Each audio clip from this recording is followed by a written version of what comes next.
Szanowni Państwo, Ekscelencje, abonenci, przyjaciele. Welcome to the Warsaw European Conversation.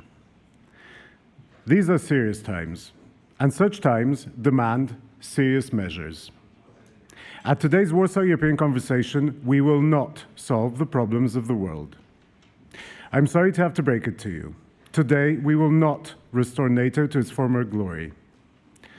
We will not turn the European Union into a security powerhouse. We will not secure peace in Ukraine and make it part of the West and its institutions. We will not build a European unicorn which will invent artificial general intelligence before the Chinese and the Americans. We will neither win, lose, nor prevent Trade War III. Nor will we solve the climate catastrophe and make clean energy cheaper and our companies, our industry, more competitive. Finally, we will not replace the all-encompassing chaos of our times with some sort of order. What we want to do is to find the right people to discuss these issues, to ask the right questions, to examine the possible answers, to think of the actions that need to be taken in order to start moving in the right direction. We want today to help Europe become the answer to the challenges of our times. This is why we have teamed up with ECFR. This is why we work every day with our partners and for our subscribers, listeners, friends, for you. To try and make sense of the world and its challenges, to provide the actionable knowledge which helps better understand, decide, act. It feels as if we are in the eye of a global cyclone. The number of international summits, visits, diplomatic twists and turns has our heads spinning. We thought organizing an event during the Polish presidency would be a great and rewarding adventure. Be careful what you wish for. At times it felt as if the program of this conference was changing faster and more often than US tariffs on steel and aluminium. Luckily, in the end, we have managed to assemble a lineup of people who are knowledgeable, experienced, and wise, and an audience which can make use of the conversations we will embark upon in a moment. What I need from you, dear speakers, listeners, friends, colleagues, is to take these discussions seriously. Hear me when I say, today's conference will not solve the problems we face. But if we are unable to have a sensible conversation on these topics, then we will not find the answers anytime soon. We need to have a serious conversation about Europe. We need it now, and we need it here. Thank you.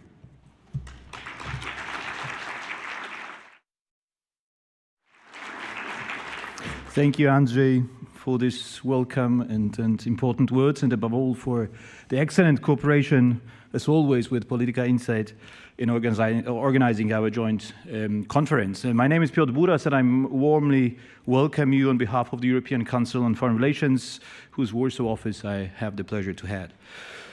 At ECFR, we are analyzing the rapid changes and processes on the global chessboard. We want to understand them better in order to be able to effectively support EU member states and its institutions in finding political solutions.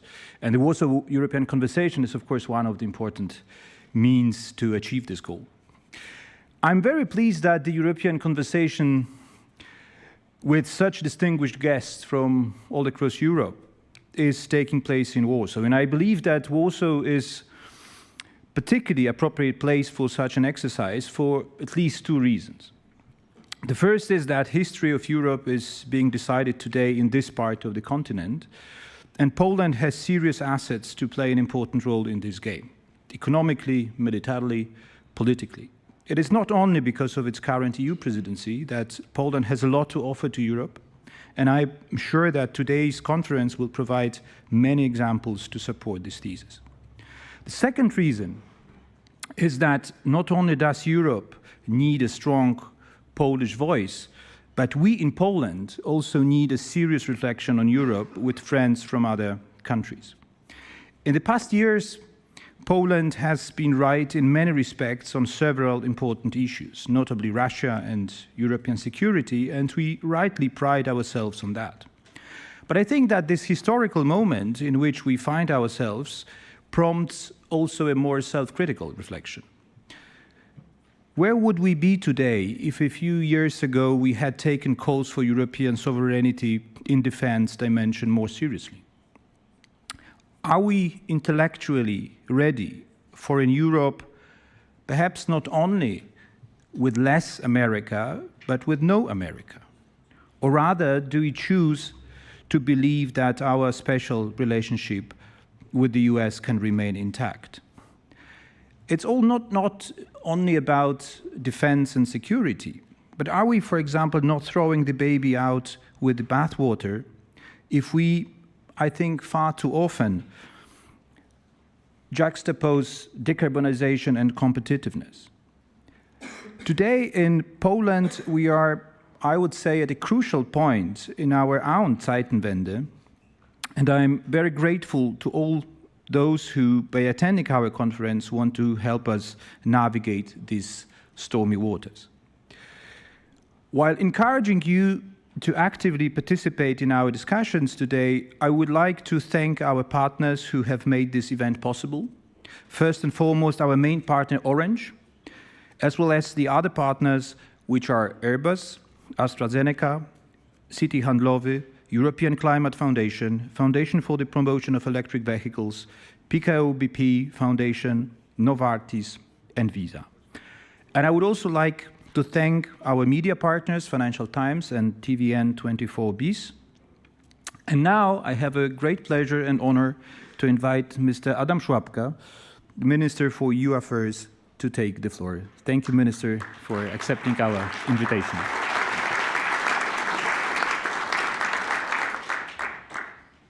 Thank you very much. Ladies and gentlemen, distinguished guests, thank you very much for the invitation. Last year, we celebrated 20th anniversary of Polish accession to the EU. I remember this sunny day, 1st of May, 2004, when Poland and 9 other countries joined the European Union. I remember the joy and enthusiasm of people. The dreams of entire generation of Poles were coming true. It was 2004, times when, for all of us, future meant only positive things. Now, 20 years later, we don't talk about old and new Europe anymore. For many, Europe has become a part of our daily life, something ordinary, easily criticized, even disappointing. But maybe we should go back to the origins of the European Union. Why was it created? It was born as a peace project, bringing a peace and stability to our continent after the traumas and catastrophes of war. A project that brought unprecedented development and prosperity to millions of people through the single market and economic cooperation. A community that has permanently rooted fundamental values throughout the continent: peace, freedom, democracy, solidarity, human rights, and the rule of law. Now, we are living in a different time for Europe and the world. A time of change, time of challenges, time of threats. But we should not be afraid. We should not forget where we come from. We should not abandon our values. It is time of responsibility and decisions, common responsibility and clear decisions. Security is our main responsibility now. And under the motto, Security Europe, Polish presidency highlights security in a broad sense, covering not only external defense, but also internal information, economic security. Of course, these days, it's hard to not think about external security first. The consequences of Russia's unjustified aggressions against Ukraine extend far beyond Europe. However, there is no alternative to standing united in our support for Ukraine, and we must work together with our global partners on a just peace. It's also essential for us to invest more in our security. I'm proud that Poland is now spending almost 5% of GDP on defense. Other member states have also increased their spending. There has been a 30% increase between 2021 and 2024. And the defense expenditures will continue to grow in the future because we must spend more, much more, together. NATO, nevertheless, should continue to be a pillar of European security. Let me also mention internal information security.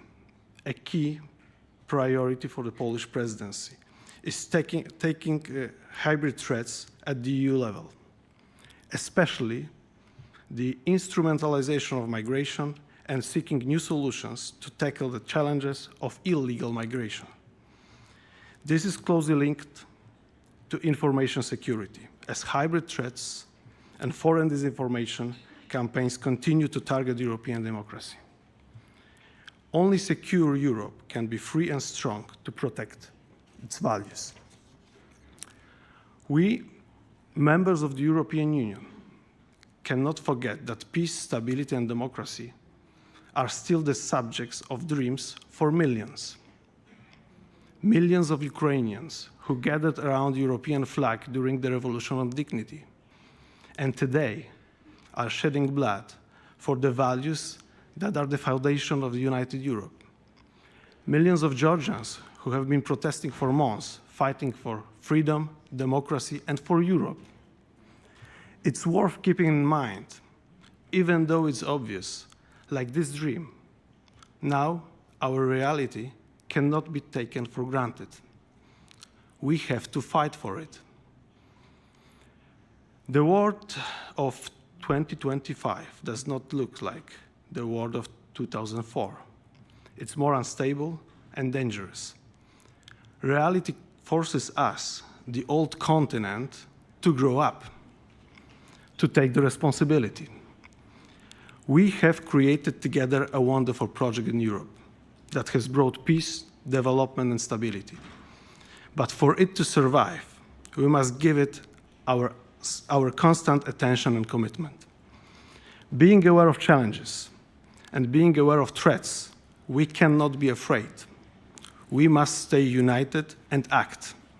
Challenges must mobilize us. Thank you very much.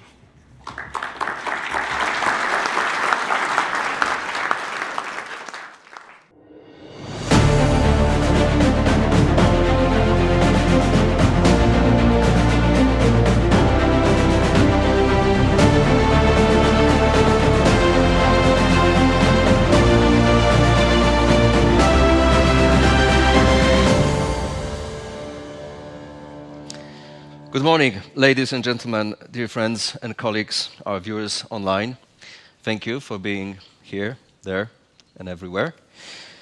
My name is Marek Świerczyński, and it is only because of your trust I have the privilege to lead, already for 10 years, the Security and International Affairs desk of Polityka Insight.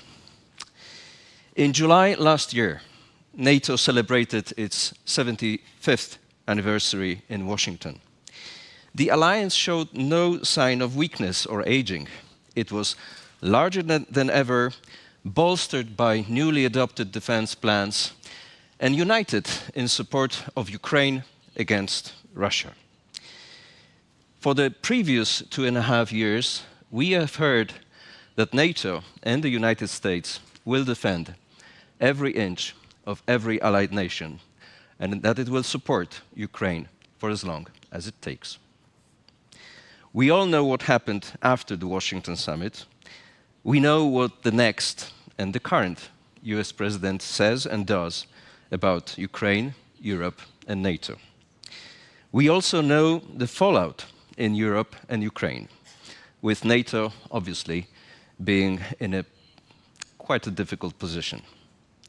What we don't know, however, at least yet, is how European security will change in the coming months and years. What we can do, however, is to prepare ourselves for the worst while trying to save what's left from the best. Building European defense without the United States, or with its limited role, will be an epoch-making task for Europe. So, if this is a building site, let's our heads get dirty with this truly European panel. Let me invite, for the first session of this Warsaw European Conversation 2025, Alexandra de Scheffer, Acting President, German Marshall Fund of the United States. Welcome. Camille Grant, Distinguished Fellow, ECFR, previously at NATO.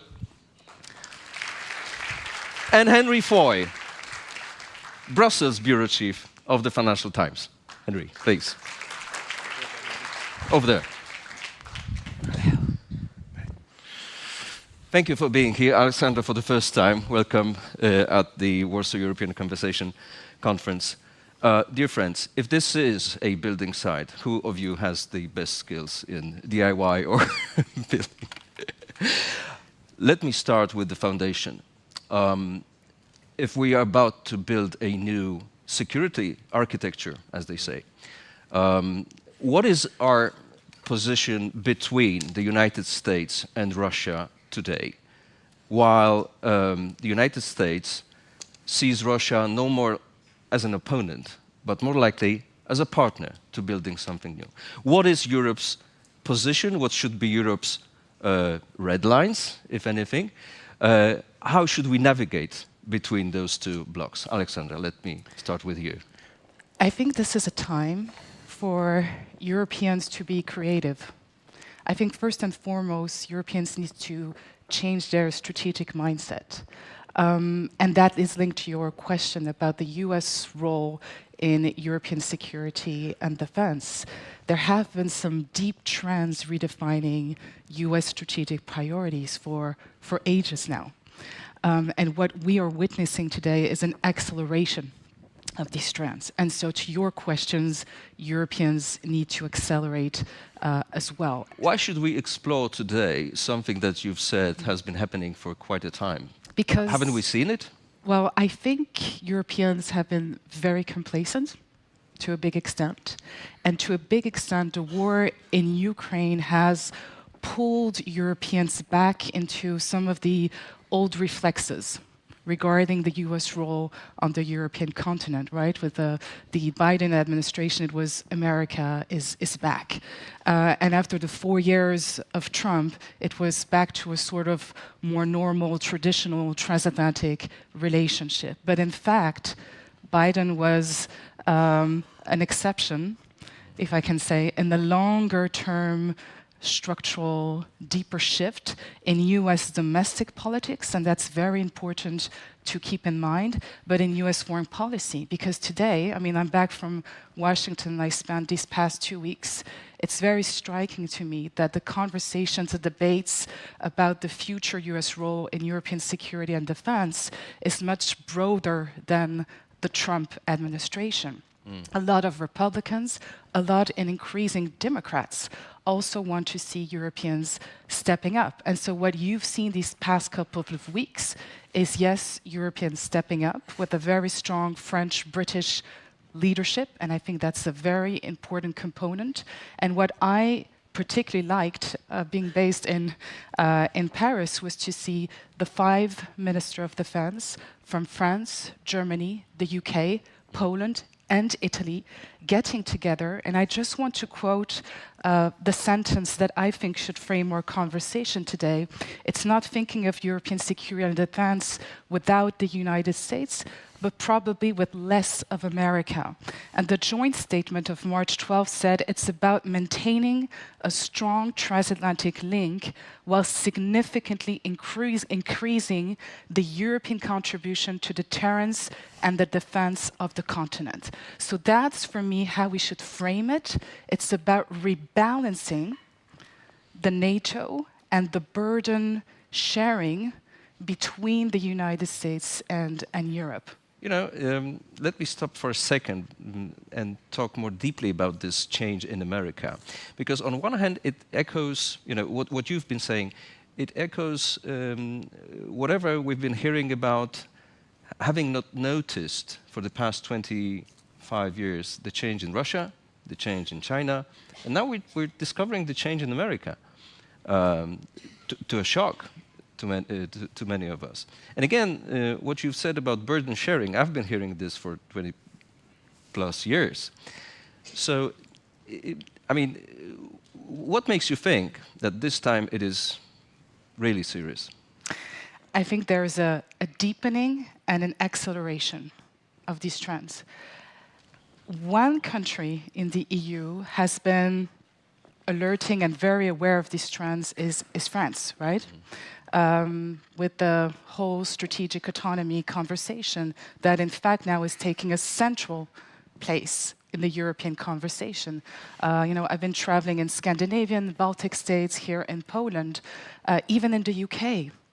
The conversation on the transatlantic relationship, the burden sharing or even the burden shifting conversation, right, is becoming a consensus among Europeans. So we frame it in a different way, but there is, I think, an awareness and a shared awareness that this is serious, and this is seriously going to mean that Europeans must step up. And we've seen a lot of that these past couple of weeks.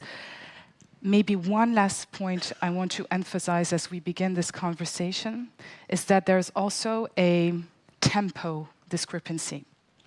There is the short term. What do we do in the short term to continue to support Ukraine and make sure that this ceasefire is a just, sustainable ceasefire?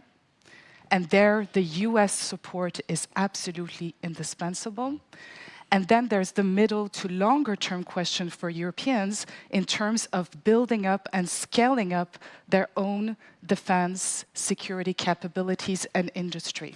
And so for me, the urgency is now. And so how do Europeans preserve the transatlantic relationship and make sure that the United States remain involved as an enabler in a supportive role while Europeans build up the future of European defense? And so it's this articulation that is tricky, but that's exactly, I think, the area, the period in which Europeans are operating right now. So a few things need to happen at the same time. Camille, the French President Emmanuel Macron has sort of volunteered to lead this effort a few weeks back. How good is he at building and at bridge laying at the same time? What I find interesting in his position now is that he did, yes, volunteer and hosted events in Paris, and that has been ongoing, but he's not doing it on his own.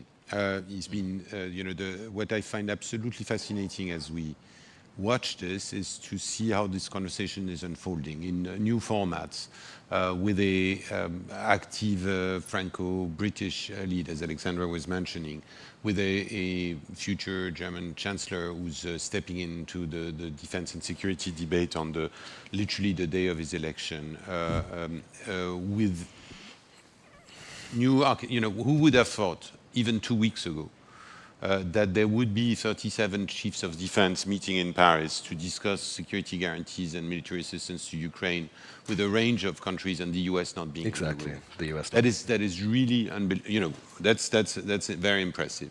So that leads me to sort of agree with Alexandra on the general trends, maybe pushing it a little further on saying, in fact, we don't really know where the US is going to land. So that is the thing that is creating a lot of stress for the Europeans. And we all hope, and I think the French included, that the US will still be a serious part of this conversation. We all know that we will have to defend Europe with less America, but we have to also figure out what are the options on the table for us. And these options, and there's one piece of good news, which is that we essentially have to do the same thing if we have to prepare for the sort of worst case scenario, and if we have to prepare for a sort of organized burden shifting story. So if in both instances it's more or less the same level of effort, maybe with some nuances, and it's the same set of priorities, which is to be able to do more on our own, to be less dependent on US critical assets and all of that. So that's the direction of travel. But I do agree that the Europeans have awakened to the situation to various degrees and at various pace, let's be honest about it. There are still countries in Europe that would, and parts of the public, or publics, that would be sort of happy to say, oh, there is a ceasefire in Ukraine, then we can sort of go back to normal. Business as usual. But the thing is that there is no business as usual. That's the new normal that we're in. Because we tend to, and I'll close in a sentence on this point, we tend to probably over-focus a little bit on the disruptive nature of the Trump administration, because that is super impressive to have two unprecedented events a day, for or bizarre statements a day. Yeah.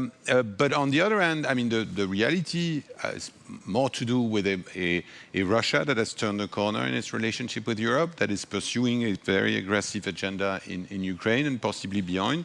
And those things are not going to go away. Whatever, even if the Trump administration settles down on a more traditional tone after a while, a bit like what happened during Trump 1, or if there is another president.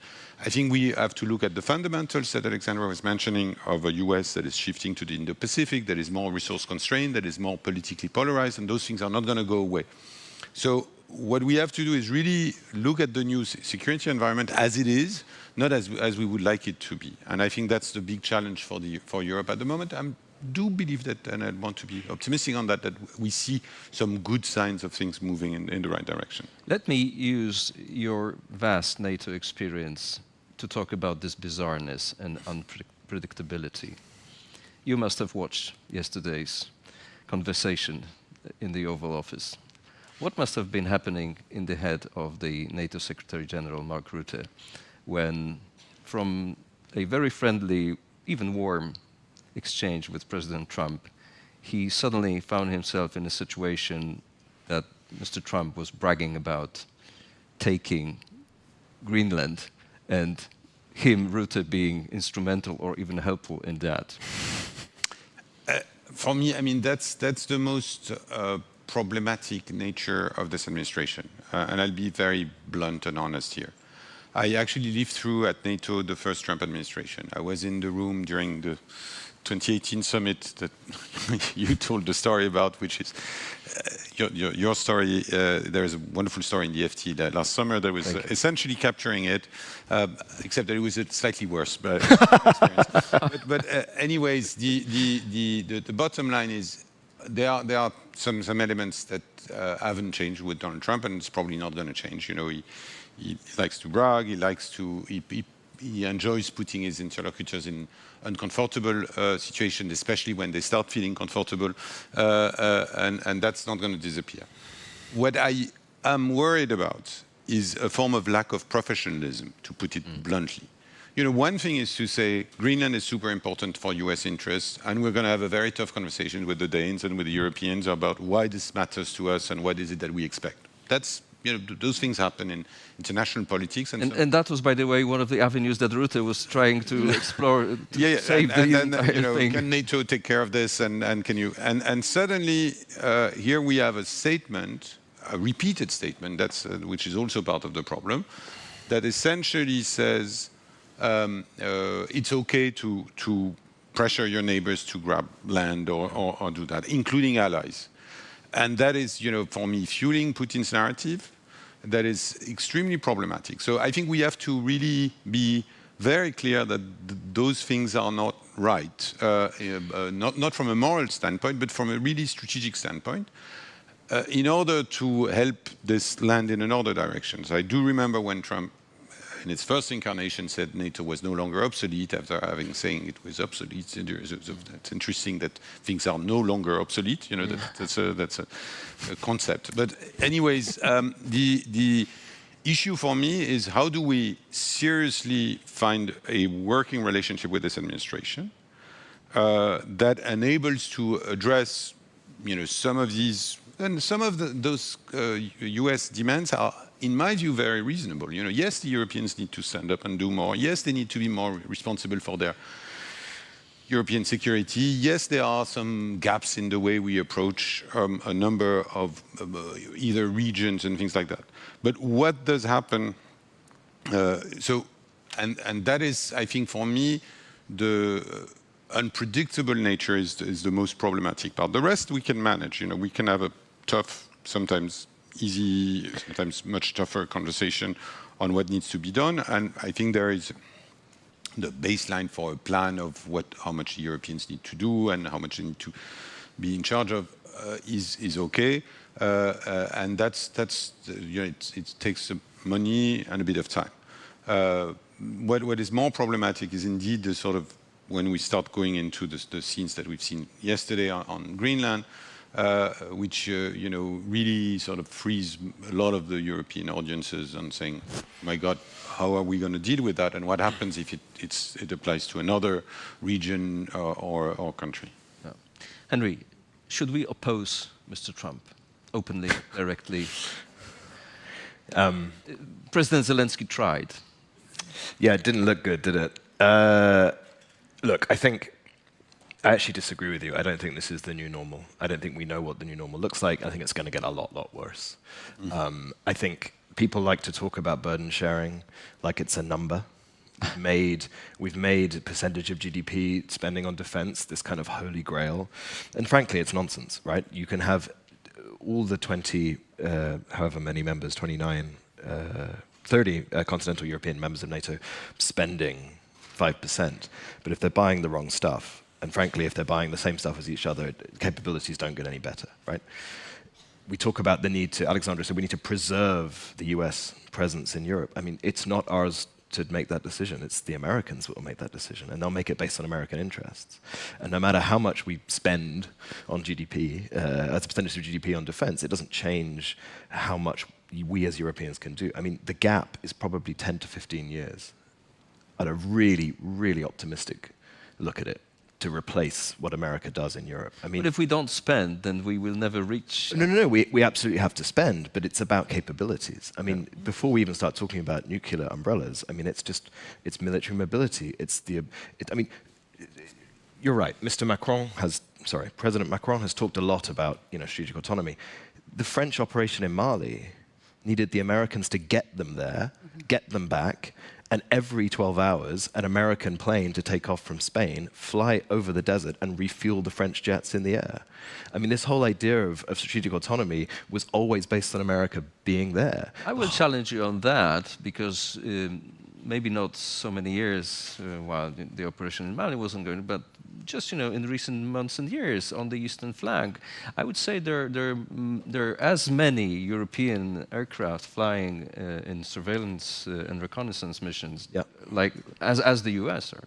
And yet, when Mr. Trump says we'll pull intelligence from Ukraine, Europe has a collective freakout, completely aware that we don't have the capabilities. Even if a private citizen, Elon Musk, threatens to turn off a satellite, we freak out because we don't have the capabilities. How can a private American company have more say over the defense of a European country than all the European countries combined? I mean, in other words, are you saying that we have no cards?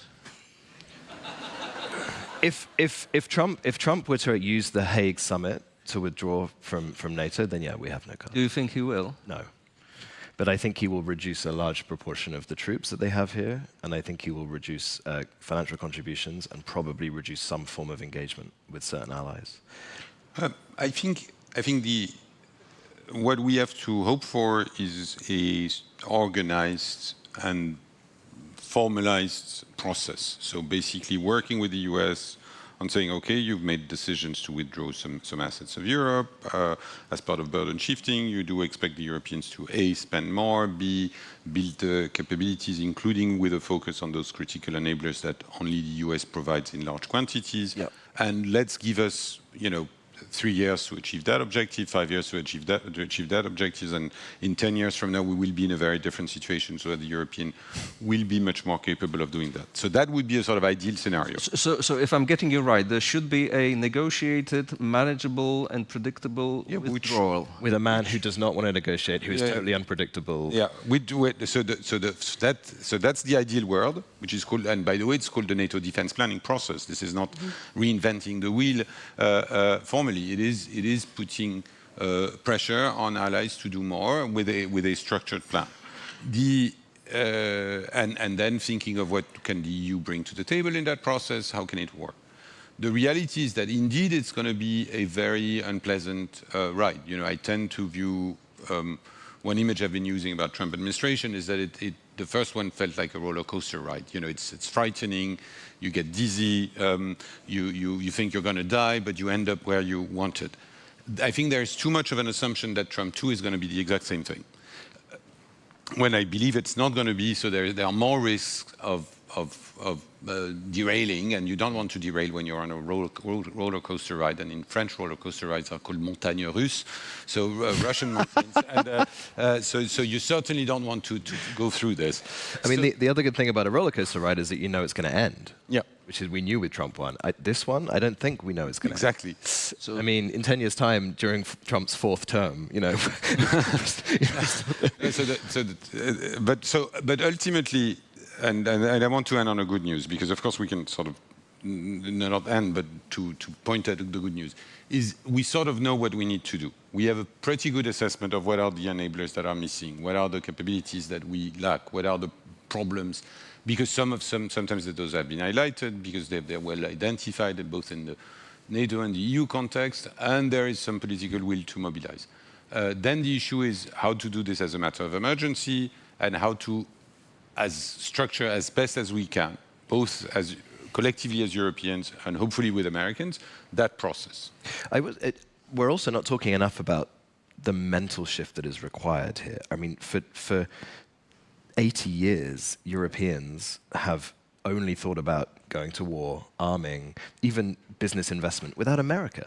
How do we change that shift? I mean, it is such a wrenching change. The reason why America had so much power in NATO is that it could make decisions that the French and the Germans would bicker about.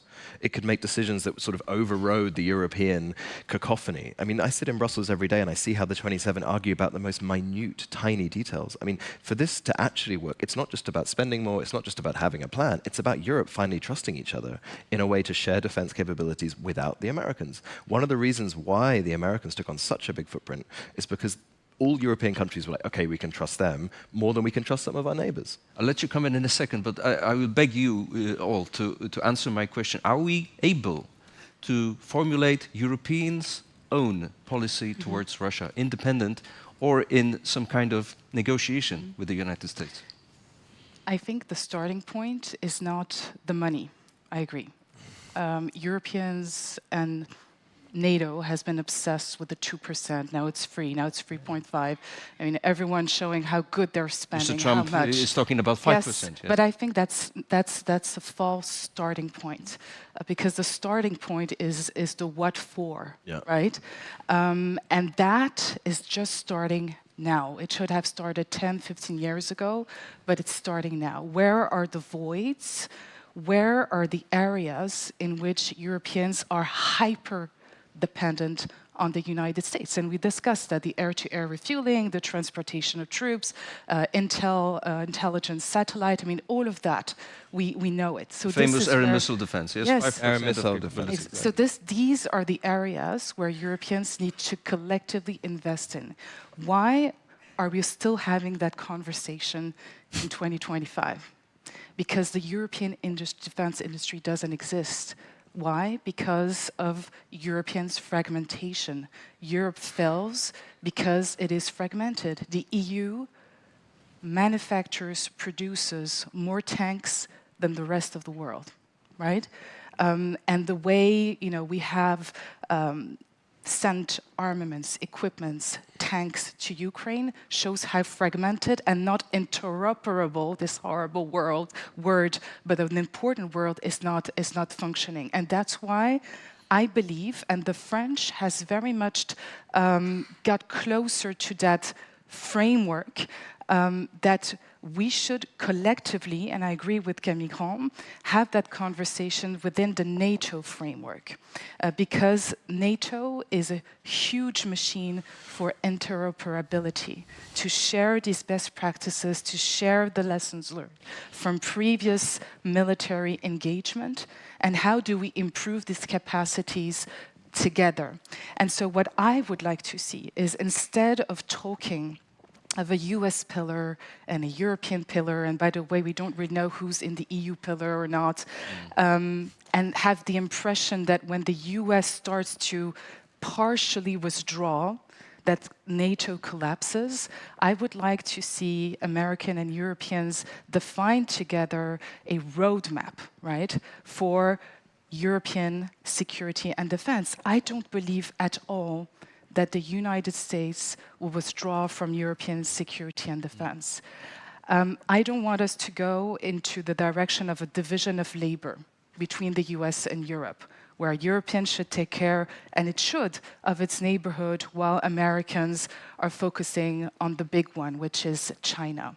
We all have stakes. And by the way, the Indo-Pacific and the Euro-Atlantic theater are just one big theater, with North Koreans on the European continent, with Indo-Pacific allies like Japan, Australia, South Korea, significantly supporting Ukraine since day one. This is an indicator as well that we're not just talking about the future of European security and defense, but it's a global security stake, and the United States has a stake and needs to remain involved. And by the way, and I'll finish with that, I think there's a scenario that Europeans are totally underestimating, which is if Vladimir Putin doesn't want to accept the ceasefire. I mean, we've seen it these past couple of days. You might have a reaction from the Trump administration that might surprise Europeans, but in the reverse way, which is not the beginning of a disengagement, but at the contrary, an escalation where Europeans and Americans will need to coordinate. You see what I mean? So I fully agree on the uncertainty, but I think we should also look at the other scenario, which is a potential escalation to then de-escalate. And that will mean very different things for European allies. But again, this, there is a risk in it that it will actually serve as another complacement, as another delay in what's needed. We all seem to understand the gaps, the needs, the challenges, the processes that needs to happen for it to make, for Europe to be able to defend itself or to be stronger. Who should take charge? Who should be in the driving seat, in the decisive role? Because you've mentioned NATO. Of course, NATO is super cool, but it didn't actually help to in making all those different militaries more cohesive for the past 20 plus years. The European Union didn't even make it happen in terms of European security and defense policy to even have a tool for that. But I think that issue of the driver's seat is on the one hand on everybody's mind, and I would argue wrongly. Because I think the reality, and that's what we're seeing at the moment, is that we need all institutions to play their part. Yeah. So NATO, I believe in NATO, but NATO might be completely different in 5 years from now. It might be a much more European NATO, where the Europeans deliver most of the capabilities, where the US is at best over the horizon, but we still need some assets that NATO provides in terms of command and control, in terms of knowledge to do this. The European Union has stepped up its game on defense. It is still trying to find where it will land, what's its exact role. We'll see more with the white paper and things like that. We'll see what sort of money they're able to pull, some real money, I should say, they're able to pull, because I'm not entirely buying the 800 billion number, because that number is mostly invitation to have debts, which, of course, when many of our countries were under fiscal pressure for breaking the rules of it's useful, but it's not solving anything as such. But the EU is becoming and has become a player in the field of defense, and we will see where it takes them. And then in terms of leadership amongst countries, I think it is somewhat misleading to think in all terms and to say, okay, there is a let's look at the Franco-German leadership, the Franco-German engine. Oh, no, let's turn it into a Weimar thing because the Poles matter now. Oh, but we forgot the Brits, and let's make sure that that London is part of, back in the thing. And then, but what about the others? And I think the reality, and in the military realm it's particularly telling, is that the balances are changing. So we need everyone on board. Let me just highlight this with two figures. You know, the Polish army will have more tanks than the British army, French army, and German army combined, not before too long. So, you know, when in the old days that was not the case. So how do we manage that? You know, what does that mean in terms of land power? It does matter when you start thinking about, you know, deploying forces in Ukraine.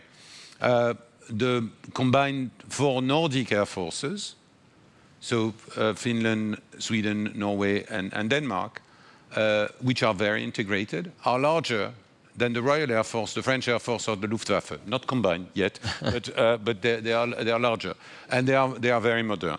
They do rely on American technology, though, and that which. As many others, but so that opens. I mean, that opens an whole different conversation. Yeah. But we do have a situation where the balance of military might, of military power, is different. What we have to do collectively as Europeans is not necessarily to act French. My thinking is slightly different. Is to say be more Finnish. What I mean by this is that the Finns ultimately were sort of very happy to be part of the EU, are very happy to be part of NATO, but also assume that they might do things on their own.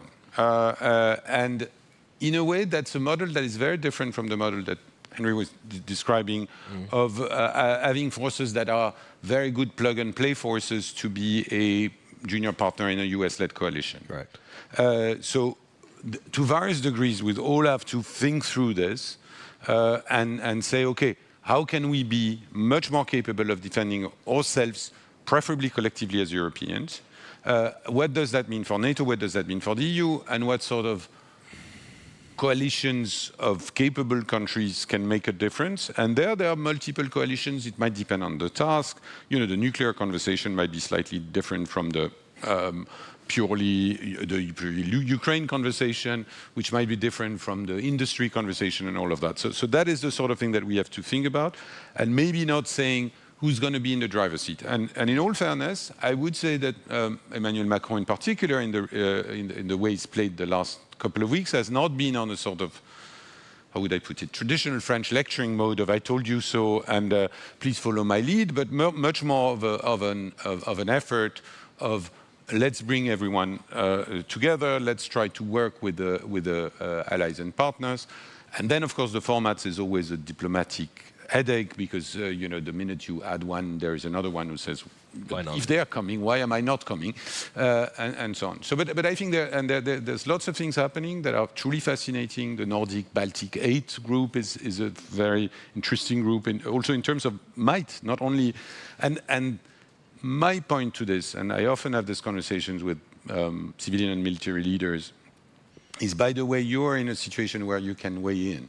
You know, it's not only a sort of big boys club like in the old days at NATO, where there was a quad meeting and sort of everyone else would be sort of waiting for the outcome to decide what would happen in the Balkans or elsewhere. Henry, do you think that Europe can become Finnish? Well, it's a really interesting question because it's about societies. I mean, the Finnish society has been drilled for generations to worry about the threat of invasion from Russia. They keep conscription. They have conscription, they have bunkers, they have training, they know where to go if something goes wrong. They have spent their money very wisely, that they have a very good cross-the-board remit of capabilities that, as Camille was saying, that it doesn't exist in other countries because everyone's sharing stuff. the Finns have been prepared for a very long time, and preparedness is what we don't have. And to answer your initial question, yeah, sure, Europe can build its own defense, but it needs 2 decades, and it needs an America that's willing to give it this negotiated time frame, which I just don't see why it's in America's interest. I mean, J.D. Vance, I mean, I was there in Munich where the guy is basically like, this is the old continent and you're doing it all wrong and we don't think we should look after you anymore. Why would they give us a 20-year mortgage on their defense while we build ourselves up? Especially because you listen to the way Donald Trump speaks about Putin, it's not the language of adversary anymore. It's the language of partnership, which means when we say we need 20 years because Russia is a threat to us, Trump will say, Putin's not a threat, don't worry, we're going to do a great deal, you know, everyone's going to make some money, yada, yada, yada, yada. Nord Stream 2 gets back on, we dig up the minerals, you protect the minerals, we make the money. I mean, the America seeing Russia as a threat thing was the trump card that Europe could play. And that is now being taken away as well. So I don't think we get this 20-year negotiated in and out. I don't see why America would do it. Where I'm slightly more optimistic and Good. is to say that there are certain things that can be done now. There are certain outcomes that can be produced relatively rapidly. That Russia is aggressive, but it's not necessarily that gigantic threat. You know, it's not the Warsaw Pact days in terms of numbers of. Yeah, I mean, statistics are on our side, but you know, numbers don't necessarily. The numbers don't tell the whole story. You know, it doesn't suffice to say they have the GDP of Spain or the Netherlands, and they have the number. And they've lost 700,000 in Ukraine. I think we have a situation where we have to simply, but it also gives time, and I think there is no reason why the Europeans cannot achieve something quite meaningful over a fairly short period of time, and that's the whole point about front-loading the money that Commissioner Kubilius, for instance, is talking about all the time. So will we be able to do this? And secondly, it allows to, I think it allows to have a very robust conversation with the US. Will the US be there? I don't know. My key point is to say, the plan is the same whether they are there or they are not there. Yeah. You know, so you just do it. You know, it's not stay calm and carry on, but it's stay calm and don't carry on, and you know, start moving and doing things differently at a pace that is very radically different. And I do believe, from my defense planning experience at NATO and having done some of the research, as many of us, on what needs to be done, that you know we can deliver a lot of mitigation measures within 5 years, and a lot of very solid things a little further than that. But are European taxpayers going to accept worse schools, worse hospitals? Are French people going to work until they're 70? I don't think so. Like, there is not going to... This conversation hasn't happened in societies. Poland's had that conversation. The Baltics have had it. There's broad support for it. I don't see it across the EU. And you talk about, like, finding the money. I mean, they've been arguing for 14 months over how to divide up 1.5 billion euros. The EDIP money, right? Mm-hmm. The French want it to only be spent in Europe. Others want to share it around. You know, the Germans want to make sure that the Brits and the Turks are involved. I mean, we're not moving at the pace that's required. And even this 150 billion is going to be stuck in the exact same problem that EDIP had at 1.5.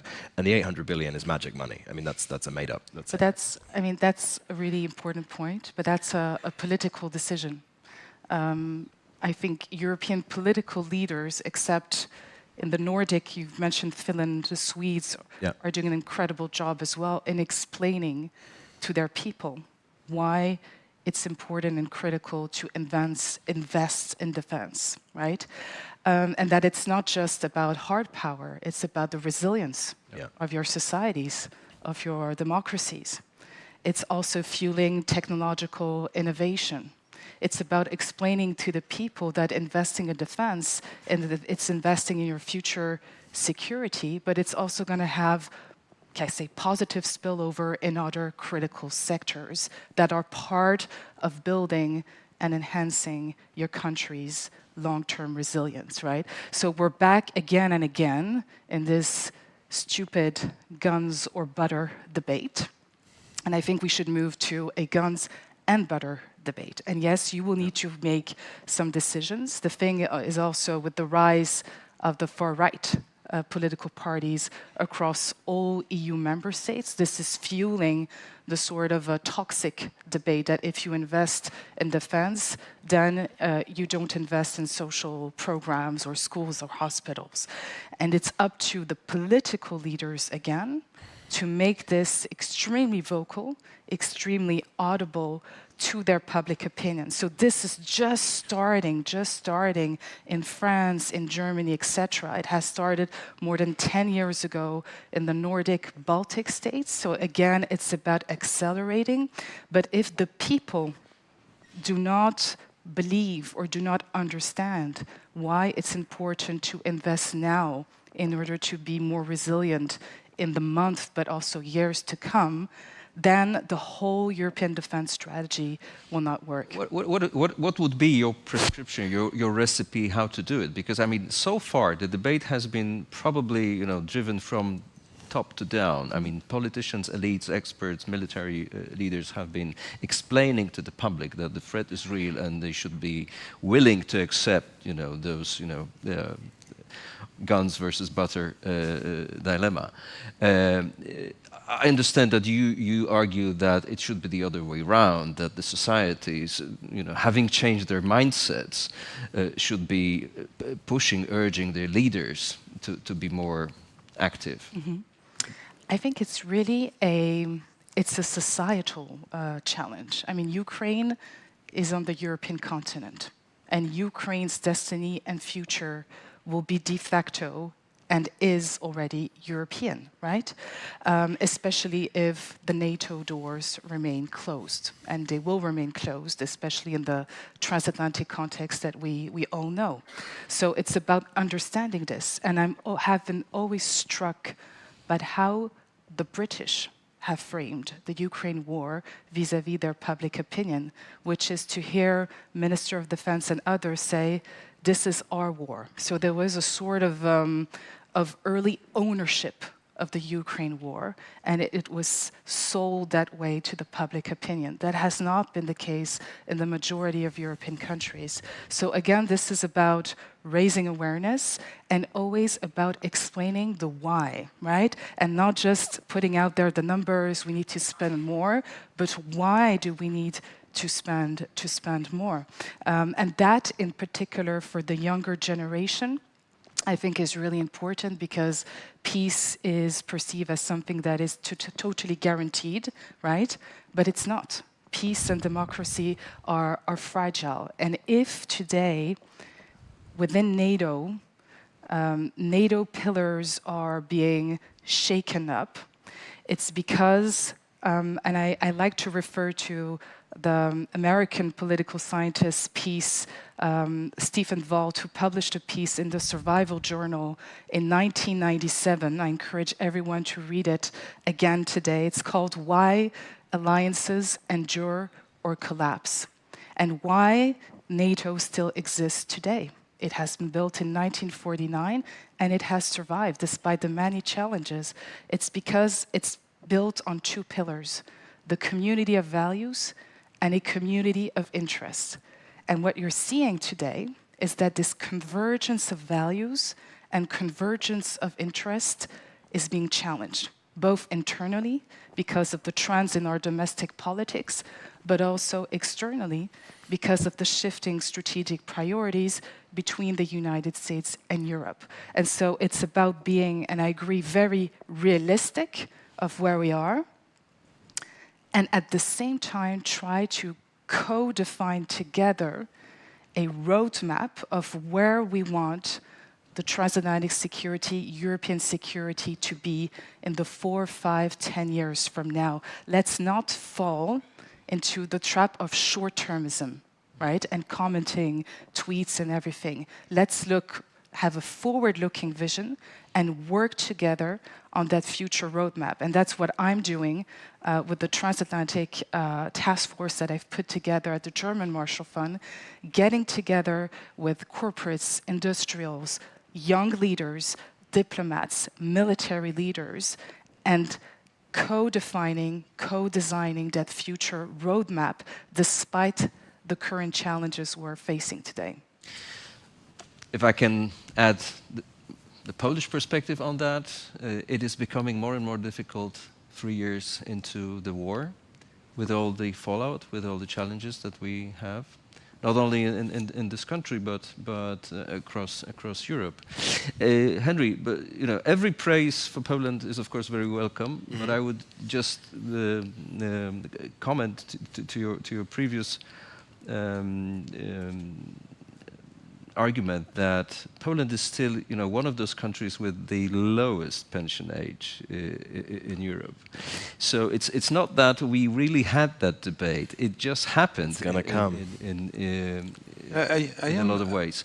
But can I just, move our discussion forward?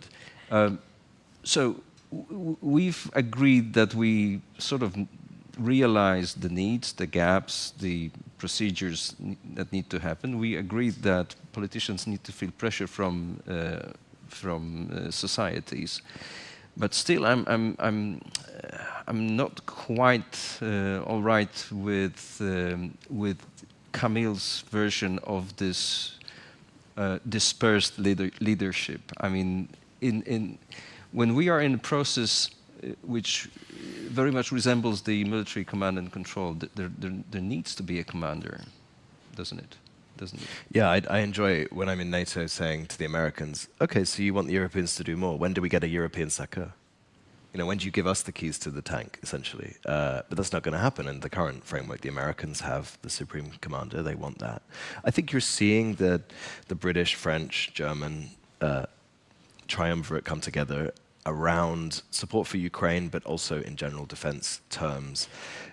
It's pretty clear the Germans bring the money, the Brits bring a kind of transatlantic and leadership role, the French bring the ideas. Macron is, the think tanker in chief of Europe with his, and for all the kind of, you can mock Macron, but he's the only one around that table of 27 leaders who is genuinely visionary, who genuinely has a plan for Europe 10 years hence. And you talk to other EU prime ministers, as I do, and they will tell you, even if they don't agree with him, they are struck by his ability to frame an argument, to make a plan.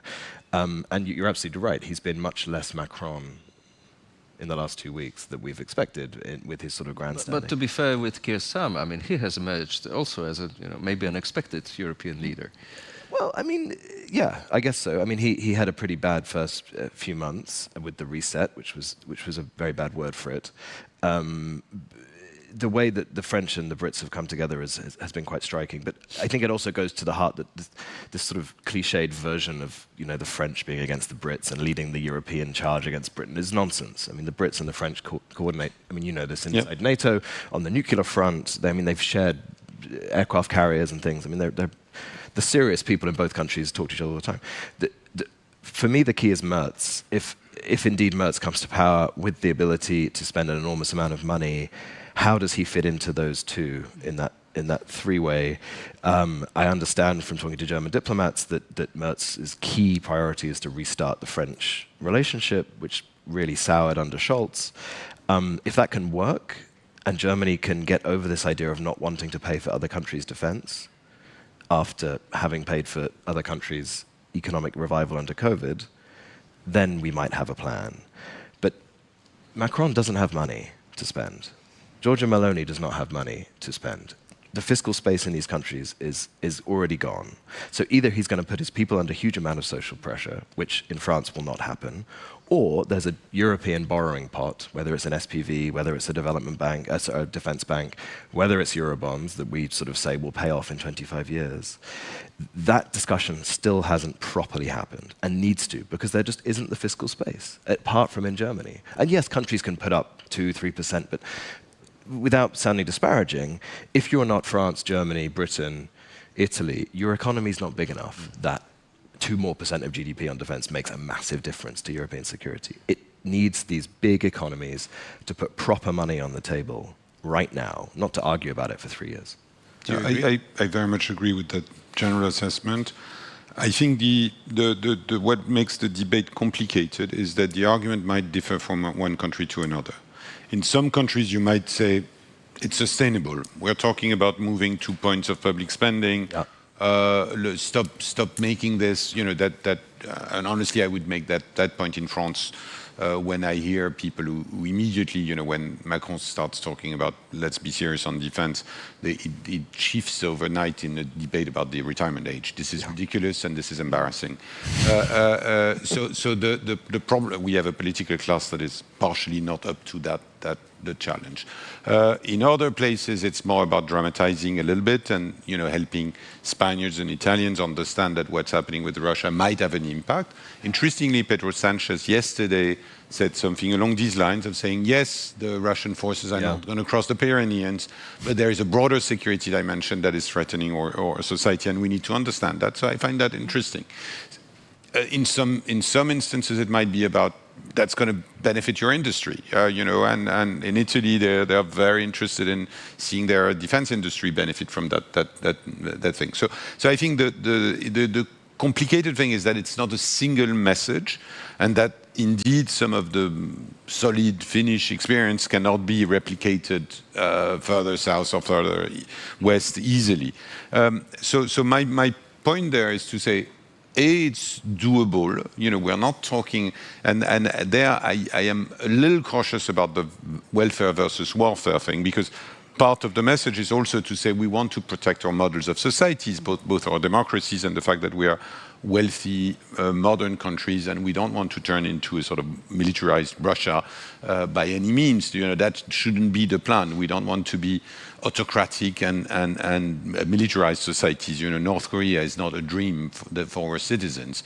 But what we have to do is to make clear that this is doable at a certain pace, that it will require prioritization, sacrifices, certainly, but nothing that is out of reach.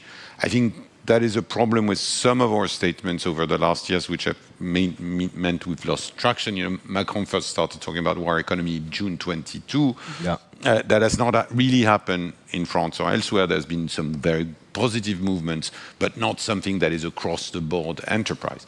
And that's one of the things that I'm worried with the European Union. I really hope that they will be careful in being very serious in what they deliver. It's not a time where you can say something and fail to deliver, or that it is obvious to any reader of the Financial Times that it's not true what's happening. So what you want is a compelling story that is making a difference, where people, countries, parliaments understand that something is happening, and that they can sort of rely on forms of long-term funding or bonds, that there are some real projects that are emerging from this. There is a huge US wildcard in this, which I think has an impact. I find it interesting that the debate about US industry is taking new forms, and that they are, that I think honestly the Trump policy is damaging the interest of US defense industry 100%. Massively, to a point which is unprecedented. That we will see, it doesn't mean that the US defense industry won't have a significant share of the European defense market for the foreseeable future, but it means that we will see more and more of that. I think it's interesting to see it from a strictly financial perspective, that the market cap of European industry has risen by 30% in the last 3 months, and the market cap of US defense industry has fallen by 20%. Yeah. Not only because of losing the European market, but also because Musk has been explaining that the traditional defense primes are useless and will not get money from Dodge. So that's not helpful. Also, defense funds have shifted their allocations, right? So it's the same amount of money. I mean, one small point. I'm not sure the EU does have a role in this. I'm not convinced it needs to have a role. You can have countries raising money on their own balance sheets through SPVs, through the EIB, through a new bank, without the EU, because you bring the EU in, you have 4 neutral states. Fine, Ireland is leaning more, less neutral, but you have 3 others. You have Hungary, you have Slovakia. I mean, do you want to give 27 countries a veto over where this money is spent and potential to gum up the system if they need to? I'm not fully convinced the Commission and the EU needs to be involved in the fundraising effort. Yes, standardization, yes, industry, cutting red tape, blah, blah, blah, blah, blah, all the stuff they're really good at, but don't ever seem to do. But the money raising and the actual sort of coordination of this thing can be done outside of the traditional EU structure, I think, and it might be a lot simpler to do that. Yeah, I still think the EU has an incentive role to play vis-à-vis the member states, and an incentive role in terms of moving towards more collective co-funding of joint European industrial projects. I think that's the role of the EU, to serve as a framework and incentivize countries to co-fund. The question on leadership, I think your question is key. I think there's a natural French-British co-leadership here, and we've seen this live these past couple of weeks, Europe's two nuclear powers, and countries that have a strategic culture that is quite aligned as well. But I do think at the end of the day that what happened this week in Paris, especially the ministers of defense meeting, the five, France, British, Germans, Polish and Italian, is quite a good format to have these conversations, because it allows to rally the rest of European countries into that leading coalition. Speaking about nuclear powers, because we don't have much time left, and I want to allow some questions from the audience at the end of the panel, but I would like to put it to you at the end of it. Should there be, and I'm struggling with how to define it, maybe not independent, but alternative nuclear deterrence in Europe? I think this debate is as old as nuclear weapons in a way, and what my argument is to say that we're back into a debate that Poland, for historical reasons, was not party to, which is the debate of the early 60s, which was essential in NATO, which was essentially the US has become vulnerable because of the Sputnik moment. The UK has developed a nuclear arsenal. France is on the verge of acquiring one, and there are more countries thinking about it. So there was this, what Raymond Aron called the great debate of how do we frame that conversation. And I think we're at that moment. Again, for reasons that are a mix of practical, technical, and political reasons. So how do we frame that? And I think there it is somewhat misleading to only turn to Paris and London and say, what are you doing? I think it's a collective responsibility. So question to the US, where are you on this? Mm-hmm. Questions to Paris and London, what is it that you can bring to this table? What is new in terms of doctrine on the French side? Are there British capabilities that are missing? How can we do this? Thirdly, the non-nuclear countries. What are they willing to bring to the conversation? Are they willing? Does Poland, that has been stated in the even recently, but also in the recent past, is Poland willing to be a new dual-capable aircraft country? But beyond that sort of general statement, there are other things that can be done that are very interesting, and we are only at the beginning of this conversation. From my perspective, at the end of the day, I think we should follow sort of three key principles. One is a sort of do no harm principle that is not about undermining the US extended deterrent as long as it exists. That should be a stated objective, and I don't believe that anyone in Paris, and of course London is of that view there. Second, this is not an EU endeavor. And as much as I might debate, Henry, on the role of the Commission, I know there is no role for the Commission whatsoever when it comes to nuclear deterrence. That's an absolute certainty. Number three, it is about, okay, what is it that can happen then?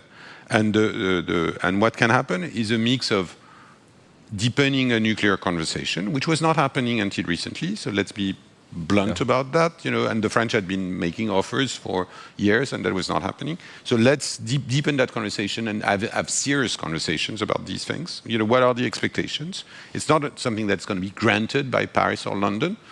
We've been saying since 1974 in the NATO context that the British and French independent nuclear forces have a deterrent role of their own. That's an official statement. That has never been operationalized. So how do we start thinking through this? So all of these things we need to sort of think through very seriously. And I think we have a lot of cards in our hands to do that. And again, with the objective of not doing a US extended deterrence minus, because that's not, who would be interested in that, but something that complements, strengthens that, eventually could play a role if that one was to coming into question, but that would be something very different that we have to invent together, not as a sort of copying pre-existing arrangements and trying to figure out how they can work without the US in the card, or with less US in the card. I wonder about. I mean, the answer is yes. Like, we definitely need one, and the Ukrainian experience has taught that brutally, tragically. But I agree with you. I don't know how it happens with the current framework. You need a completely new conversation. For me, there's one argument here to the White House, which is, for some reason, Trump seems obsessed about nuclear proliferation. It's like this one thing he really, really worries about, or at least says he worries about. If you can make the point to Trump that if they were to pull the US nuclear umbrella from Europe, you would have far more countries looking to acquire nuclear weapons, maybe this is an argument that works with him, right? And Europe is for me second tier. It's South Korea, it's Japan, it's potentially Australia. I mean, this technology is not that modern, right? It's been around for a while. These are very capable countries with lots of technological advancement, bit of refining, some supplies. The missile technology is very old. It's not that difficult for a country like Japan or South Korea. Do you want a fully nuclearized Asia? I don't think Trump wants that. So before we even get to the Europe question, I think if America starts pulling nuclear guarantees from its allies, I think you'll see the Asian allies move faster than the European ones. But the conversation has to happen here. I think what Prime Minister Tusk said, it was last week, right? I mean, this is important. Merz said something similar. But I mean, you talk to officials in Brussels, the French deterrent isn't good enough to also cover Germany, let alone also cover Germany, Poland, the Baltics. Yeah, there's going to need to be a huge sea change in how this is done if we are going to replace the Americans. I think there's no equivalent to the so-called American nuclear umbrella, right? But maybe to close up on the global ramification of this conversation is huge. Our Indo-Pacific allies are looking at the trajectory of US policies and strategic decisions vis-à-vis European security and defense. They are extremely concerned and worried because they believe that decisions that are going to be taken vis-à-vis European allies can potentially be taken vis-à-vis them, their Indo-Pacific allies. So the connections are there. And in the Trump administration today, it is obvious that these global implications of what they do within the NATO or European security circles are being now better understood than maybe a few couple of weeks ago. And let us not forget that one of the obsession of the current administration is not to have Ukraine become, Trump's Afghanistan, right? A failure that would be visible to the rest of the world, and that's why there has been, I think, a journey these past couple of weeks on how to deal with this ceasefire. And it's very interesting to see that initially, as we all know, it was supposed to be a Russian-American conversation and then impose this on Ukrainian. And what you've seen is the reverse, right? Again, in Saudi Arabia, having a Ukrainian-American conversation and then basically saying, well, now Vladimir Putin, the ball is in your camp. And just that reversal of the sequence and the power dynamics is very interesting because it really translates as a journey and as an adjustment of the overall thought process within the American administration. And if I can say so, this is an opportunity for Europeans, actually. There's a window of opportunity for Europeans. Very last thoughts, because I think it's a time, as I was saying, to be creative. European security and defense, the future of the security in Europe will also be shaped by the shifting global trends and the shifting alliances. I'm struck, I don't know if others in the room are struck, to see that the negotiations between Russians, Americans, or Americans, Ukrainians are taking place in Saudi Arabia. They're taking place in Turkey, right? And I think this is a signal. It's also an indicator how alliances are shifting, how crisis diplomacy or crisis resolution is shifting. And so how this is a time also for Europeans to also rethink some of their alliances beyond their alliance with the United States. We will be having a separate panel on Ukraine later on in the conference. This is why I sort of kept it out of this discussion. We are nearing the end of our time, and I'm sure there will be questions from the audience. The lights not necessarily help to... Oh, there is a question here. Do we have a microphone? We usually have. Please introduce yourself briefly. Thank you. I'm Laurence Tubiana, the president of European Climate Foundation. My question is about, I understand, of course, it cannot be a European endeavor, but those has some instrument, and in particular, the sequence of building common equipment can take place at European level, and then, of course, other equipment are not in that. And my big question is about information and disinformation, and in particular, how we replace Starlink. Huh. I think Laurence's question is really very important because the task, and that was a bit the Finnish example I was using earlier, what we are facing is a task that is broader than defense. So yes, we need to build up defense capabilities. We hopefully have to build up defense capabilities that are leapfrogging in terms of technology. So that's the innovation part of it. I think there's lots to be learned from the Ukrainians on that front. And sometimes we also have to be in our own planning a little cautious of not being too focused on the last war or 20th century requirement, and to see what the Ukrainians are teaching us in terms of how we can do better with new technologies. And then the whole information space, which is a very important element of this hybrid warfare that we're facing, is really critical. And there, for me, it's one other very troubling thing with our US allies, is when J.D. Vance in Munich is going after the Romanians on an election. I can share the discomfort of breaking an electoral process.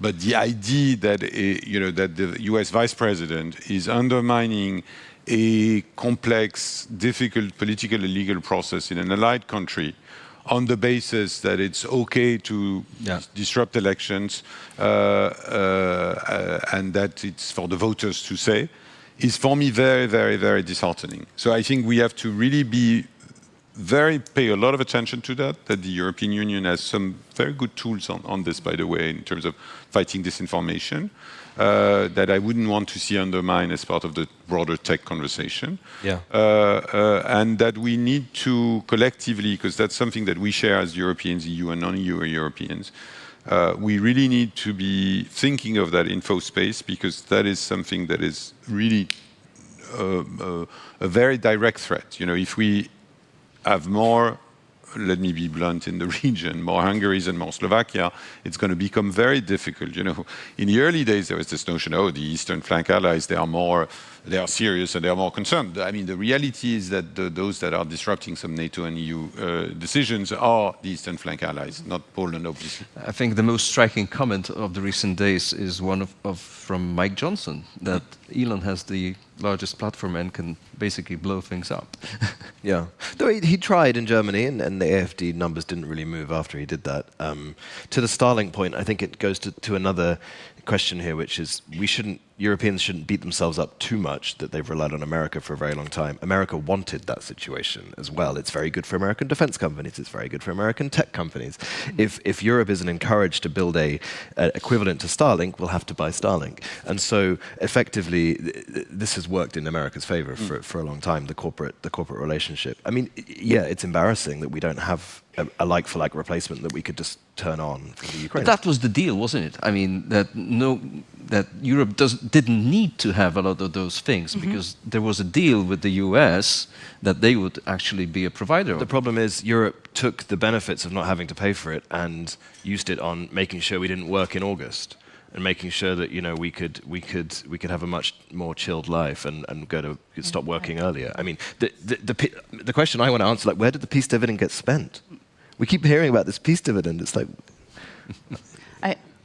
somehow you've got 140% of debt and GDP in Greece and 120 in Italy. Like, where did their peace dividend go? I think it goes beyond just tech. What you're seeing is these tech giants today that have a massive influence in the United States and within this American administration, becoming powerful geopolitical players. Some of them, and Starlink an example of that, are becoming substitutes for things that governments national do. Security assets. Exactly. So I think that's also a trend that is extremely interesting but concerning if it is not well mastered and constrained, is the intersection between tech and geopolitics.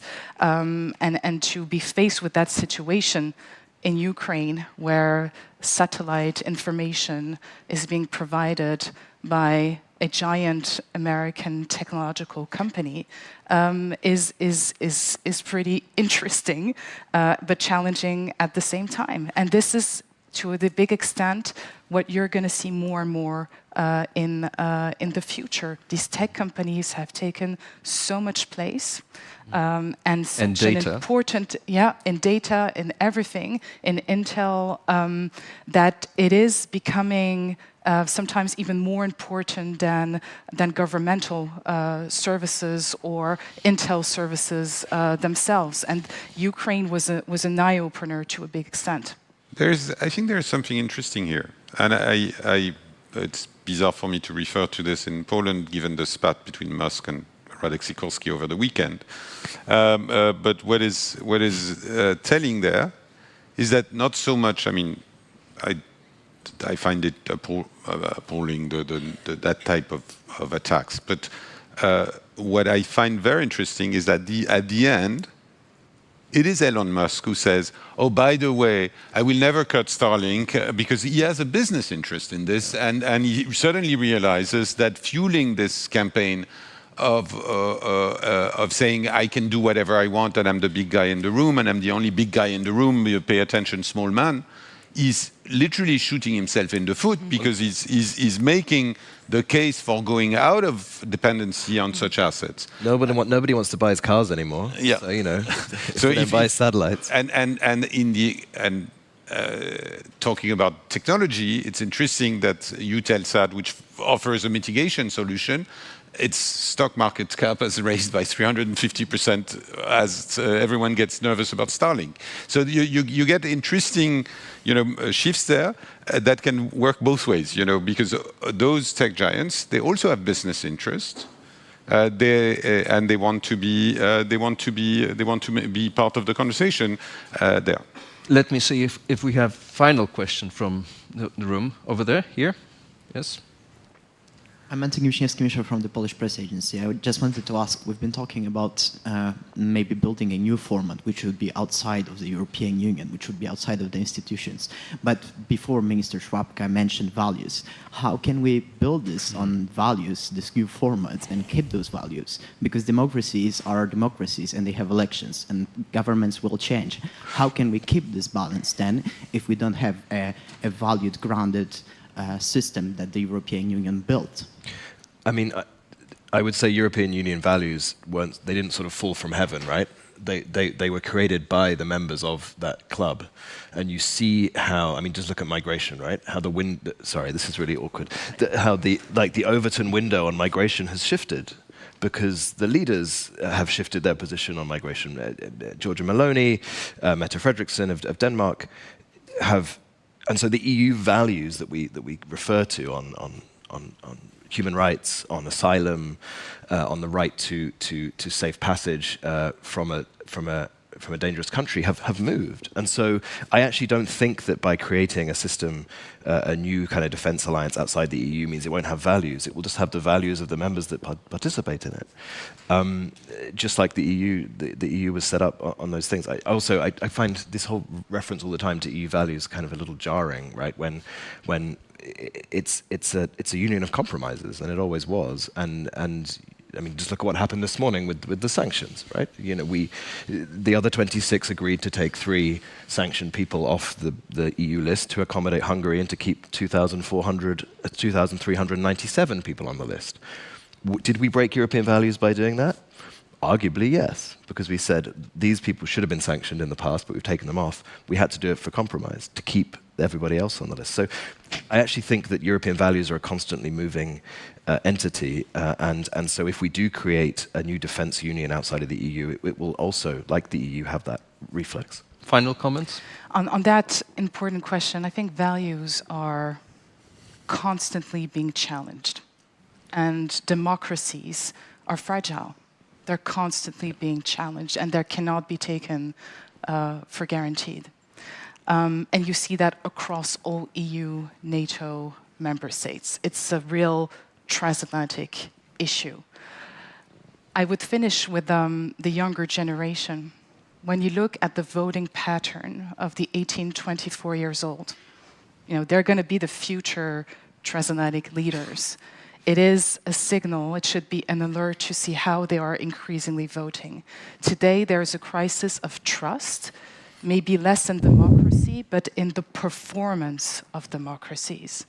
And the German Marshall Fund has been, for a long time, running this poll called Transatlantic Trends. And you would have a breakdown by generations. And what you've seen over these past 20 years is a growing gap between the younger generation, their parents, and their grandparents. And increasingly, the younger generation believes less and less that it's an important thing to live in a democracy, because democracies are not delivering on climate change, number 1, on immigration, number 2. These are the 2 big things, and of course, the economy, inflation, etc. So these should be concerns. And the younger generation doesn't perceive the world the same way as their parents or grandparents. They see China and Russia as countries with whom we should be cooperating. Why make such a fuss? The United States is perceived more and more by European citizens as a threat rather than a partner.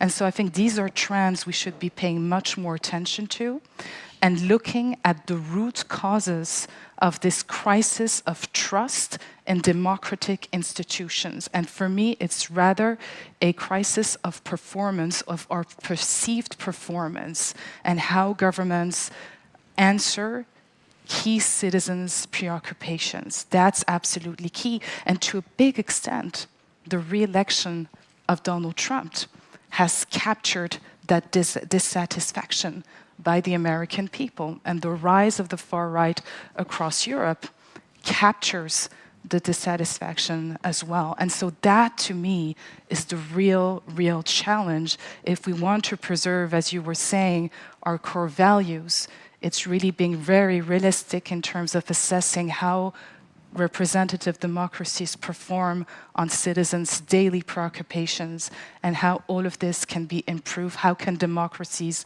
deliver? We've talked a lot about France, right, today.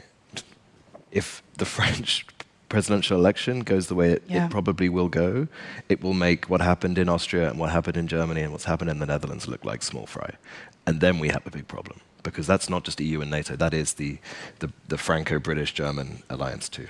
No, but obviously, I mean, on the outcome of the French election, I would be cautious, since the way I frame it is to say in 2017, in 2022, I said there was no chance that Marine Le Pen would be elected. Today, I don't rule it out entirely, depending on how the other parties play it, which doesn't mean that she would have a majority in parliament and so on and so forth. But it's becoming a risk as in all of our systems, and because of the nature of the electoral system, the shift can be more brutal than elsewhere. So it is really important that the mainstream political parties build a compelling, not only story, but actions that meet those points that Alexandra was mentioning in terms of where are we.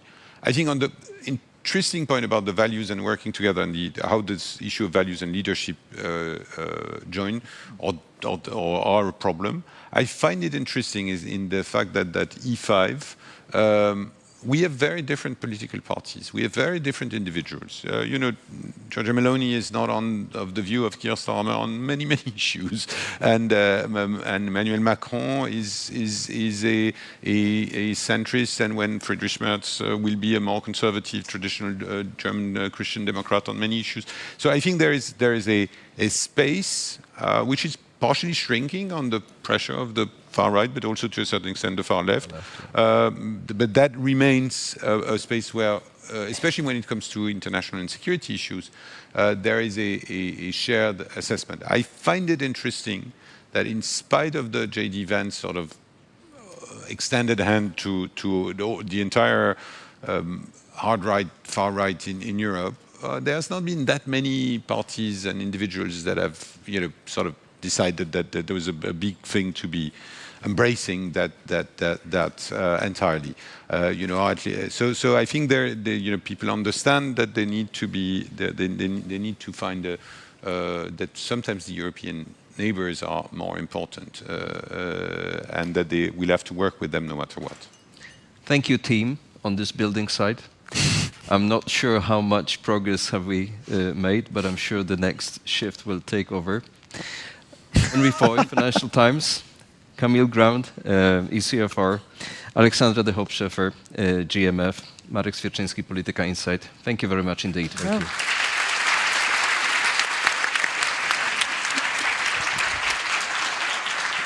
Thank you. Thank you once again. Thank you.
Good morning, ladies and gentlemen. First of all, thank you for the invitation. It's both a privilege and a pleasure to address such an eminent gathering here. And I'm also very pleased that we are meeting in Warsaw, as I do believe there is no better place to discuss growth and challenges ahead of it than Poland, that Warsaw. As you know, our economy in 2024 was among the fastest growing, not only in Europe, but also in the world. And we do believe that also in this year, in 2025, our GDP growth will be close to 4%. But it's not just about a year or two. Between 1990 and 2023, real GDP per capita in Poland more than tripled. It was possible thanks to the dynamism of our entrepreneurs, so-called entrepreneurial spirit, but also, with no doubt, access to the EU single market, EU funds, and last but not least, fundamental EU freedoms. There's no better evidence that European economic integration could deliver great results. The EU is a way to move forward and to be stronger. Unfortunately, we are also witnessing the growing problem of European competitiveness and its gradually eroding position in innovation relative to US or China. European companies are lagging behind, and in some technological areas, we are overly reliant on external providers. EU is an open economy and rightly so.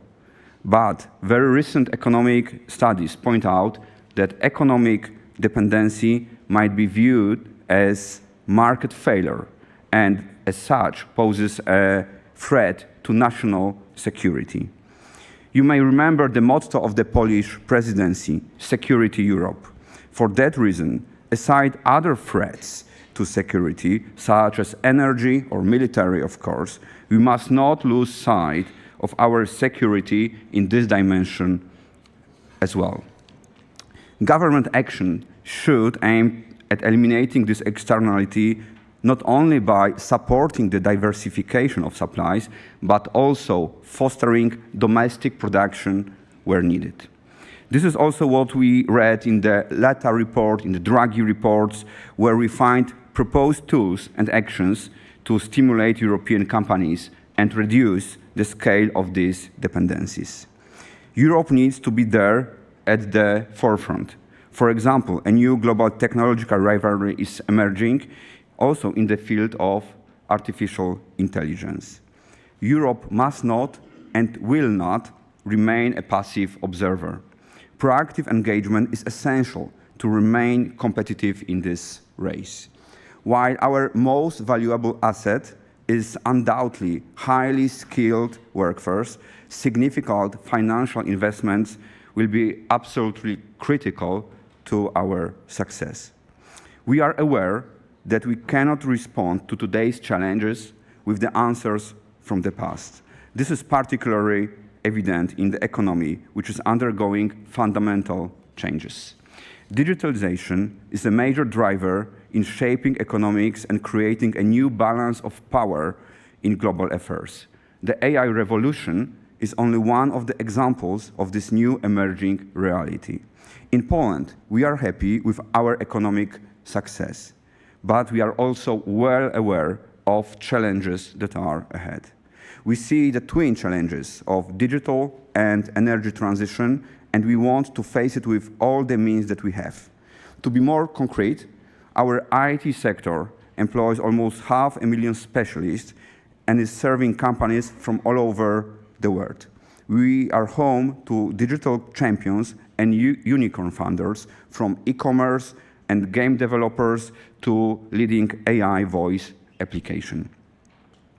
And as has been announced this week, Poland would be home to at least one EU AI factory. The Poznań Supercomputing and Network Center will be home of the future technologies.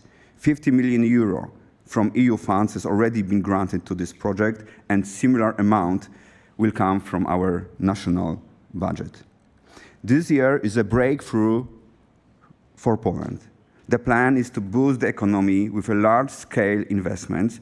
Among these, for example, the Deep Tech Fund, where at least 300 million zloty would be devoted to the most innovative technological projects.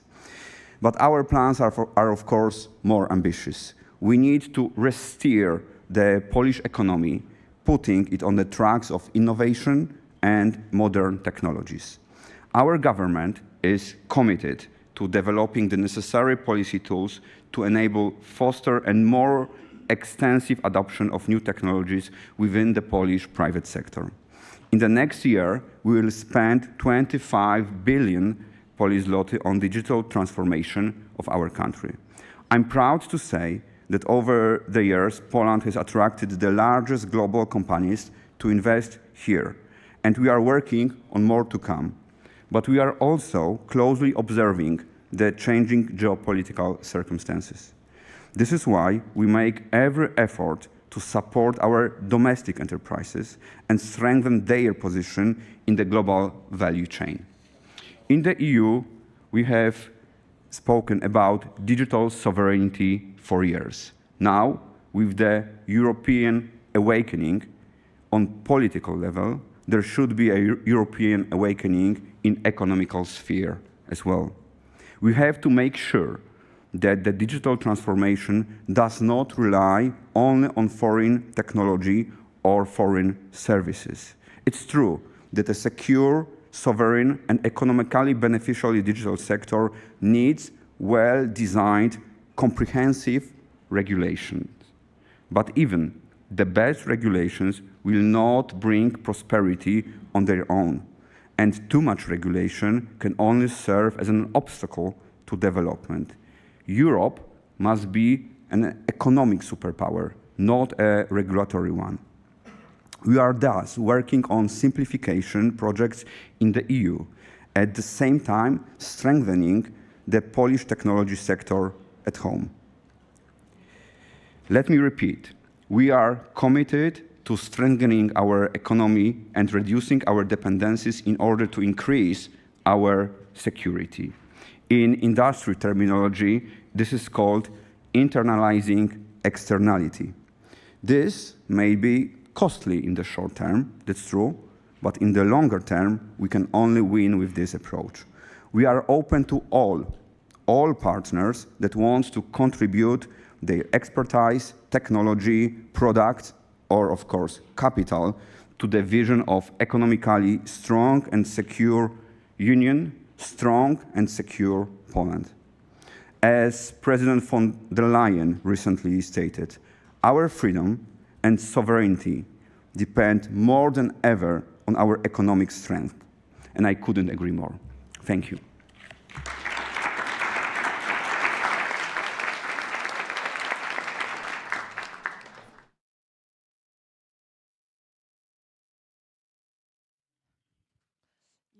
I will take this one and you can take that. Thank you.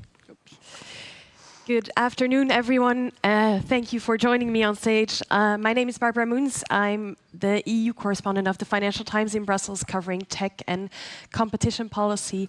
And I'm happy to welcome here for this panel, of course, the minister. We just heard a good introduction for our panel, Ms. Heydemann, CEO of Orange, and Bruno Maçães, senior advisor at Flint Global. Welcome. You mentioned there's a political awakening around this topic. Digital sovereignty has become the buzzword in town. But Bruno, I maybe would like to start with you.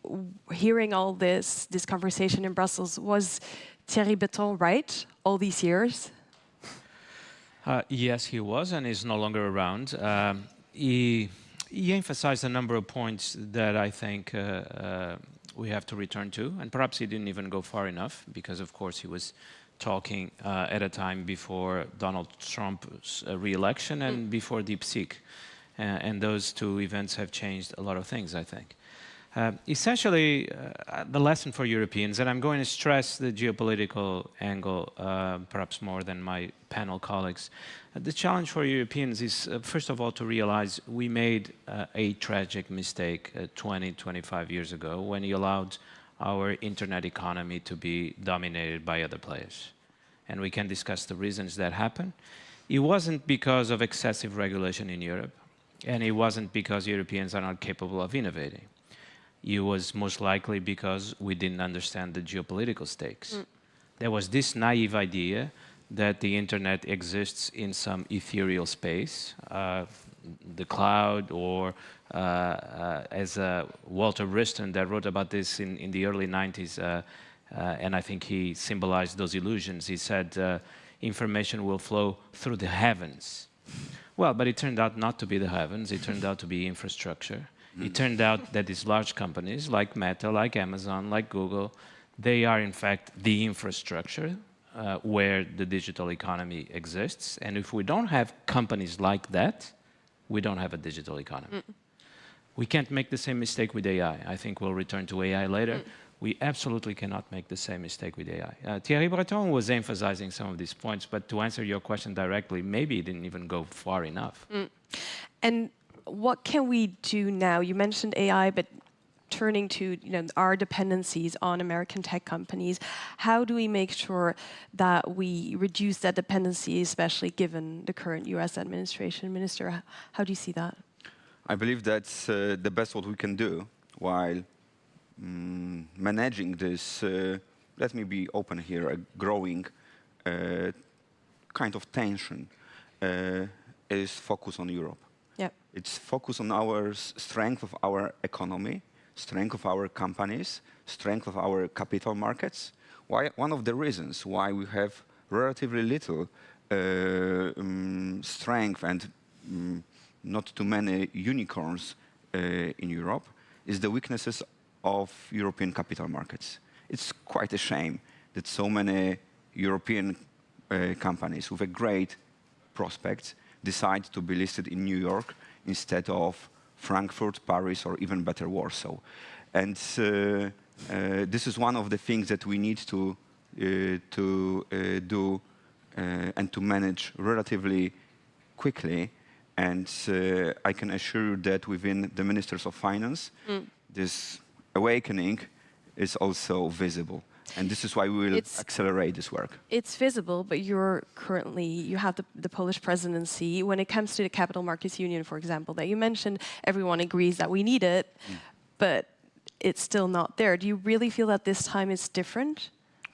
This time is different is the most expensive words, as people from the market knows. But to be serious, yes, of course, as a presidency, we act as an honest broker, but also we try to be a very active one.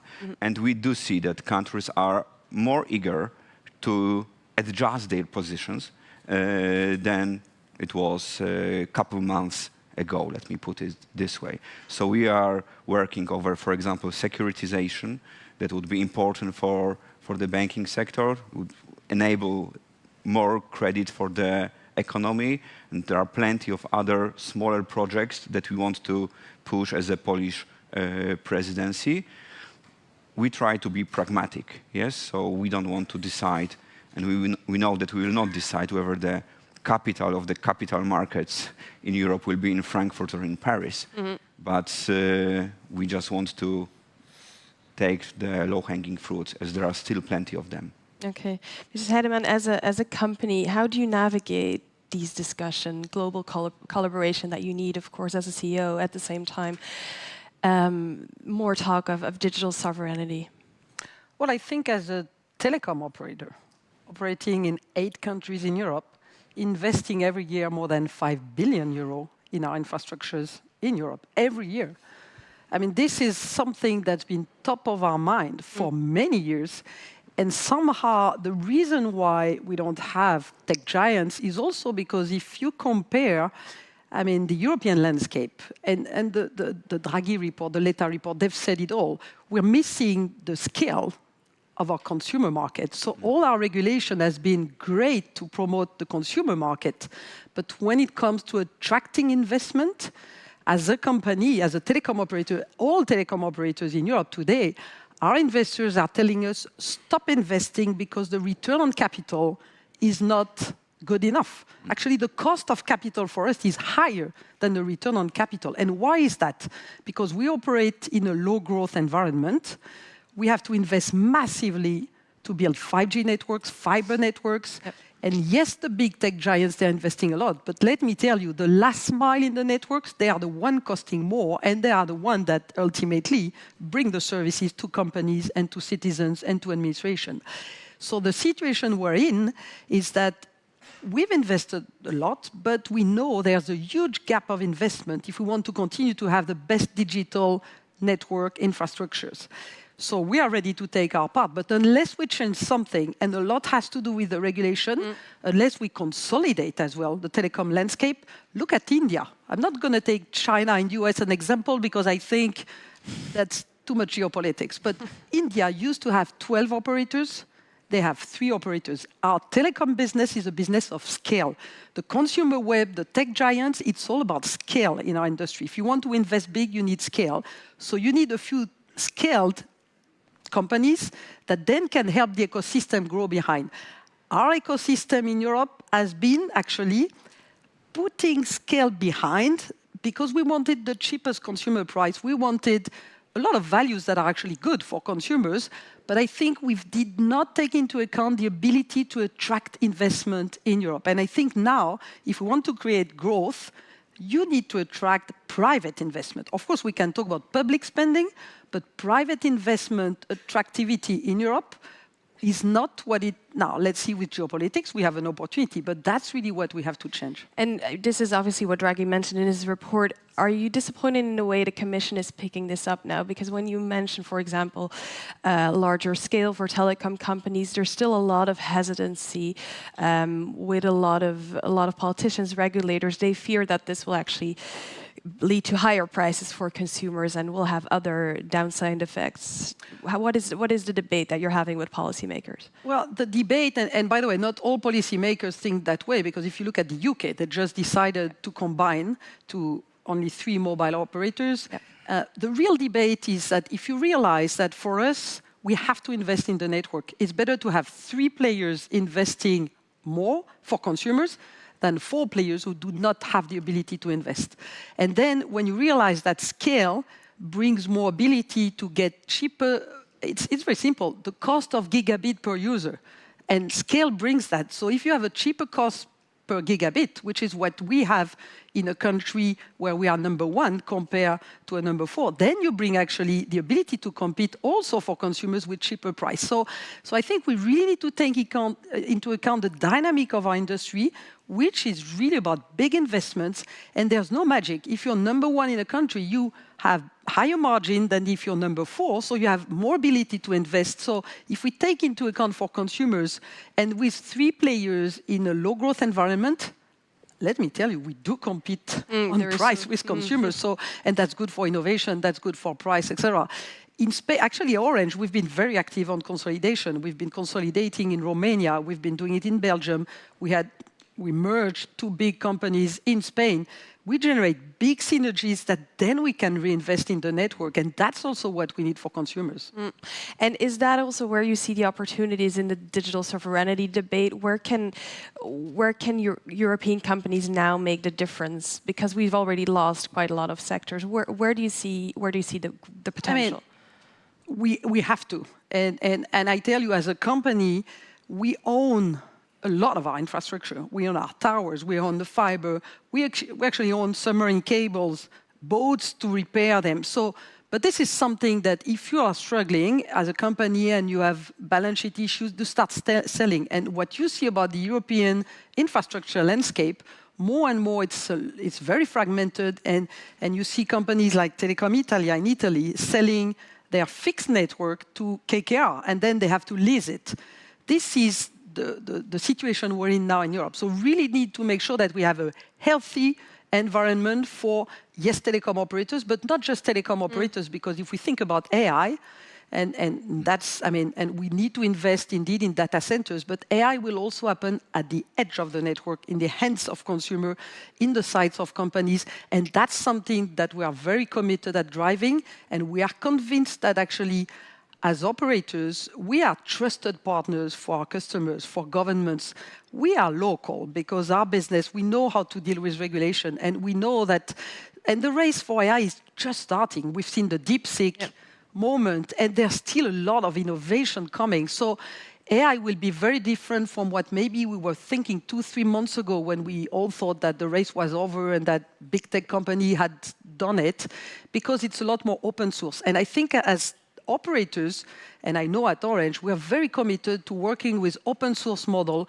We want to work with the best partners, which, by the way, does not mean we should close the borders to also US tech companies. We work with them because they also challenge us, but we also need to know and make sure that we have alternatives. And it's true that in some areas, we can talk about cloud, for instance, we need to make sure that we build alternatives. By the way, we do that for our companies because we also need to be reliable and resilient in the context of crisis. And do you believe those alternatives, specifically on cloud, those alternatives on cloud can actually get big enough to challenge US companies, that the current debate actually helps the European companies, for example, in cloud, to gain that share, that market share?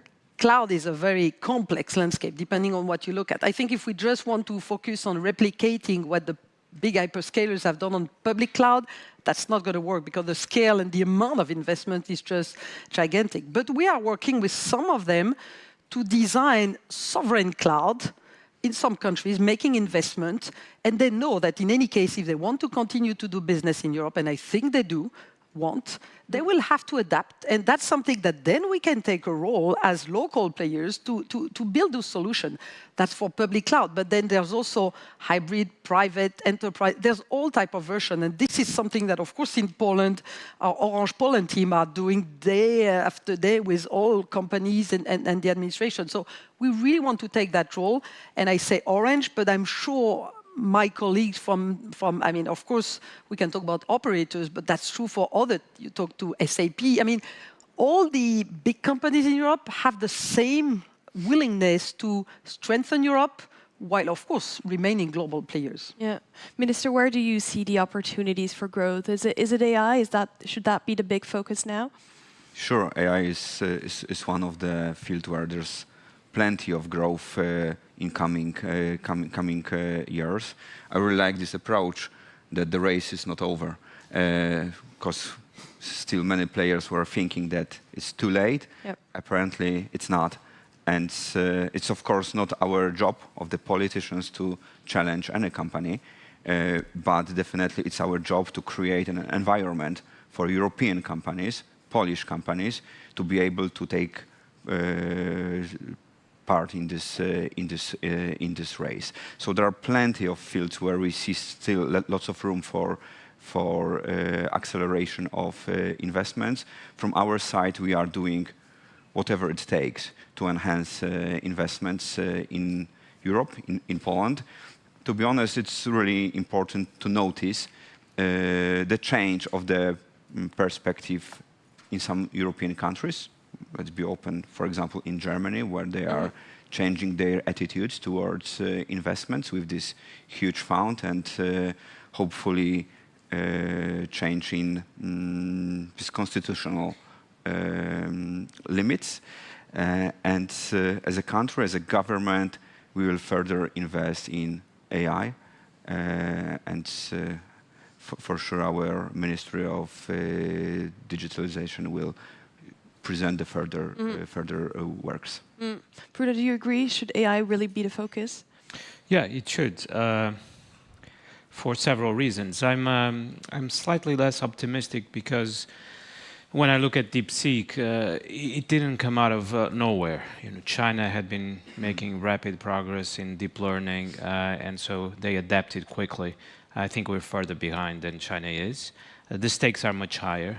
If something like Facebook had powerful network effects, because once you get to have 4 billion users, it's very difficult to compete with Facebook.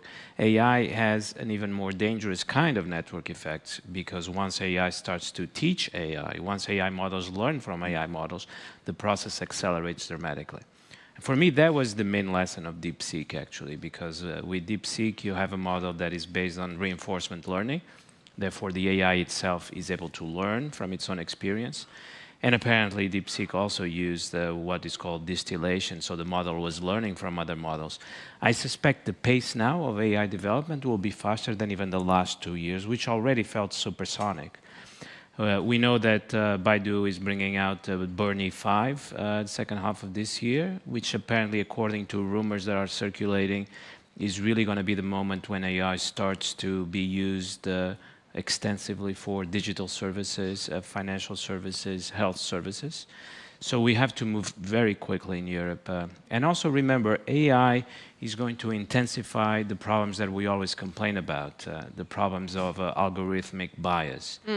The other day I tested DeepSeek and I asked him to rate countries in the world according to how evil they are.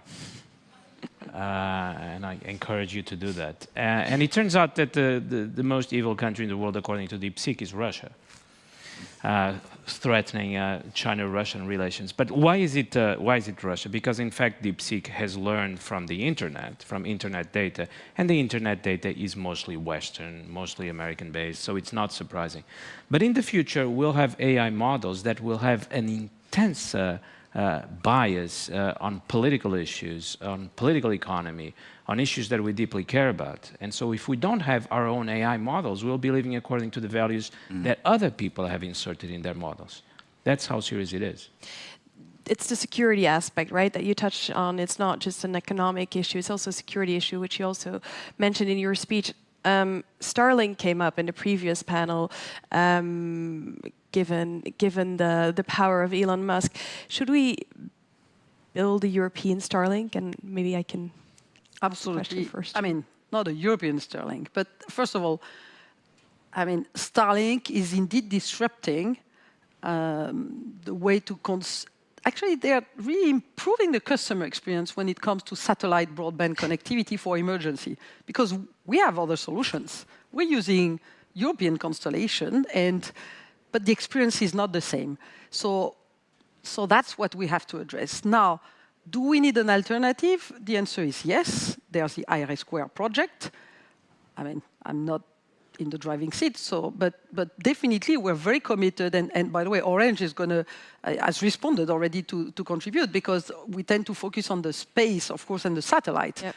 But remember, a lot happens at the terrestrial ground station, because satellites are nothing unless they're connected to the internet. And that's where, by the way, Starlink is consuming our infrastructure, and they're a customer because they need ground station. And so that's where everything is connected. But yes, we need alternatives. I think that's true for anything. I think as a company, we never want to be committed to using only one solution, whether it's American, European, or Chinese, or from any place, because this is a risk. So we want to diversify, and I think then for defense, of course, satellite technology is critical. I think Europe has shown in the past, Galileo project was built after GPS, so there's been examples. So Europe knows how to gather and build projects of that size. And when we talk about digital sovereignty, the European Commission obviously in the coming weeks has its decisions to make under the Digital Markets Act on how to handle American tech companies, especially given the current geopolitical context. There's a lot of debate in whether we should continue fining these American tech companies, or whether that risks, infuriating Donald Trump even more, that he would link this to other issues. Bruno, what would you advise the Commission to do at this point? Yeah, well, this shows again what a tragic mistake it was to find ourselves in this position. I don't believe it is possible to genuinely regulate these American giants, because they are now part of a digital political complex, and Donald Trump is part of that. We shouldn't be afraid that the issues will be linked, because they've already been linked by the US side. Yep. A few months before the election, J.D. Vance, I don't hear any booing here. J.D. Vance said that if the EU got out of line regulating Twitter, that questions having to do with NATO would have to be reassessed. This is the most sacred of taboos for Europeans, that you don't link economic questions with security questions. Yep. That's a pillar of what we call liberalism, that these spheres are separate. But they have been linked by the American side. I think we shouldn't be afraid, simply because that's one of the very few weapons that we have. And once Donald Trump starts to impose tariffs on our exports, where we have an advantage, where we have leverage, is precisely on services and digital services. And all experience shows that Donald Trump does not respect weakness, does not respect all these attempts at mollifying him and flattering him. He does respect strength. He doesn't talk to Xi Jinping like he talks to Vladimir Zelensky. And so we have to be in a position where we can show strength rather than weakness. Minister, should we hold our ground?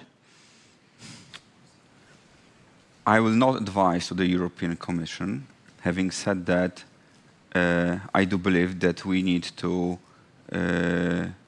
speak from the position of strength, as we have our, let me use it, our cards as Europe. And the discussion is, of course, very, very complex. And the most important, and not easy, is to remain united. Same with the tariffs.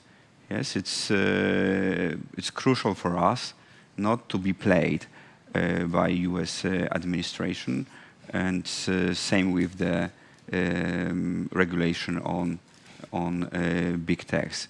As some countries, European Union members, could have slightly different interests here. But at the end, it's the bloc of 27 members, and our strength must come from the unity. And I believe that Commission will share this view. Yeah, absolutely. But as you said, every country has its different sensitivities. Obviously, for Poland, the security question is much more sensitive than, for example, for Portugal. Are you willing to risk security repercussions, big over fines for American tech companies? I mean, security is our priority, and it remains so, with no doubt. And we are really glad that European countries finally realized that it's in our own interest to spend more on defense, as my country currently spends close to 5% of our GDP. And frankly, not only to support, to secure our security, but also other European countries. And in the same manner, we need to think about our relations with big techs and relations with US administration. Unity is a key here. I see this awakening in Europe, and I believe it's a process that will take place in different fields, not only on funding defense. Mrs. Heydemann, how do you look at this discussion from your company's perspective? How risky would such a digital trade war be? Well, I think it's not new, because a few years back, we already had US sanctions against Chinese technology. And I mean, and that was when actually Huawei, we were selling Huawei devices in Europe, and from one day to another, the Chinese vendors had to stop. So this is something on which we've been working already. I don't think there's a way to completely decouple continents on the technology side. This is not possible. So the challenge for us is to make sure that we have options, is to have plans, to know how long it would take to implement. I mean, when it comes to our network, we can talk about technology networks. I mean, Nokia and Ericsson, they are a European company. The telecom operators in the US, they work with them. So it goes both ways. Yeah. And I think this is where we need to have alternative. We need to know where are the weaknesses. We were talking about cloud. AI is definitely very open. Will come from the use cases, from the data. The data sits in our company, sits in our country. So that's something, and the past regulation has helped that. So this is what we have to work on. But for me, the most important is that the current situation is really creating a wake-up call that maybe we were missing, because I mean, we had the US sanction on Chinese vendor. We were looking in Europe as if it was US-China situation. I think now we realize that actually it's different. Of course, we have the security situation in Europe. That's a priority. But I think on technology, this is something that we have to take seriously. We've been working on it already. We have to continue. And yes, in some situation, we will continue to be dependent. If it's not US technology, it will be Chinese technology. But sometimes we have options. So we have the political wake-up call. We've discussed about where the potential opportunities are for digital sovereignty in Europe. Then the question is, where does the money come from? We've seen the discussion regarding AI with Stargate and the Paris AI Summit. Obviously, a lot more money needs to be invested. How do you navigate that with other challenges? Again, the defense challenges, the defense money, for example, that we discussed this morning. Yes. So, of course, public money won't be enough. That's, I believe, crystal clear for everyone. And just to refer to the question about the Starlinks, I don't know about you, but when I heard this rumor that Ukraine could be cut off from the Starlink, I really felt like being really afraid and about the consequences of that. So it means that there is definitely a need to invest in this, because I don't want to be afraid in the future, because we cannot rely that heavily. And coming back to the question of the capital, the money is here. I mean, it's the savings of Europeans are huge, huge. It's just the need to mobilize this capital to be productively invested in creating a long-term strength of European economy. So this is why the Savings and Investment Union, or it was called Capital and Market Union previously, why it's so important. And again, some countries will need to move a bit in their previous position, but I believe that now the mood is here to make changes. So the way stronger capital markets in Europe will be definitely needed to found what's needed, and actually both Draghi, Letta, also Noyer reports are pretty clear about that. Yeah. Other suggestions for more financing to make all these things happen? Well, I think I've said it. We need to, mobilize European savings, and in the end, it's about attracting private investment, and we will find the projects. We have many ideas, but you need the return on investment, and that's where maybe the way in Europe we have looked at things is really risk-averse, and so there's a lot of regulation that's around, protecting everyone, preventing risk, when maybe we need to be a bit more, attractive to more risk investment, which bring higher returns. So, and then you're referring to when it comes to mergers, right? Or is there other regulation that you're thinking about specifically that you want to address? Well, of course, when we talk about, my industry, that's the digital network arc, that's really making sure that we take more benefit of the size of Europe, and then we can talk about cybersecurity. Cybersecurity is an area where we are very active because by design, our networks, they see the threats, and we have experts working day and night to protect consumers, to protect companies, because the attacks come from digital networks. So that's an area where we have strengths. We work hand in hand with, of course, governments in every country, with national agencies. But that's an area on which we will have to continue to invest in Europe. And this is an area where we have skills, we have know-how. Okay, sometime we need to invest in some technology. We leverage also some non-European technology, but that's an area of investment that we need to continue to focus on. Any thoughts? Yeah, just very quickly. Of course, my colleagues deal with billions of euros every day, so they know better. But just a quick point. I gave a talk to an investment fund Monday, and had the opportunity to chat a bit with their managers. They were caught by surprise by how quickly the prospects for the European economy changed. 3 weeks ago, they thought there would be a recession in Europe and that the American economy would be booming, and now they've revised completely their expectations. They're in fact shifting a lot of money from the US to Europe and to China to a smaller extent. And what is the reason? It's the news that Europe is ready to invest. So rather than having risks and rather than carrying dangers, financial and economic dangers, these decisions are opening up opportunities.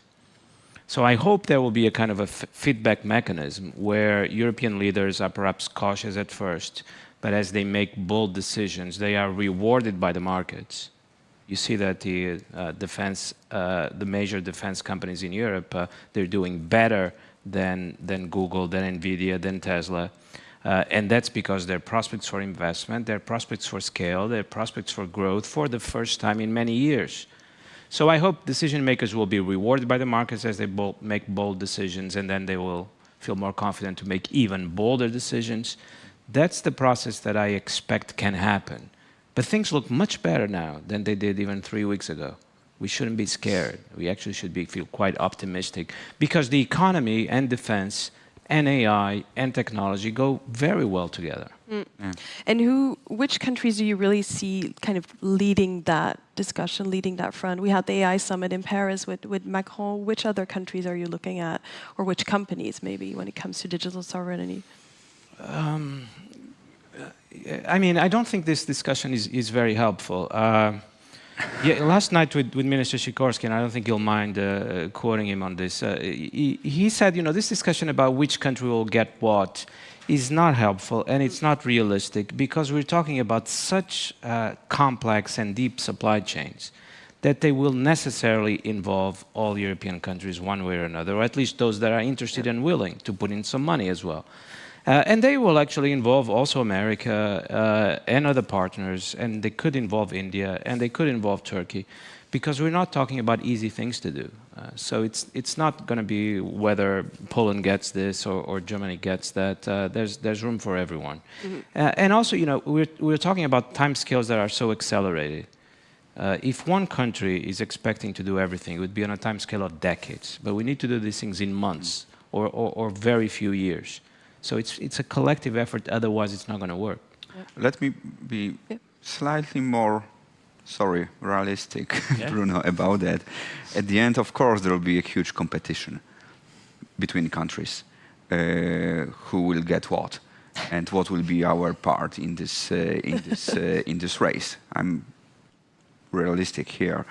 At the end, this race, this competition is a very good one, a very fruitful one, could be, that will push the European Union spendings altogether way higher, what's needed.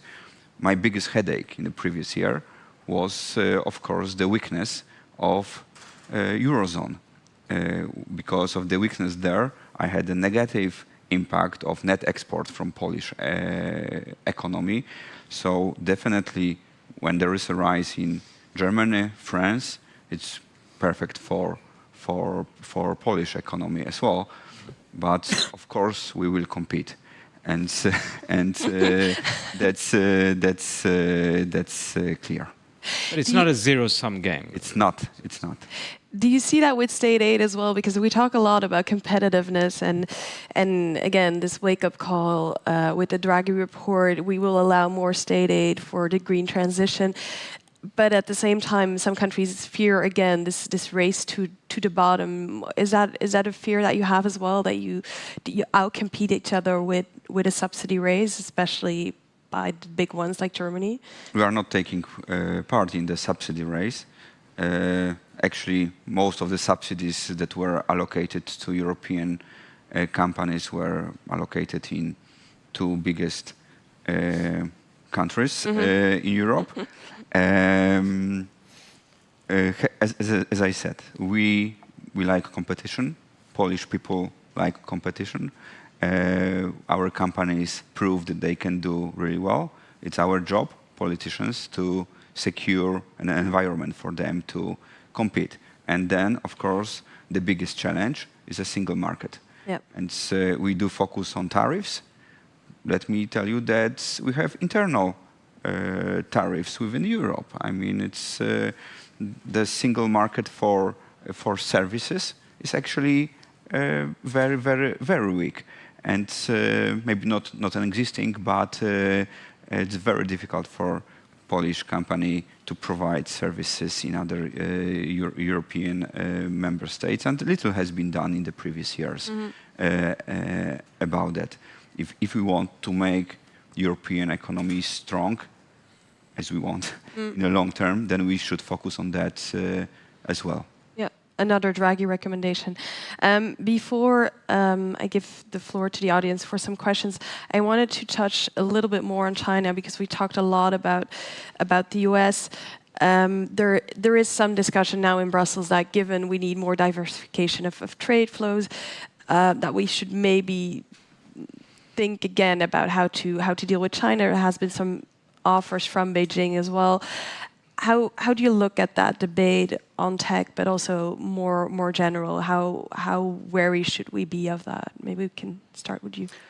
Well, I think, China is a market that's really moving very fast in many areas. And I think on innovation, actually, if you look at green technology, energy transition, EV cars, even AI and smartphones. So there's a lot of areas where actually China is probably a lot more advanced than any part around the world. I don't think we should look at the world as China, US, and the rest, because I think the rest is very powerful, and probably we should unite more with India, with Korea, Japan, because everyone wants to grow in that world. Yeah, I'll let you drink some water. Bruno, what are your thoughts? I think it will be a very difficult discussion. Of course, for now, you're hearing policymakers in some capitals and in Brussels raise this possibility, but I suspect it's more to try to convince Trump to rethink some of his choices by telling him that maybe we'll turn to China. I think over the past few years there were a number of decisions made by Europeans that were clearly aimed at strengthening the relationship with the U.S. and the Biden administration during the Ukraine war. Yep. There was a sense, you remain committed to Ukraine, and we can help you slow down China's technological progress. ASML. Exactly, and this was Gina Raimondo was very clear that America had an interest in slowing down China's innovation. So we helped with that, but I suspect that if America's commitment to Ukraine is reduced or eliminated, we'll have to be very honest that some of that logic disappears as well. Why should we don't have an interest in slowing down China's economy? That seems to be an interest that the United States has, for reasons that they have to explain. And so we have to be very tough negotiating with China. There are things we can get in return, and we have to realize we have a lot of leverage with China, because for them, for China, we have to be very clear, Europe is much more important than Russia. It's just that we were not willing to talk to China about Ukraine, but we had a lot of leverage in getting things from China on the Ukraine question that we didn't even try, because back then, obviously we know that von der Leyen talked to Jake Sullivan every week, and it was a different world. I don't think she talks to J.D. Vance every week. Do you want to talk to J.D. Vance every week is another question. Minister, do you agree? Well, my point is that we shall not, this growing tension between EU and US, it should not make us close our eyes on the threats, also the technological threats from China. So it shouldn't change our position. I do prefer to focus on Europe, on our strengths, and maybe to rephrase my prime minister, who recently said that why 500 million Europeans are asking 340 million Americans to defend us against 120 million Russians. Yes, so we should focus the same with economy. Yes, let's focus on Europe. Let's focus on our strengths. There are plenty of them. We just need to mobilize capital, mobilize investments, create an environment for those investments. Sometimes deregulate, or as it's called, simplify rules in important distinction. In Henry, yes. Important, yes. But let's be honest. In many areas, we went too far in Europe with regulation. So it's not only to stop imposing new regulation, but also ask ourselves whether we should not get rid of some of the regulations that are stopping us from investing more. Okay. And I believe that's what Commission is doing right now. We just need to applaud, and I'm really glad recently Commissioner Dombrovskis was presenting his omnibus package. I believe there's a need for more of that. Yeah. Okay, thank you. I would like to give the floor to the audience if there are questions for our panel, and I will have to turn around. There's a question here? Okay. Sorry. Yes, go ahead.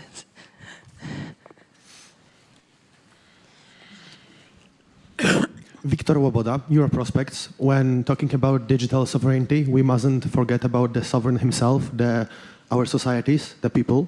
And while we highlight so much the threat of disinformation, the hybrid threats and others, and we talk about approaching AI revolution, who does take care of preparing the society for that incoming wave? Because while the restrictions, the laws enforced by the European Union secure the development on the side of, developers themselves and AI companies, who does prepare the societies? Thank you. Question for a politician, maybe. How do we prepare our societies to handle disinformation? Education, that's the only answer I know. Of course, you've mentioned algorithm, and well, recently we have this discussion on X, Twitter, between our foreign minister and Secretary Rubio. And then, of course, it's the question how many views is generating by algorithms which are supporting different this discussion. I don't feel good with this situation where we don't have the access to the knowledge how it's how these algorithms work. You want to come in? Well, I think when it comes to education, of course, but then this is, of course, a very difficult debate because we can be proud of our values in Europe. I mean, freedom of speech, and yes, it's true that we have actually more regulation in Europe to protect on social networks, to moderate, against extreme messages. But it's true that this is very complex, and this is for every, I would say, society to decide what they want. The worst is when indeed you have only one channel of information, and so I don't think we have only X. Actually, we have a lot of options. So that's why education is so important, developing critical mindset as well. So we also have to work with societies. The media, of course, play a very important role. I see a question right in front of me, which is easier. Go ahead. Grzegorz Nowaszewski, Virtual Power Plant. The question is how to utilize digitalization of economic different interdisciplinary partners to create energy independence, because we need more electricity, we need more heat and more resilience. How to combine these components in one solution for New Europe? It's a good question, but not an easy one. I'm not sure. Yeah. Well, just of course,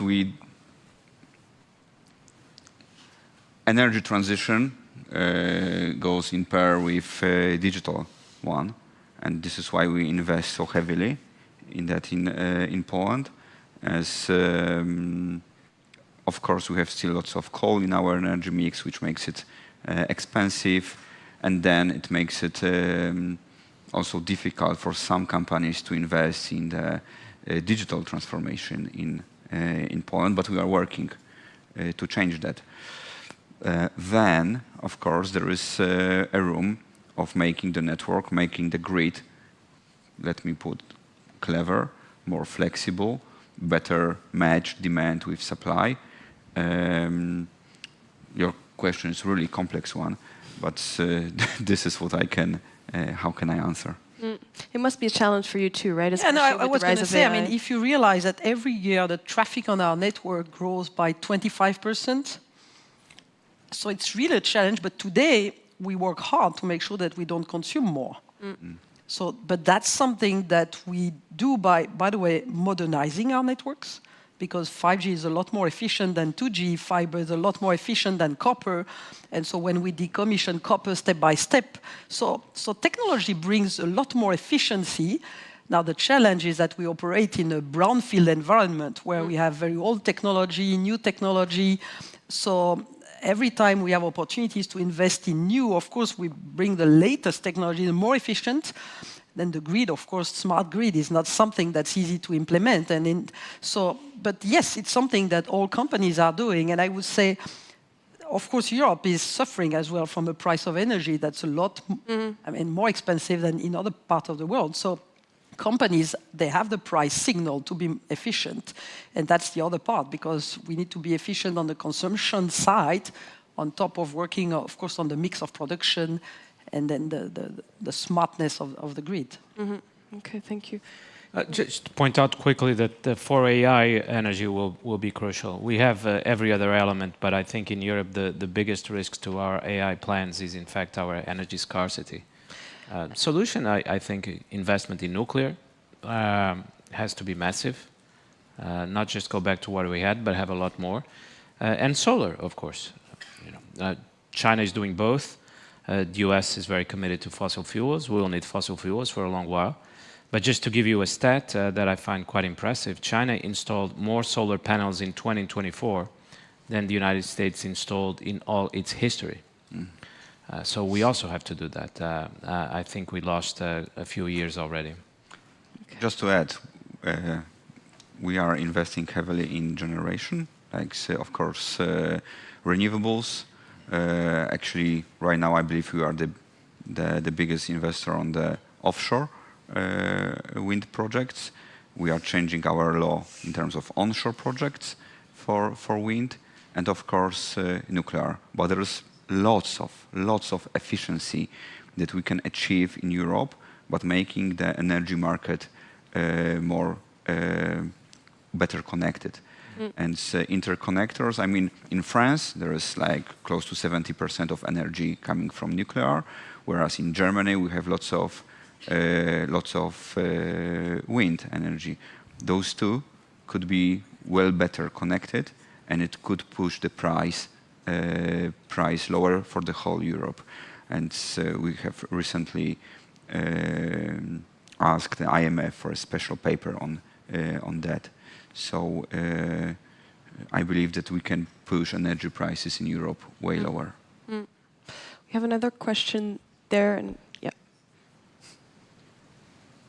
Thank you so much. My name is Dominika Lasota. I'm from the Wschód Initiative, and I have a question especially to the Minister of Finance, because there was so much said about the defense, and I think I'm very proud to see that Polish government on the international scene is, leading the way and very much alarming the whole Europe that we need to invest in defense and really take care of our hard security. However, there was mentioned the Nordic models where the defense, the military security is combined with social security. And unfortunately, I don't think we're seeing this attention being put to social security in Poland. We hear a lot about deregulation, about supporting businesses. However, I wonder, and that's my question to Minister Domański, but also to you, is there a chance for Poland and Polish presidency in the EU to also lead on the social front? And can we expect, more ambitious policies regarding, the healthcare system, the housing system, the workers' rights system? Because, I feel as a young person also in Poland that without that civil resilience, without that social security, I don't think we can really have a full security in our country and in Europe. Thank you for this question. Sorry. We do both. Definitely, we do both. We spend 4.7% of our GDP on defense, by far the most in NATO. Most also within those money, more than 50% is spent on buying new equipment, modernizing existing one, with the median for the NATO members at 30%. So we are really modernizing our army because we do believe that it's definitely our highest priority, and we just cannot close our eyes what's happening right now in Ukraine, and the threat from Russia, in my opinion, is only growing. Therefore, we will invest in our defense. Having said that, our government decided to allocate additional 30 billion zloty to our health system. We have started the special program, probably you are aware, that provides special money for parents who decide to come back to start working again. We have special program for kindergartens. I do believe that providing social security is absolutely crucial for the security of the country. So we just have a difference in opinion whether this government is doing that or not. But definitely I can provide you plenty of arguments how much money has been spent. As a Minister of Finance, I'm really aware. Thank you. We'll take one final question. Yeah, go ahead.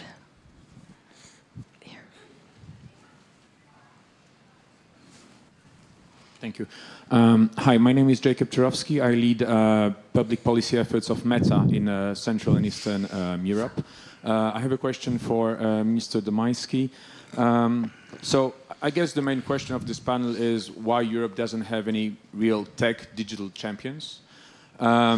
First of all, I think it's important to acknowledge that it's not always been the case. If you take the 3G revolution, for instance, it was all about Ericsson, Nokia, Siemens, and so on and so forth. So I guess something went wrong, and there is this say that in the past 20 years, the US have been innovating, China has been copying. They begin to innovate, actually, and Brussels has been regulating. And I think there is really an acknowledgement of that, and you, Mr. Minister, with the Prime Minister, announced this deregulation move in Poland mid-February. But at Brussels level, I guess the question is how to make it concrete now. And I guess my question is, with Dombrovski's kind of initiative to undergo this fitness test, would you support that the existing digital regulations, the DMA, the AI Act, would also be part of this competitiveness fitness test, so that we end up in a situation where not only kind of it's all against American companies, but we end up in a situation where we do really have European champions moving forward? Thank you. Thank you for this question. As I said at the beginning, I do believe that Europe must be an economic superpower, not a regulatory one. And we see that there is lots of effort, lots of work on the Commission level to go this way. And this omnibus package presented by Dombrovskis is only the first step. And I will not touch here this specific regulation here. Honestly, it's not my job right now to discuss it. But we see there's lots of more of effort from the Commission. And Bruno said it at the very beginning that we, of course, missed. We missed the moment where we should have invested more. Europe missed this opportunity, and it's not a coincidence that one US company, Nvidia, has a market cap similar or higher than the whole DAX index. But I believe that in a couple of previous weeks, there was really a change. And it's our job of our presidency, or maybe even more precisely, it's the job of Poland, to make this European awakening last for longer.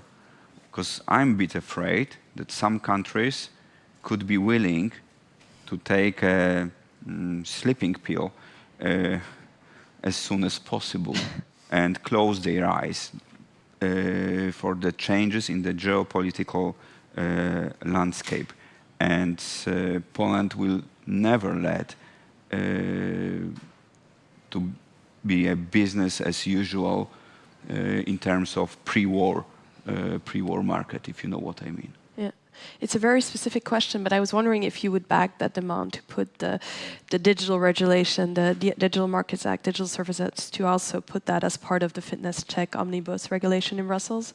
Well, I think the DMA and the DSA, let's be clear, they are trying to fix issues because indeed some companies are so big that they are actually preventing others to innovate and compete. So it's true that there's a limit to find, because sometimes regulation is actually, and I'm not talking about a big company like Orange, because like Meta, I mean, we have people who know how to deal with regulation in every country, in Brussels, but it's more for small companies to be able to grow and to get the innovation coming from the bottom and then to grow in Europe. So I don't think at this stage I would push the Commission to work hard on simplifying DMA, DSA, because first of all, we're just starting to implement, and for some of those regulations, they, by the way, only apply on some non-European companies and very limited in Europe. But of course, I'm fully behind the Commission to try to simplify. And this is not just the digital regulation, it's a lot deeper than that, of course. Yeah. Okay. Great, thank you so much. I would like to wrap up here, and I would like to invite everyone, when you head to the lunch break, to take all your belongings, because they will divide up the room. And then I would like to thank our panelists, Minister, Ms. Heydemann, Bruno, thank you so much for the conversation. Thank you. Thank you.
Good afternoon, everybody, and welcome to the second part of Warsaw European Conversation.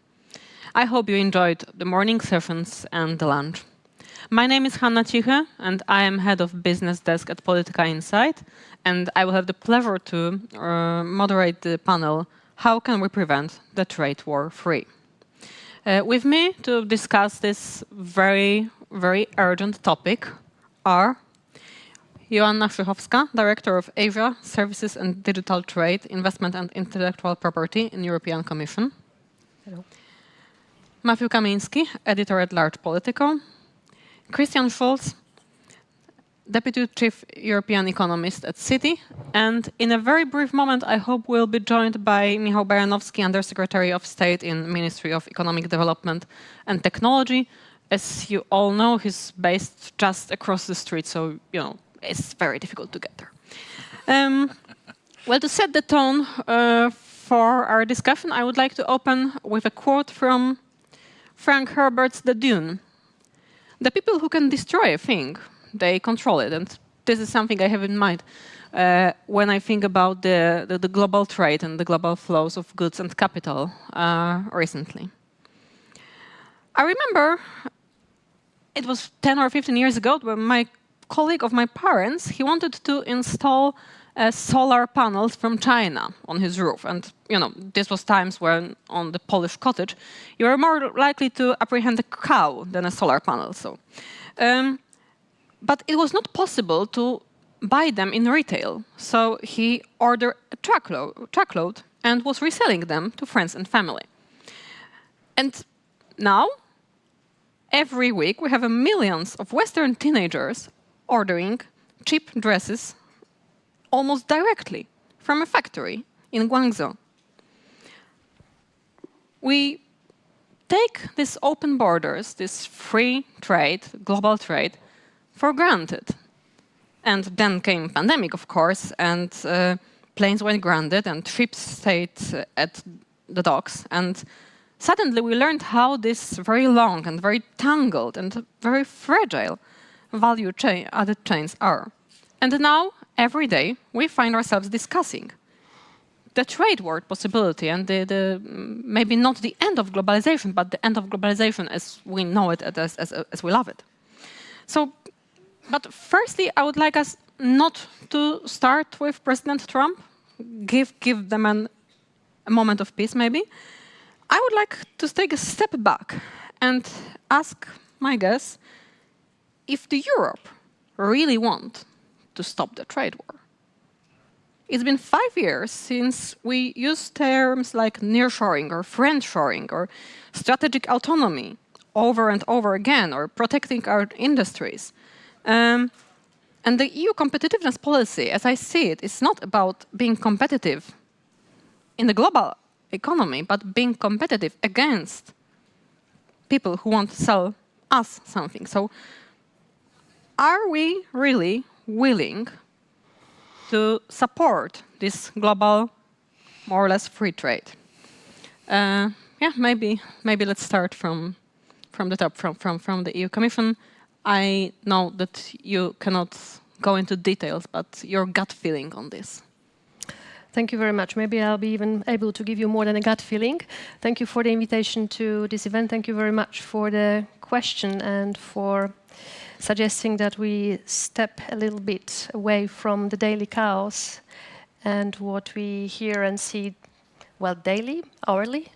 That's a very good idea.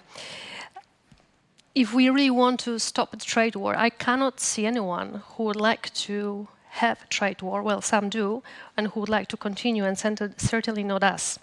So I don't think there's a question whether we would like the trade war to unleash, and this is what is happening. We would like it to stop as soon as this is possible.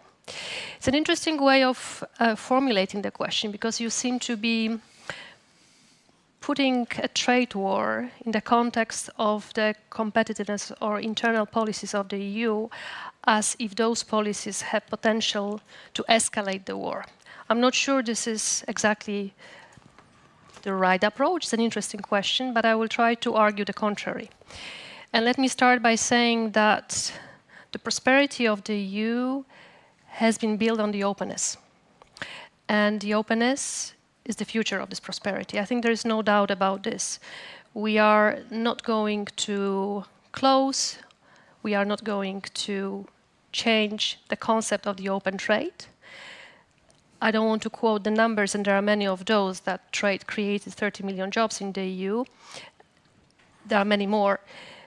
But there is one thing that is different, and that has been changing not over the past months, but much earlier, which is that the environment in which we operate is very, very different from when the multilateral trade order has been put in place, or even, if we don't want to go as far as 47, over the past 30 years. Because the world has become far more aggressive. We see much more trade weaponization. We see unfair competition. And we have to react to it. So we need to find a way to keep the trade open by becoming, as we call it, more assertive. And this is very true, that this is what we are looking for. We think what is the best way of doing it. So if we want to continue benefiting from the free trade, we have to find a way to protect our back. But what we call this economic security strategy, it is not only about defending ourselves, it is also about continuing to develop the links, continue to build partnerships, and continue to open to the world. And that's why we have such a huge free trade agreements agenda, not only classical free trade, but all sorts of arrangements that I'm happy to talk about later on. Clearly, we also have to act to protect ourselves with the tools that are numerous, not only trade defense measures, but a number of the new ones that we have put in place precisely because of the weaponization of the trade relations over the past years. And yes, you are right. There is a third element of the strategy, which is internal competitiveness, because obviously we cannot imagine being on equal footing with a number of third country partners without improving the condition of EU economy. So I think you have to look at what we do in this final third leg of the economic security through the angle of what is happening outside and how all three elements come together. I stop here and happy to take it up later.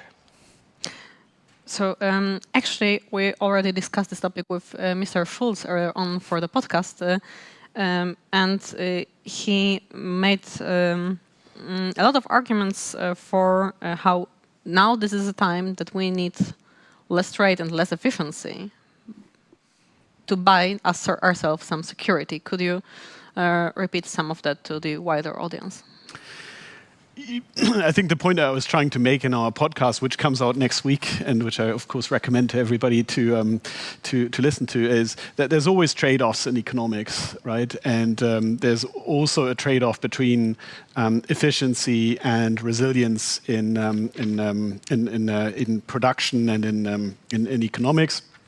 And I think the country that I cover for Citigroup, which is Germany, is one of those countries that before, in the heyday of globalization, so before the global financial crisis, was making huge progress towards becoming as efficient as possible, globalized production processes. These companies, German car companies and others, were investing all over the world in order to produce where it was the cheapest and integrate these production processes with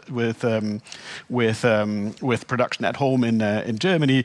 Of course, German companies famously also invested a lot in Eastern Europe and integrated countries like Poland and others into the German value chain, which then allowed exports from Poland to China and all of these places. Super efficient and super competitive. And then the global financial crisis struck, and people even in Germany, started thinking about whether globalization was really good for them. Right, or whether it was only good for investment bankers and migrants. And then we had the Brexit vote in 2016 and the Trump vote as well, and the trade wars with China. And then we had the pandemic, which made production processes, which were as complex as the German ones, unsustainable, and we started talking about re-onshoring some of the production, a term that you used, and then Russia cut off the gas supplies, and more spanners in the works of this efficient process. And the question of resilience is now a much greater question. And now Trump is challenging us on that as well. But we shouldn't forget that, from an economic perspective, of course, free trade, exploiting comparative rather than absolute competitive advantages is, of course, optimal in the Ricardian sense. But there's also a democratic, a political sustainability which needs to be given. And we can see that voters do not like free globalization. They introduce frictions into it. And politicians like Mr. Trump are effectively responding to it. And that means we need to work on resilience now. And that is a different concept of competitiveness from what we're used to as economists. We have Minister Baranowski now with us. And what happened before you came is I'm challenging you with the question if can we really, here in Europe, call ourselves pro-free trade? Can we in Poland, this is what I would like to ask you, are pro-free trade if come summer we'll go again to the same discussion about the Ukrainian grain? If just this week I read about some new barriers being put in place to prevent Eastern construction companies competing for bids. So are we pro-free trade only when we are the exporting ones? So does it make it different us from the Americans? Thank you very much. Well, first of all, it's wonderful to be here. Thank you for the question. Great to see many good friends, and congratulations to the organizers, good friends from Polityka Insight and ECFR. Sorry for being late, but actually this is the reason I was late is because I was, and I'm not just showing off, this was the reason I was late, on the call with Commissioner Šefčovič and the French and the German trade ministers, discussing what we do, actually not about Ukraine just yet, well, I'll come back to this, but about the US, and how do we plan and think about the next stage of this trade war that started on March 12th. So it's very timely conversation. I mean, timely, literally within minutes in some ways. So, I mean, I think one of the questions that you also posed in the beginning is, and I heard colleague from the commissioner answering, do we want a trade war? So let me start with that a little bit, because this is something that we are really trying to avoid and de-escalate, both as Poland, both as presidency, and we work again very closely with Maroš Šefčovič, trying to get from a place where we were just a couple days ago of very little conversations to real negotiations. What we have seen on March 12th was a shoot first, talk later approach. And that's why That's why the response from Europe was firm, but proportionate, and with very, very clear sense of unity. No disunity from areas that you could imagine it would be coming as in some other areas. But we are in the midst of it. This is just round 2. Hold on to your chairs before April 2nd, when US is going to decide on reciprocal tariffs. So the idea is that between March 14th and the end of March, we can get to a real conversation, because we are free traders. You ask about free trade, ATMs followed by DCFTA with Ukraine.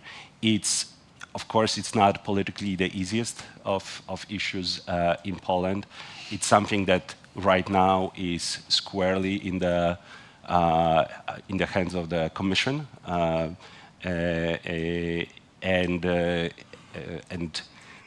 there has to, there will be to also what my colleague here on the panel said, for free trade, including in DCFTA, to work well, it has to have societal support.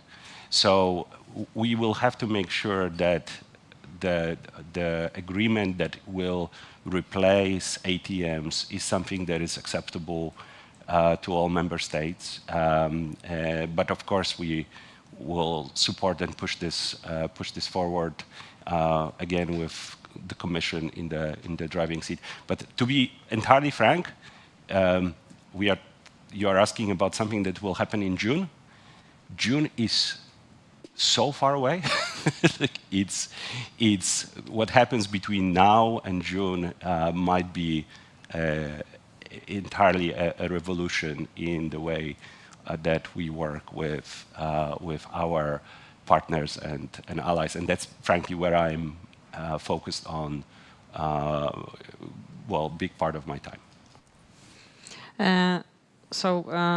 To be frank, we also had a head start on the discussion with Mr. Kaminski and also recorded a podcast. So I know already what your views about the trade policy, the American trade policy are, and you use very, very direct, very bold words to describe them. But I would like to ask you, from your perspective, from the Washington perspective, is what Europe says view as de-escalation or just the other way around? I hope we're going to keep the Trump-free part of this panel longer. Also, I'm going to claim my Polish passport here instead of my American one. But I do live in Washington, so I am closer to the circus, and doesn't mean that you get sort of better insights into what's going on. I think, to Michal's point, yeah, there is no societal support for free trade, but there also is no political leadership for free trade. And for a moment, we just step back from Trump.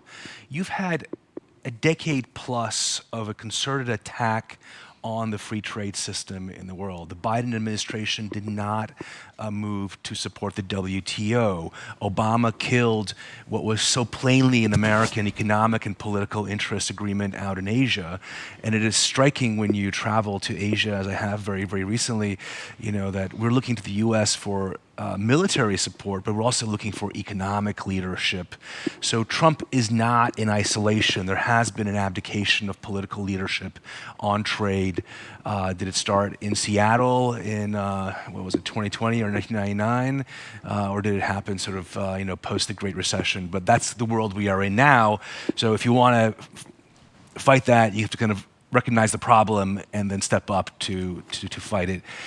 Look, Trump is Trump. I mean, we're all stunned by but he's been around for 10 years. You had a full 4 years of him, and I think yes, he's very different, Trump 2 than Trump 1. There's more hubris. There's less people around him who seem to be kind of keeping him in line.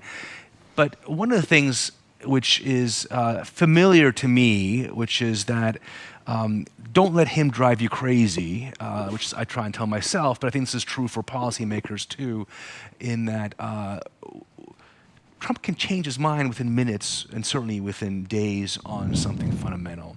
So the danger is take him seriously, but don't overreact. And I think Europe is obviously in its rights. Now he's going to put 200% tariffs on French champagne, or says he will. That will not make his friends in New York very happy, won't make me very happy. The Veuve Clicquot is not that cheap to begin with in Washington. But I think if you see it as part of a sparring match, and if you almost sort of play by his rules, then as we've seen with Canada and Mexico, it's on one day, it's off the next day. I do hope, for the sake of the U.S. economy, global stability, that this becomes a little bit more predictable. But he is asking for you to dance with him. He is not saying that I am recreating the Smoot-Hawley regime from 1930. I'm not sure, unfortunately, he knows what the Smoot-Hawley tariff necessarily was. But you know, it is what it is, and there's too much riding for the Europeans and for the Americans to throw the hands up and not try and dance with him on this. It may not be a pleasant dance. He's going to step on your shoes, but I think the alternative to leaving the dance hall is actually far more terrifying than actually trying to work with him. So Trump is Trump, as you said, and to keep our discussion maybe more insightful in the longer term, because the reality with Euro-American relations may change even as we speak. I would like to point at the other elephant in the room, China. We can, for the time being, we can drink our European champagne in Europe, and the Americans can drink their American bourbon because it will be too prohibitively expensive to export these goods. But can we really decouple from China, or reduce our exposition to China, especially in the green technologies? I'll give it a shot. Thanks a lot for your efforts to take the heat off from what we see happening around us. Very much appreciated. You said, and I will start with this, you said we have to recognize the problem in order to handle it. I think we have recognized the problem some time ago, but the problem has changed in the past weeks and months. So the problem has for quite some time been China, and I will explain this in a moment. But what is very different is that so far we trusted that we can discuss how to address this problem, including with the US.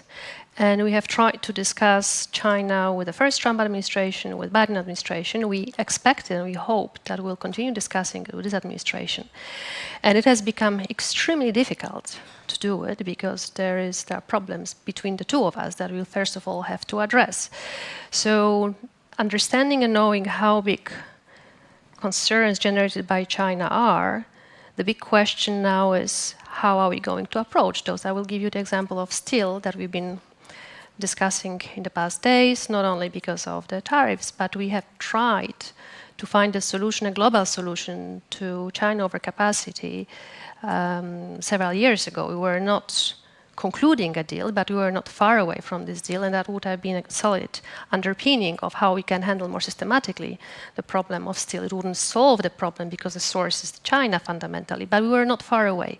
Now we are lacking a partner to have this serious conversation. So I think that is the new element in the description of the problem. Now, to the problem itself, are we decoupling from China? I don't think we are decoupling from anyone.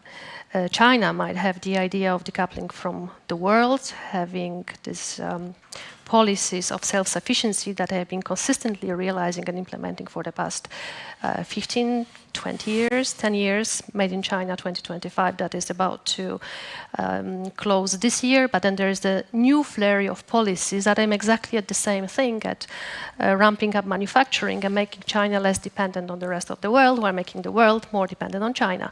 So yes, this is the mindset in China. This is not our mindset. What we have been saying, and this is not just a buzzword, we cannot decouple because China is our third biggest partner. We trade $2 billion daily, twice as much we trade with the US, basically. So we are not going to decouple. We have to, however, think how we manage this relation, how we navigate the relation, how we, what you have heard earlier, how we de-risk it. And whether this is feasible, well, the jury is still out, but certainly we have gone a long way over the past 2-3 years in recognizing that indeed we have been dependent for a long time, not just on China, because the first realization came with COVID and then with dependence on Russia gas. Now we have China. So there is a long process of coming to terms with the fact that we have made ourselves dependent and we have to work on it. So the programs that we have put in place, I mentioned some of them, they aim at thinking about where the dependencies are, what are the risks stemming with relations with China, and what are the measures we can realistically think about and undertake in order to limit these dependencies, in order to prevent the weaponization. So there is no straightforward answer that, yes, we are going to succeed and this is a recipe for a successful solution. It is just a very clear mindset whereby China is and will remain our trade partner, but we have to gauge this relationship very differently from how it used to function earlier. Maybe one point, since you touched upon clean technologies, we are certainly highly dependent on China when it comes to clean tech, and probably we cannot do without China. So one element of this puzzle is to think how we work on our clean industry. We had this discussion over the past 2 days here in Warsaw, but also how we do it with the support of partners around, including China, because we can tap to their resources, we have to tap to their resources, we have to tap to their technologies, and how we can do it in a way that is more satisfactory than what it used to be before. So this is to paint a bigger scene and try to demonstrate that we are very clear about the risks. We are thinking how to mitigate, what will be the avenues to work on, but it's clear that we are not going to decouple from China or from the US for that matter. And again, that staying open and have working trade relations is what we are aiming at. I mean, it's just striking, just for a second, too, with that at this rate, it's more the U.S. that will decouple from the world rather than China, which is a really remarkable success for the Trump administration, if that's what happens. It's also striking, just being the last few days in Europe, of how the tone about China has so changed from everyone. You talk, well, maybe we should do deals with them. They got pretty good batteries over there, you know. So that is, again, if the Trump administration wanted to do A, they are getting B on so many things, and this above all. Well, you said the US is on the way to decouple from the world, but maybe in terms of the trade in goods. But then you have the trade in services, and as much as we are super dependent here in Europe on American tech, software, cloud services, everything, as much they are dependent on us. It's 30% of their revenues, right? So even if the EU has this new tools like this anti-coercion tools that can be used to put some pressure on this, I think that this is a very, very vulnerable place for us. Maybe Mr. Baranowski, are we thinking about de-risking from American tech? Because I seem to have seen kind of a debate within the Polish government recently about this. Let me think it's a about tricky how one, to right? answer this, because this is I'm still transitioning from a tanker to a minister and whatever analyst to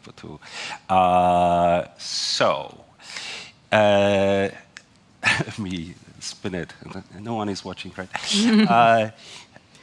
Look, we are both.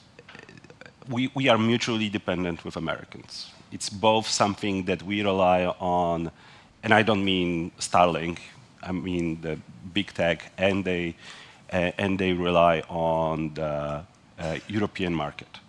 The ideas of any new taxes, I think were best described by our prime minister, who said, yeah, you know, we don't say yes, we don't say no. I think it's time for a certain level of strategic ambiguity. Wait and see, as the central bankers said. There right? you go. There you go. I mean, that's because things are moving fast. This is, you know, this is again. Are we looking at this from the European level right now? No. This is, you know, the big tech is not going to be pulled into the trade war early on. That said, you know, we are, I hope, at both the first and the last stage of this tussle. But April 2nd will be a big and very interesting development. We really don't know what will happen. We really don't know what the American administration means by reciprocal tariffs. We don't know whether this is about very reasonable question of why do we, Europe, charge 10% or 10.5% on US cars versus them charging 2.5, or whether we are talking about VAT as a non-tariff barrier. I can go into the details of this. It's very wonky, but it's actually very real. So I know that we don't want to decouple or de-risk. It is striking how fast the trust and approach to the US is changing. I mean, Matt, you've been traveling through Europe, so you are seeing this.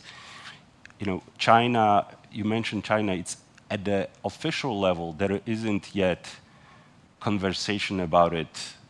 You know, at this point, there isn't much of a conversation because we are so surprised by the speed of developments. It's very clear what China is trying to project, and that's the speech of, I think it was Foreign Minister at the Munich Security Conference, maybe, 2 hours or 3 hours after Vice President Vance, when the Chinese Foreign Minister was saying, look, we, China, I'm quoting, are the predictable, stable power. And we know about all the problems that come with Chinese engagement, but that rhetoric is something that I think we'll hear more and more. And we transatlantically need to put the genie back in the box and frankly just talk, negotiate, have tough negotiations if we need to negotiate. But to do this, we need to talk much more. And Commissioner Šefčovič actually today indicated of the ongoing conversations that he's having, which is very good news. Thanks. Mr. Schulz, you mentioned earlier that there are trade-offs. Always there are trade-offs in the economy, and we're saying in the very direct trade-offs, the subsidies that are a vital part of reindustrialization policy. We're saying about something less tangible, like the loss of efficiency, of innovation that comes from keeping our cards more to ourselves. Do you think that we should have a discussion of how much are we willing to pay for the risking? This is a very behavioral economic concept, right? There is this certainty equivalent. What is it? Is it something that should be part of a debate on a bigger scale?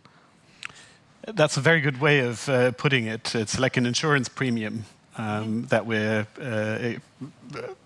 convincing ourselves now, which we have to pay because we see a risk now, no longer just in relations with Russia or in relations with China, but now also in relations to to the US, potentially a very large risk, maybe a low probability risk that they don't support us militarily or that they leverage their digital companies in order to sell them Greenland or whatever they want from us. So there's a big, maybe low probability risk, and that's exactly the sort of thing that you usually take out insurance for. And insurance means you pay a certain amount of money, you incur a certain loss to avoid an uncertain or to get an uncertain benefit, which is, if this worst case happens, we're protected against it. I think, or I have the impression, talking to investors, the people I usually talk to about these things, that people are prepared to make that sacrifice now, that people are prepared to support European investment into satellites, missiles, all sorts of weapons technologies, but also communications technologies, which will inevitably be second or third best, right? Initially, at least, worse than the American original, worse than the Chinese original, potentially as well, and therefore costly and driving up prices and causing economic damage. But they are an insurance premium, effectively. I think people are prepared for that. And we've had this in the past in Europe, right? In the 1970s, Europe created Airbus. And Airbus initially probably didn't produce the best planes in the world, but it does now, arguably. During the pandemic, Europe created vaccines as well. Again, maybe even from the start the best, but we can do these things, right, if we're prepared to. And it costs us money initially, but it protects our independence, it protects our well-being in the long run, and that's what insurances are for. So I have a feeling that we're ready for it. We are, and that is one of the exciting things about the current situation, right? You get the impression that there's a big crisis out there, and always when there's crises, Europe does come together and makes a leap forward, and there's certainly an opportunity for that to happen. But it's early days, right? There's a certain lack of political leadership, I think, in Europe at the moment, and especially in the Council. Some leaders, which have been there for a long time, have lost political capital. I'm talking especially about the French president. Others are effectively no longer there. The German leader, there's going to be a new leader potentially, but we don't know how he's going to act. So there's many ways in which this can still develop, but I do get the sense that at least the business community is now ready to take out that insurance premium. Mr. Kaminski, and what about the same problem, the willingness to pay for the new approach to trade, to say it diplomatically, in America? Is there like a strong conviction that this is important to be less dependent on other countries, and we are willing to pay? Because the President Trump has already started to hint here and there that there will be some disturbances, and this price probably will be paid, because even if administration change or the policy changes, the trust is gone, and it's not going to be won back very soon. So.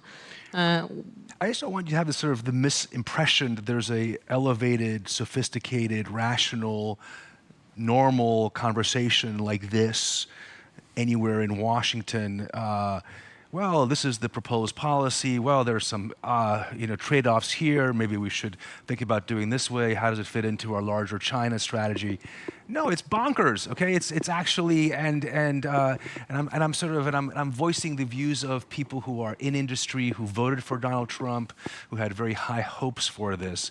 The only thing that I think you started off with a quote from Dune. I have this quote from Herb Stein in my mind. If something cannot continue a certain way, it has to stop, right? So the track we are on is like one day you're sort of 50%. Is that a big enough number? No, we need 200. That's a big number.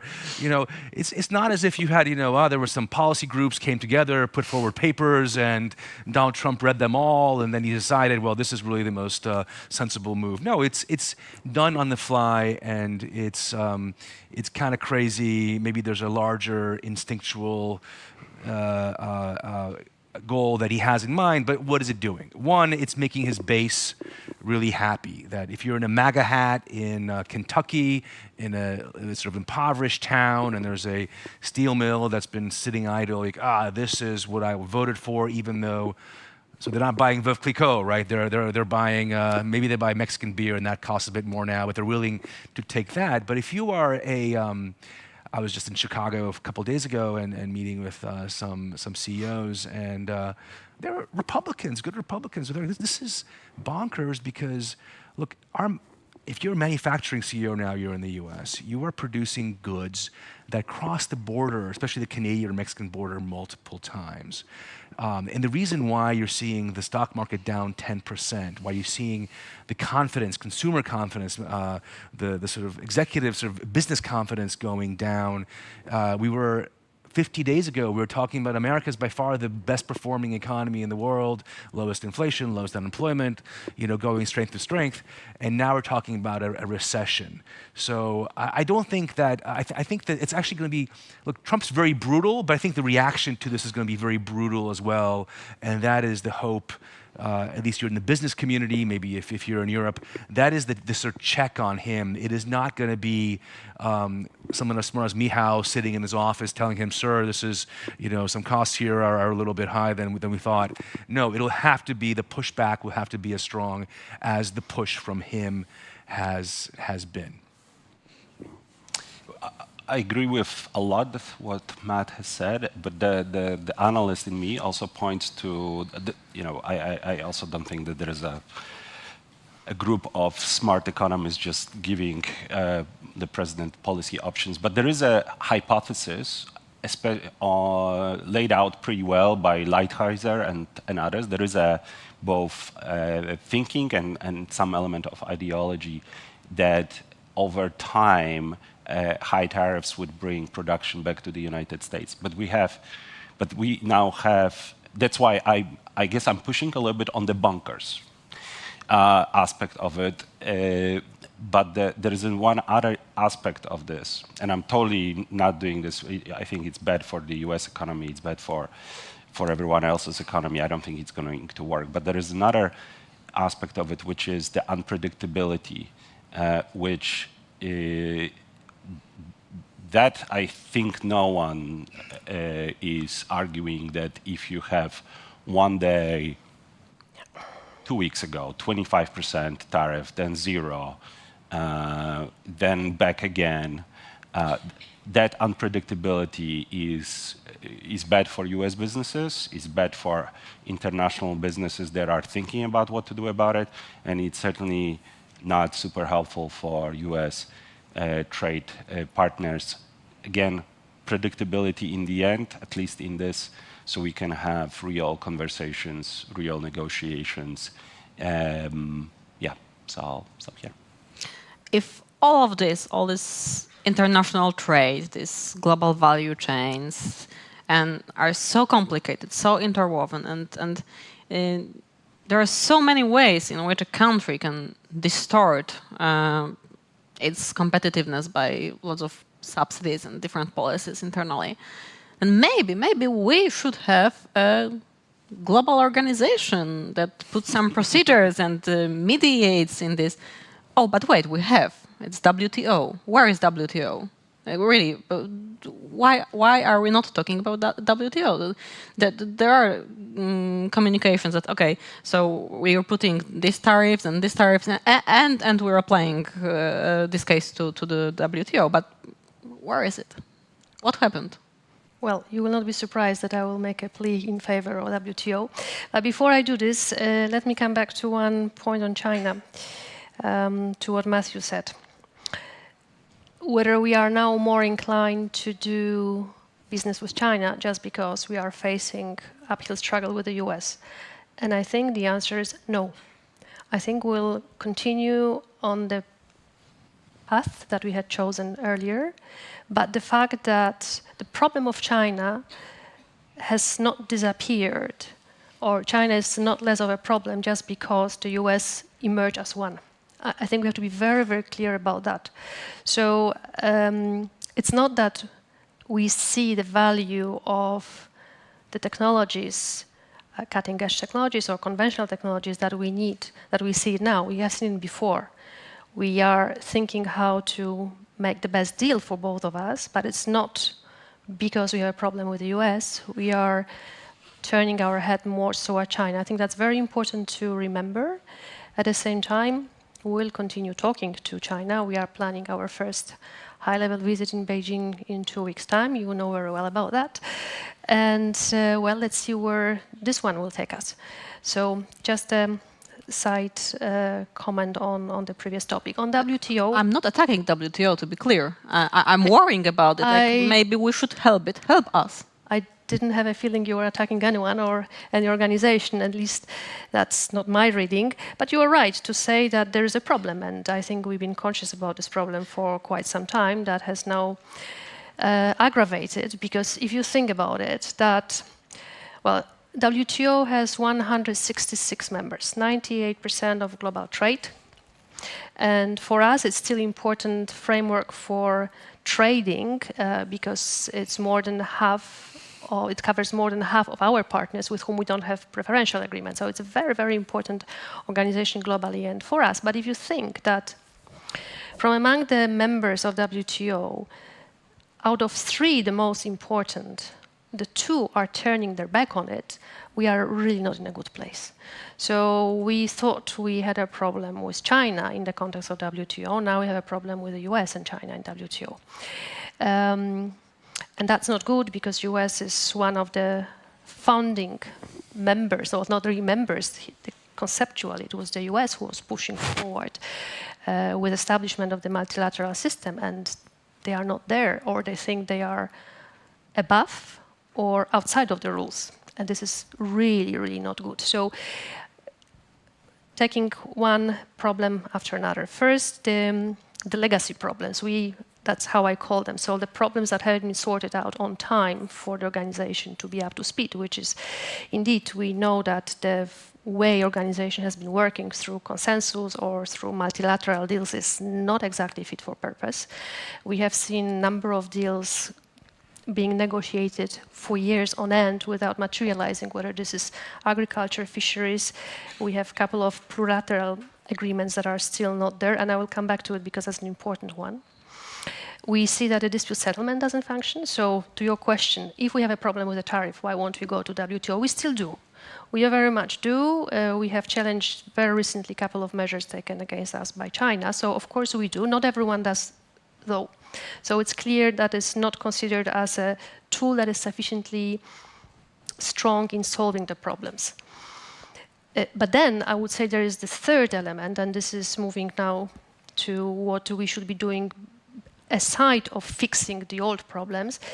WTO is not exactly fit for having a conversation of what matters today, which is trade and climate, trade and industrial policies, because that should be the forum that sets the rules, for example, for subsidies. We've been discussing it for a long, long time without success, but this is exactly what hurts all of us so much. So we have old issues, we have new issues that are not there, and for the credibility of the organization, indeed, we will have to do much more. We have to raise the stakes politically beyond what has been happening now, and I think the EU is and will remain a very staunch supporter of WTO. However, we are definitely not a supporter of the status quo. And we'll have to see where this discussion is going to take us. But keep in mind that WTO is not just an organization for big countries such as US, China, us, India.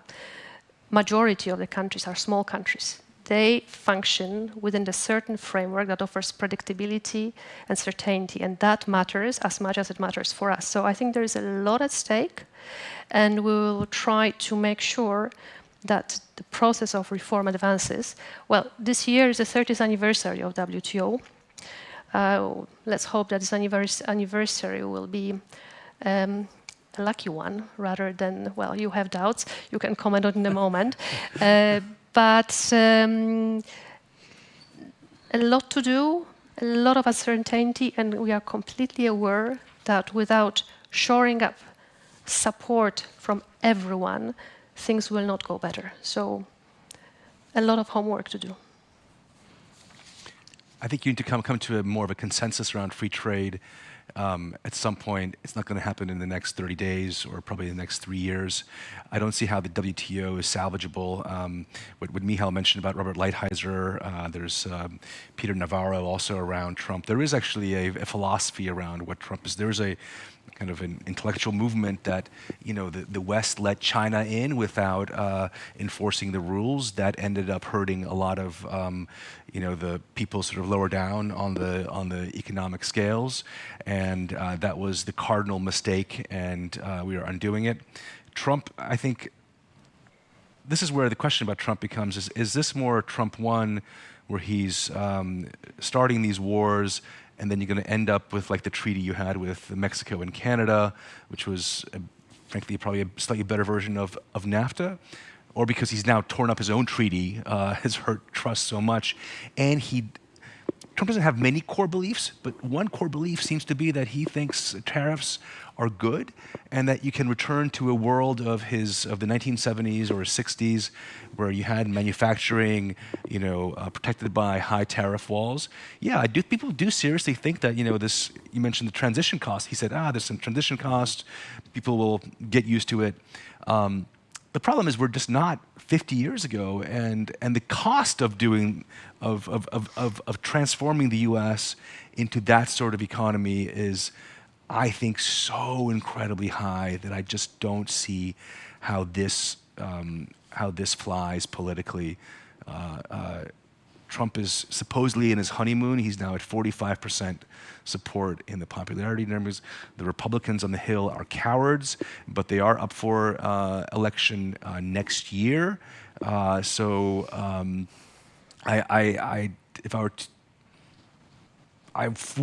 fear that it is more the scenario of he is going to stick to it for longer. I would hope that rationally, because the market mechanisms are what they are, that you're going to get more the Trump 1 scenario, a lot of noise, a lot of disturbance, a lot of hurt feelings, but it should lead to deals. And if you tell him, you're the art of the deal guy, you know, let's make things happen, that might be a way to get this a little bit back on track. Before Mr. Schulz dwell on it, in a couple of minutes, I would like to open the floor to all of you. So let's get prepared. And I just wanted to make a point. Matthew said that what's going to stop Trump is maybe in the end recession and the U.S. politicians that are up for re-election, the Republicans. But I'd just like to recall that when Trump was elected, markets were super excited about it, even though everybody knew that tariffs would come. And that's because tariffs play a certain role in the wider Trump policies, right? Tariffs are not just about getting Greenland or Panama Canal, and it's not just about rebalancing trade and getting manufacturing there. It's also about generating revenue that you can then use to cut taxes, which is a big part of the Trump agenda as well. Cutting taxes, boosting business, deregulating in order to avoid that all of this becomes inflationary, lower energy prices, right? Dig more coal, gas, oil out of the ground in order to, and also end the Ukraine war and other wars in order to get energy flowing again and improve living standards. That was tariffs are a part of that program. Yes, I think everybody agrees that that's in the business world, in the stock market world, that wasn't never going to be a good thing in itself. But if it's part of a wider agenda where there's lots of positives, then it's worth putting money there. Right now, of course, we're seeing the S&P 500 down 10% in the year, 20% from the peaks. There's fears of recession. So we're all sitting here being smart. We always said this wasn't going to be great. But in a few months' time, maybe people will focus back on the tax cuts that he's going to do because there's recession fears, right? He may not respond to the recession fears by coming to a consensus on tariffs, but he may actually double down on tariffs and do tax cuts instead.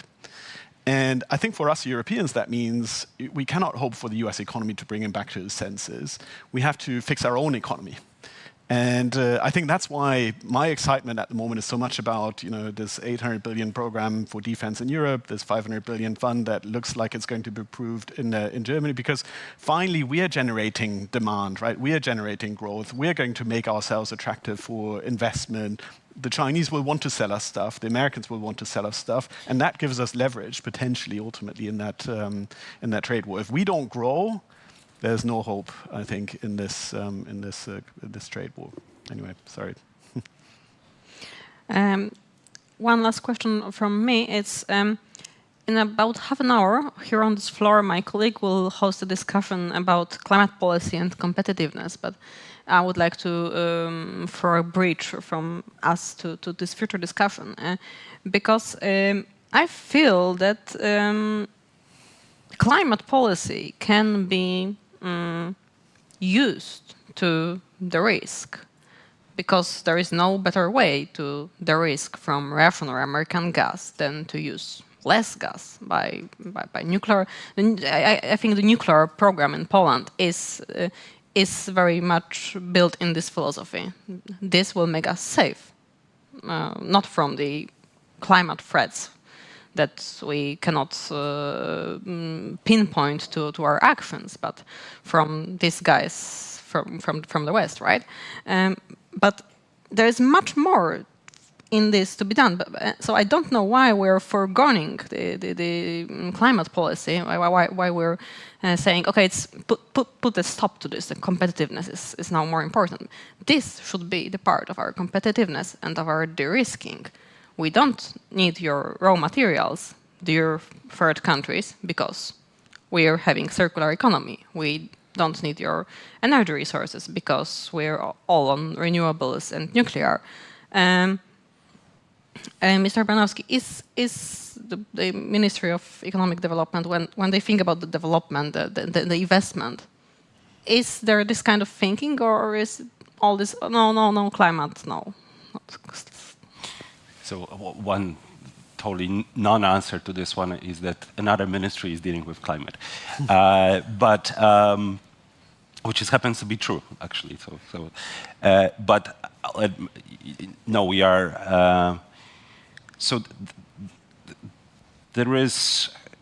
Again, I'll bring this. There is the Polish perspective, but this is also what I hear from other member states, and 2 days ago, oh no, it was yesterday.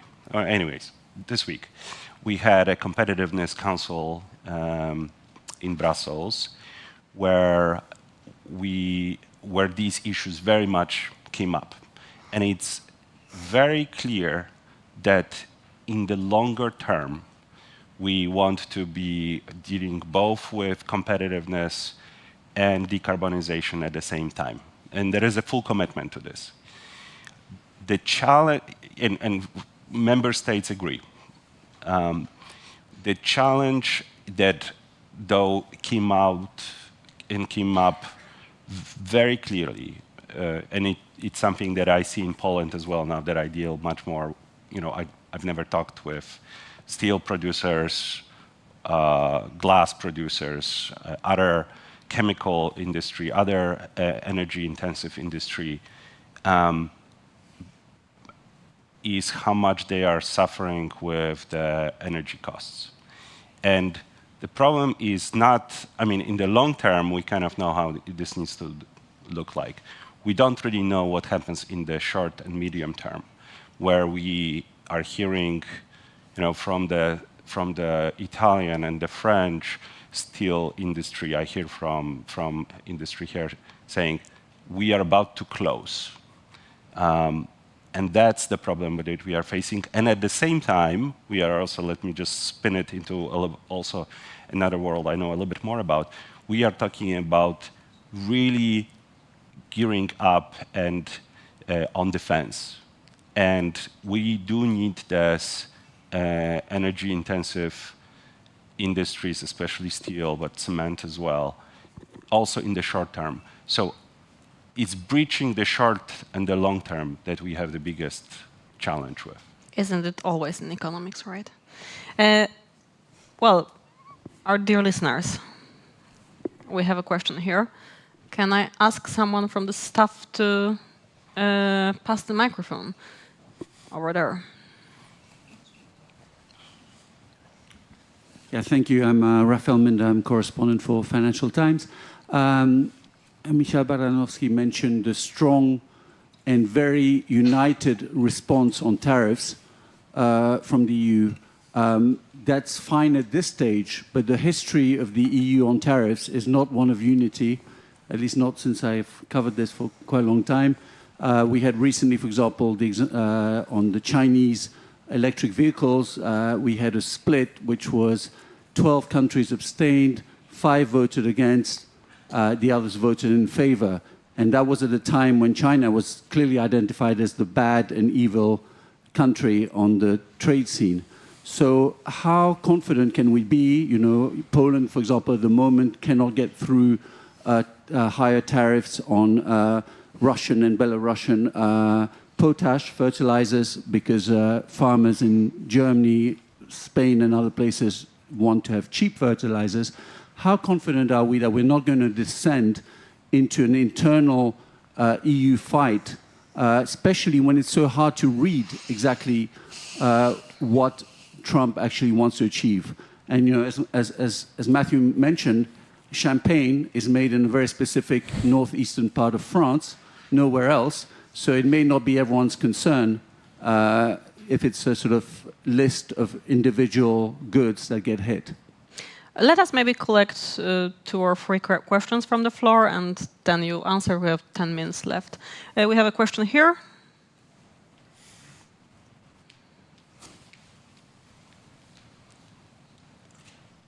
Thank you. Anna Papka, I represent McDonald's. And it's been an eye-opening discussion today because I think you've noted that the sentiment has changed very much. So we are talking about, you know, China, and the discussions around the room since morning were about how can Europe protect itself from the US and the US tariffs. So my question is probably to the minister, maybe to the European Commission as well. You know, we've been investing billions of dollars here. We are one of the largest employers in Poland, and we don't want to be like to have the ricochet of this discussion going on, of course. So what would your advice to the American businesses here in Poland, which are, you know, historically we've been very proud about, you know, how we invest in this part of Europe. And now, I mean, what should we do? Because basically the sentiment has been changed, and we've been starting to monitor the anti-US sentiment in this part of Europe, which is something I thought I would never do, actually. So, do we have one more voice from the floor? Over there.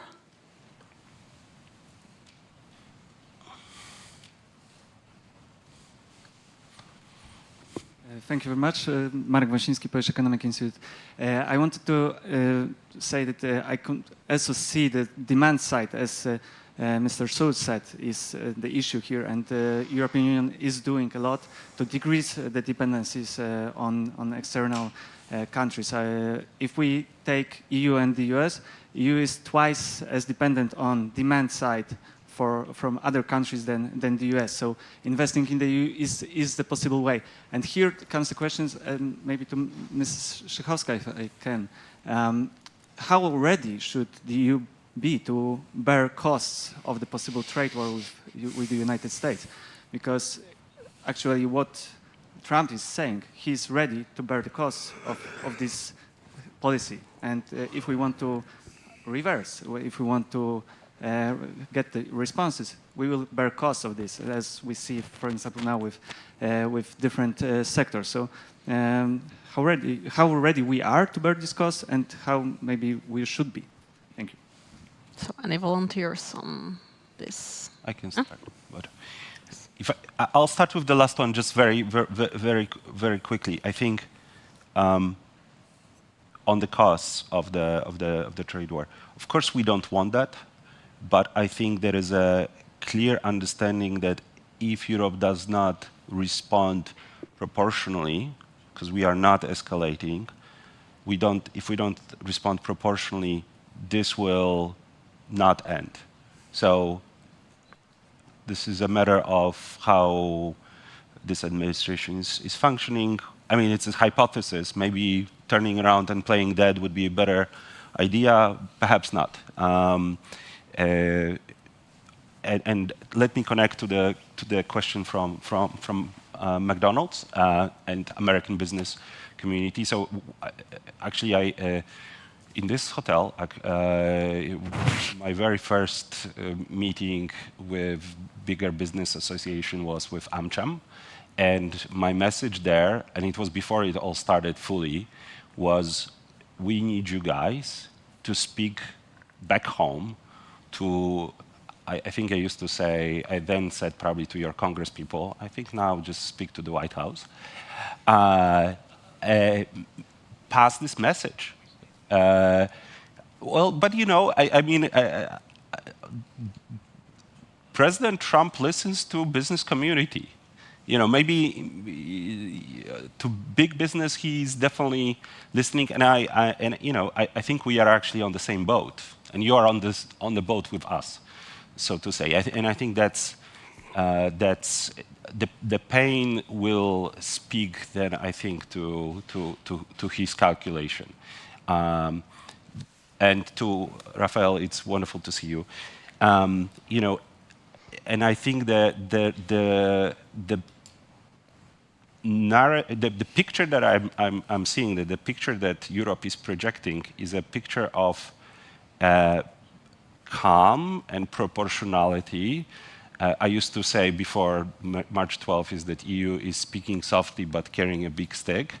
Now EU is speaking less softly and showing the big stick that is about to, you know, be used, but not now, actually, just at the end of March. But I really see this unity. It's not going to be so easy to split us.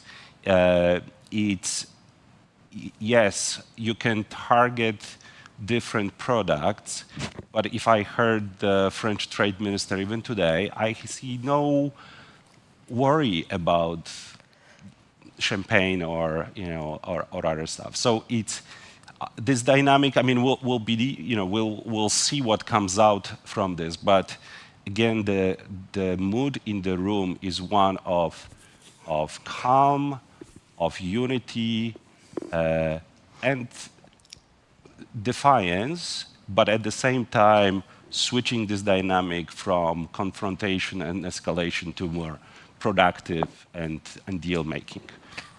That's where we are, at least right now. Yes, I will maybe add on a couple of comments to what the minister said, as well, starting with the very end and the final question. So, are we ready for the pain, and how ready we are?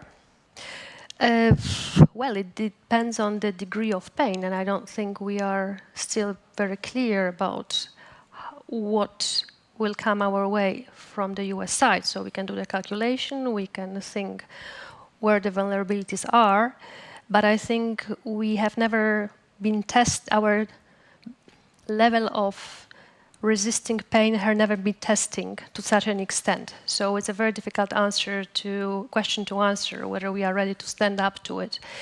We will do exactly as has been explained, but there is maybe something more important than thinking if we're going to retaliate, how we're going to retaliate, and whether we are going to limit ourselves only to the tariffs, which is, I guess, less of a problem. It becomes far more difficult if we are moving beyond tariffs to the tech, to IP, to services, to what is digital. That is really a very dangerous ground, and we should avoid it at any price. But that has to do a lot with the unity. That was the first question. And I want to make two comments. Actually, on BEFs, my reading, and it's not because I'm representing the Commission, but my reading of the vote that you referred to, and you're right, the member states were split, it is actually a proof of success, because that has demonstrated that despite and in spite of many efforts for this not to happen, it happened, and we adopted this position. I think that proves that actually we can stand behind the decision once we consider it matters. But there is a more important point I wanted to make. Can we count on member states coming together and adopting what it takes, even if it is painful or if these will be painful decisions. I think we have to realize what we are talking about here. We are talking not about one or the other tariff. We are not talking about, as important as it is, about steel industry, about spirits industry, about automotive. That all matters.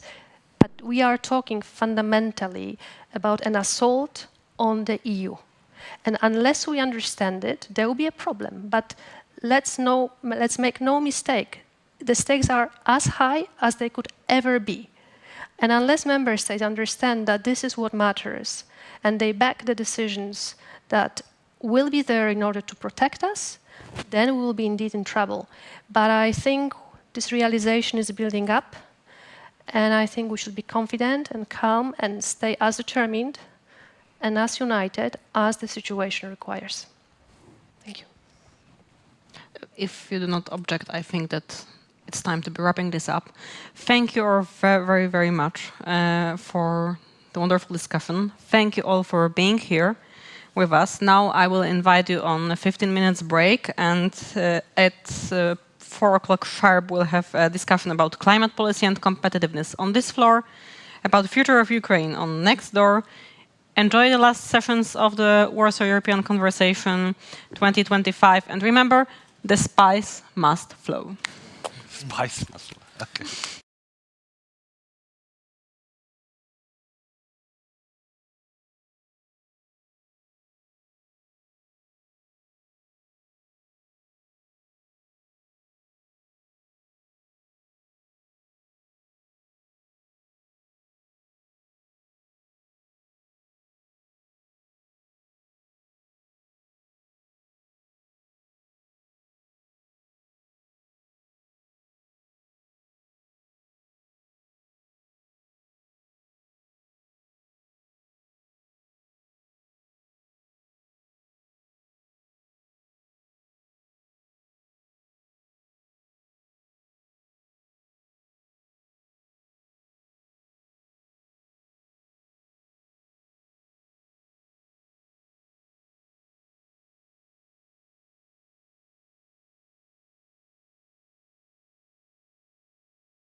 Good afternoon, ladies and gentlemen. It is a pleasure to welcome you to this afternoon discussion on climate and competitiveness, the two words that supposedly go hand in hand.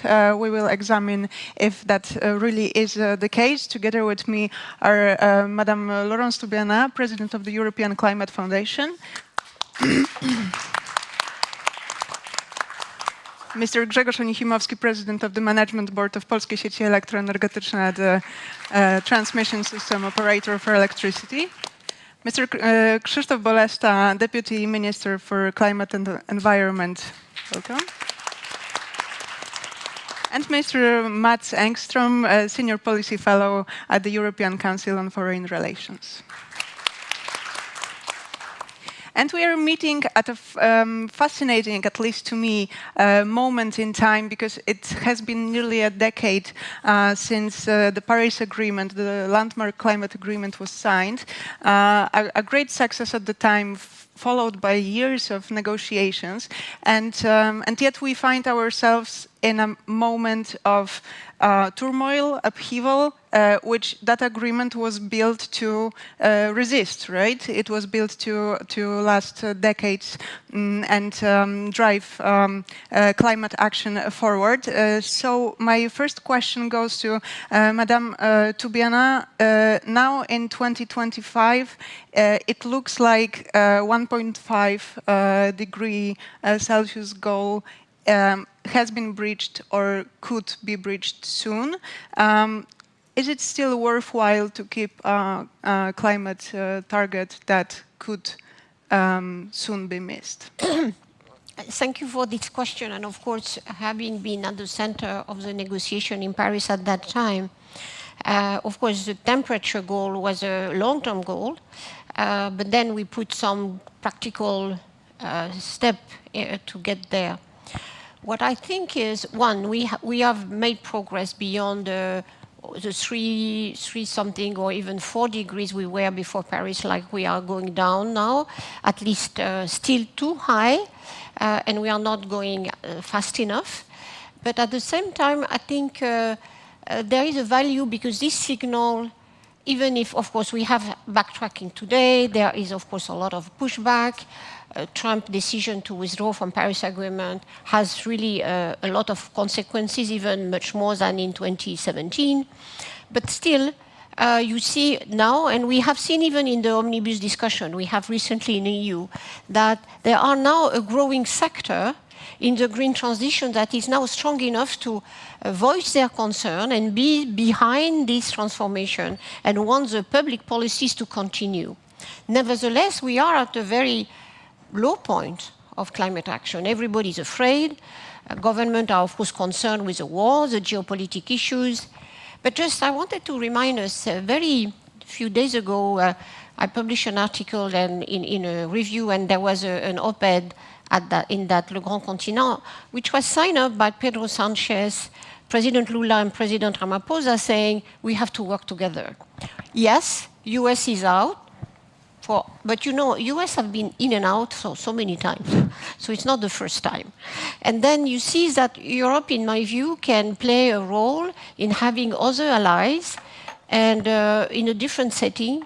But I do think that we have to keep the objective, because that's the economic signal. Even if some companies or the Net Zero Alliance is saying, oh, we cannot fulfill this 1.5 degrees C target to look at our portfolio, we need the signals to keep in, even if we certainly will have an overshoot of temperature. So I think this element of steadiness, in particular for Europe, is absolutely crucial. We should not drop the ball now. We have been through many times, Kyoto Protocol, and then, of course, 2017. We have even the Ukraine invasion, the way that Europe reacted to COVID, and then after just REPowerEU was, of course, a very good example. There is a value in really staying course. And I think this is a message we should all share, because, of course, there are temptations. Oh, we should drop that. It's too complicated. It's a problem of competitiveness. And just I want one last argument. In January 2010, the Political Bureau of China decided to go full speed to the green transition in 2010. And they stay course. Of course, they are using a lot of coal as well, as we know, and that's a problem. But they go and they have made so many technological progress and investment. We should not look elsewhere.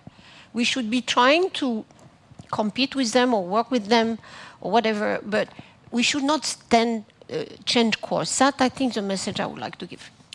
You underscore the value of steadiness, but in the EU we speak increasingly about flexibility to stay the course on the targets, but become more flexible on the way, ways to meet those targets. And hence my next question: it was the Paris Agreement that gave rise to the energy policy, the climate policy that we have today, the Fit for 55 framework, followed by the Repower EU measures. Now we find ourselves in an EU where we are looking for flexibilities, where we are looking for ways to make that energy and climate policy respond to the challenges that we face, the pandemic and most crucially the Russian aggression against Ukraine. What changes are optimal from your perspective? This question goes first to Mr. Bolesta, to meet that goal of marrying flexibility and steadiness. Well, that's a tough question, not only because it's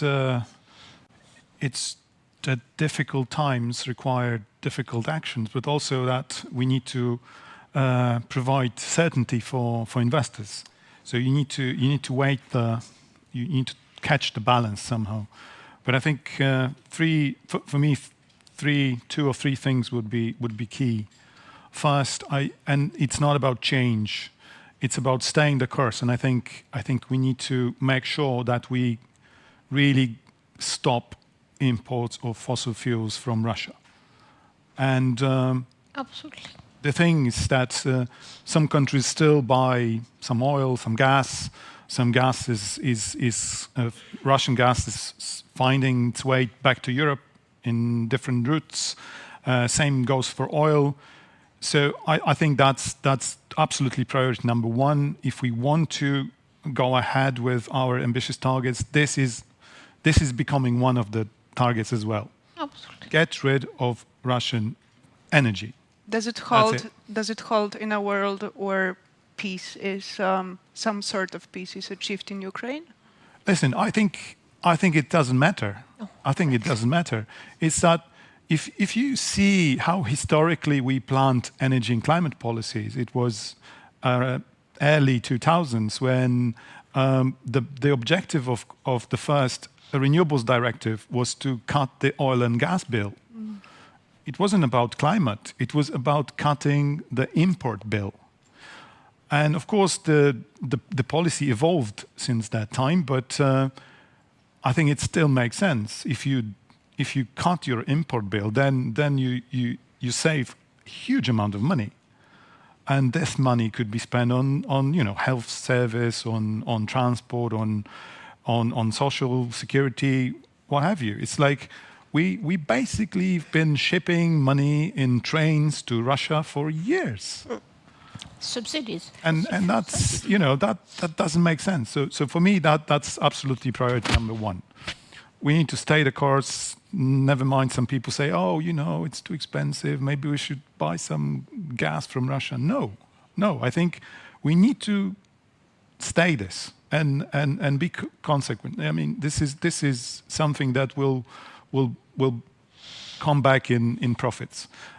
Second thing, it's about technology. I think we've been undergoing this climate and energy transition, ignoring what origin of the technology we're using it for, and I think that's basically caused the fact that we replaced one dependency on fuels with another dependency on clean tech, and I think we absolutely need to change that.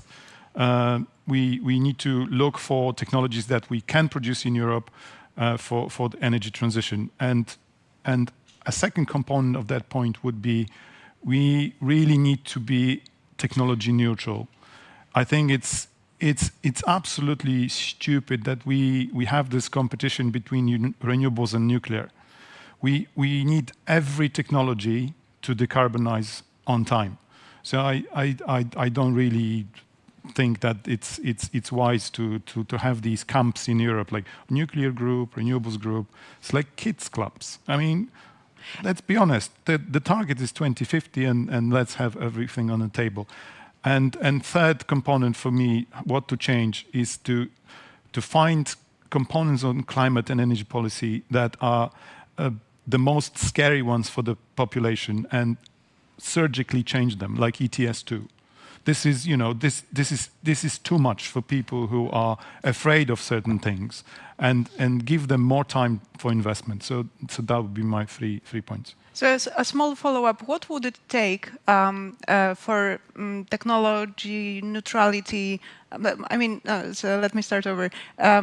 What is technology neutrality? What would have to change on the EU level for us to be able to say we got it? Well, I think we have so many targets. RFNBO, who knows who RFNBO is in this room? I guess few people, sort but of. Still.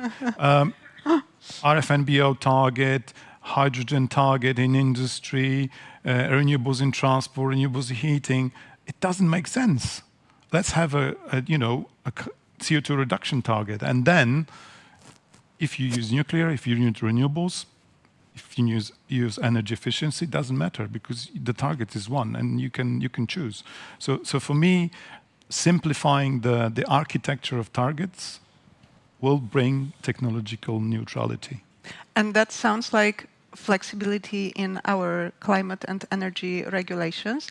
Mr. Engström, is there anything you would like to add on the point of stability, staying the course, versus flexibility in terms of measures to achieve those targets? Yes, I can agree when it comes to the situation with Russia's military threat to what the Deputy Minister said about stopping Russian fossil fuels. But there's also this now very intense debate on financing, and maybe we will come back to that. But I think it's really important to have both the investments in military equipment that is certainly needed, but also to have the broader security concept where other aspects like energy security and also climate security are included. And it was quite interesting to see today the agreement in Germany right now that of the 500 billion they are putting in their fund, euros, they put 100 billion euro for climate in these negotiations. And I think that is something that is also a kind of precondition on the European level to have this balance, to stay the course, and to have a flexibility where all member states can participate and continue to accept the policies, because you have to find ways of financing the transition that every member state can do that doesn't have the financial strength of Germany. So I think that finance is really key here. And if I may add, I also think, and I think that was really important by Madame Joanna, that we have a risk that we talk about the clean industrial deal now too much in a rather inward-looking way. It's quite important to strengthen the European companies, as was mentioned, absolutely. But we also need the partners, especially with the Trump administration and with the geopolitical situation. And if we, for example, go very tough on public procurement, only European companies, and we lock out some of our partners in other parts of the world, I don't think that is very good for the European perspective either. So there are different elements to these partnerships where I think we need to step up. There was now the summit, the EU-South Africa summit right now that I think was a good step with South Africa, but much more needs to be done there. And finally, and maybe I haven't really come to your question about the flexibility here, I think for investors, it's really important. They always say that they need a certainty. And when you look at the individual legislative acts, and the EU has always had the principle of adaptive regulation. There is a reason for reviews. You can always change things. But you need to do it in a way so you don't punish the innovative companies, you don't create uncertainty among the investors. And if you look at, for example, the phase out of free allowances for industry, there is a risk of doing that in a way so the progressive ones, the ones that are already in the forefront, lose their business case. So you have to really think about this.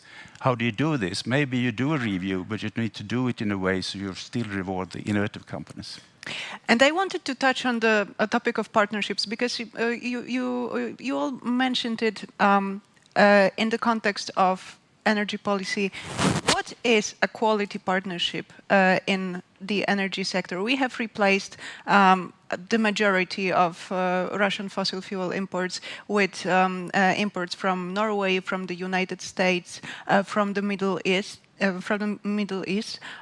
But they always come at a cost. They always carry their own risks, and we will never, in the EU, we will never be 100% independent of imports. What conditions should we put on those trade agreements or wider cooperation agreements so they are built to last? Mr. Bolesta.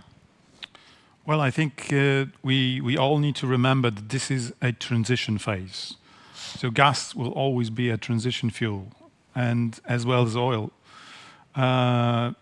This is why we go into climate neutrality. So the horizon is 2050. It will be difficult for us to impose conditions on something that we need. So that's a tricky tricky situation. So I think it will be difficult to demand. If the market's tight. If the market opens up a bit, and I think that could happen in the coming years, 1 or 2 years, some big gas projects are coming on stream, so the prices will drop, hopefully, and then we can be picky. But today we are not. So I think it's difficult to impose conditions on something we desperately want to buy. Now that I got you to speak about gas, I would like to pass the metaphorical mic to Mr. Onichimowski and ask about our midterm goal of expanding the capacity in gas in the Polish electricity system. Is there any alternative going forward? Is it possible that we will transition from that electricity system with disposable units based on natural gas towards a green electricity system in the future? You know, I think that for the last at least 10 years, maybe more, all of us are focused on how to decarbonize last 5-7% of the energy production. Why we still have carbon-intensive production on 700 kilograms per megawatt hour. This is ridiculous, yes? We should first of all think how to drop from the 700 or 600 now to 100 or 50, yes? And the way to do it currently, with the current technologies, is only one. So to maximize the investment in the renewables and have in batteries, to have flexibility of the system, as much flexibility as possible. I will come back to this later on, speaking about investments. And then cover those gaps which are left by gas. If we look, for instance, into UK plan for 2030, it says 5% of the electricity will come from a fossil fuel, which is gas.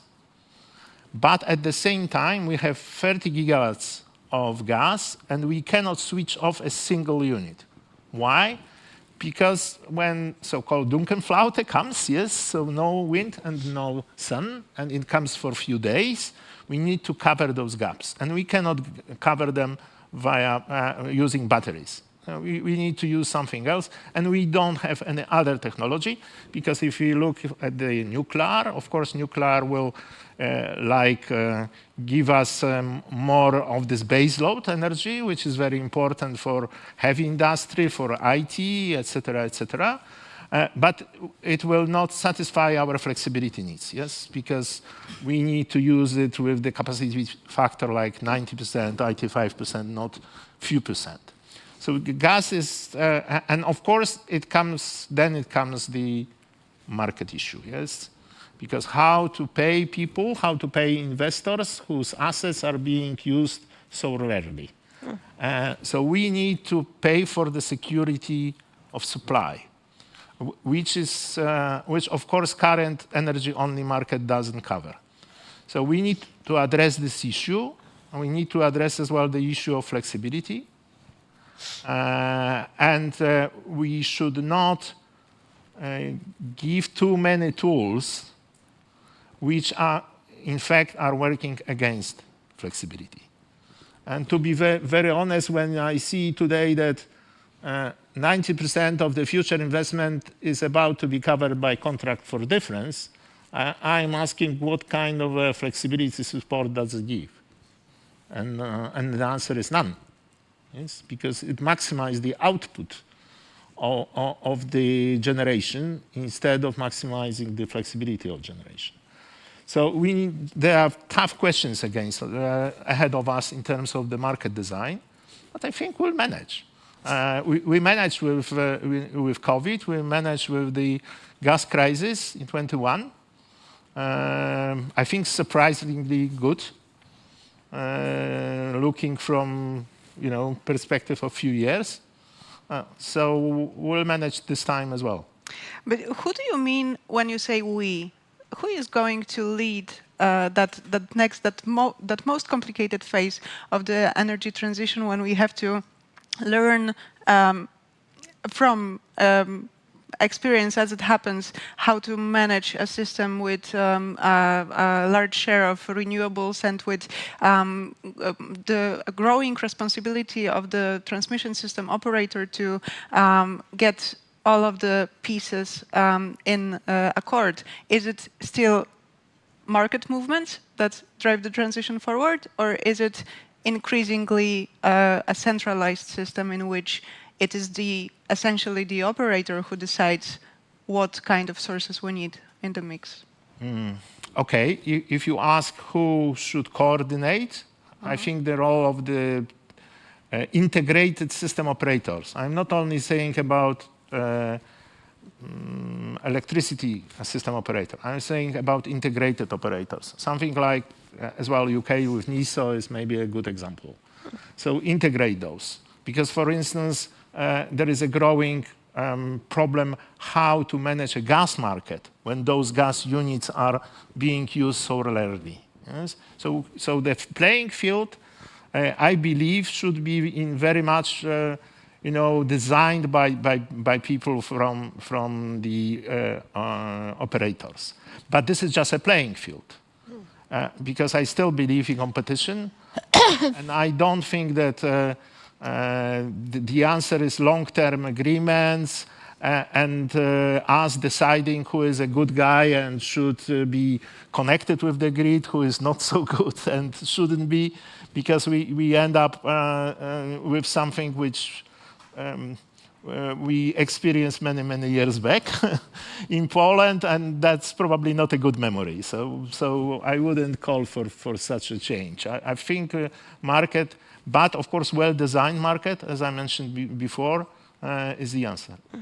So this, would you like to add something? No, I think because we are in this transition, renewable energy coming in at level we didn't expect probably, and then the system is not fit for that. Even the transmission system, and so I think I don't know what you think, but I was wondering if the actual design of the electricity market, given the fact that we don't have full transmission across Europe, so there is not this big market of electricity really functioning. So we are in a sort of an uncomfortable position where finally gas price has had not positive results on many other things. Without finally fostering so much investment. So I don't know how, because of course you are in the business of it, how we should transform, and we have capacity mechanisms that can be used, in particular to pay for this base load that is not used all the time. But then do you think that our market design fulfill two elements. One, to try to lower the price of electricity for Europe, which is so important. And at the same time, trying in a way to push the investment, because we need more investment in electricity production anyway. So. And this was basically, that's what I wanted to ask. What does this mean for energy prices? We want to bring energy prices down. Can we design a market in such a way that it delivers security of supply? I don't know any other way of bringing price down than competition. If someone else knows, then please follow. Because for me, competition is the only way to drive prices down. Yes. So competition is a must. Yes. But of course, we need to discuss about a lot of details, because on one hand we need to integrate, and I fully agree that European market needs to be integrated as much as possible. But on the other hand, we need to look for the cost of supply. We invest a lot of money in the grids. Currently in Poland, this is few 100 billion zloty we would like to invest in the grid. We will need to pay it back in our energy bills. So, for instance, developing local markets, developing distributed energy, developing energy communities, integrate people around renewables. They can produce locally, use locally, and have better price. This is something we cannot neglect as well. So at the same time, do both.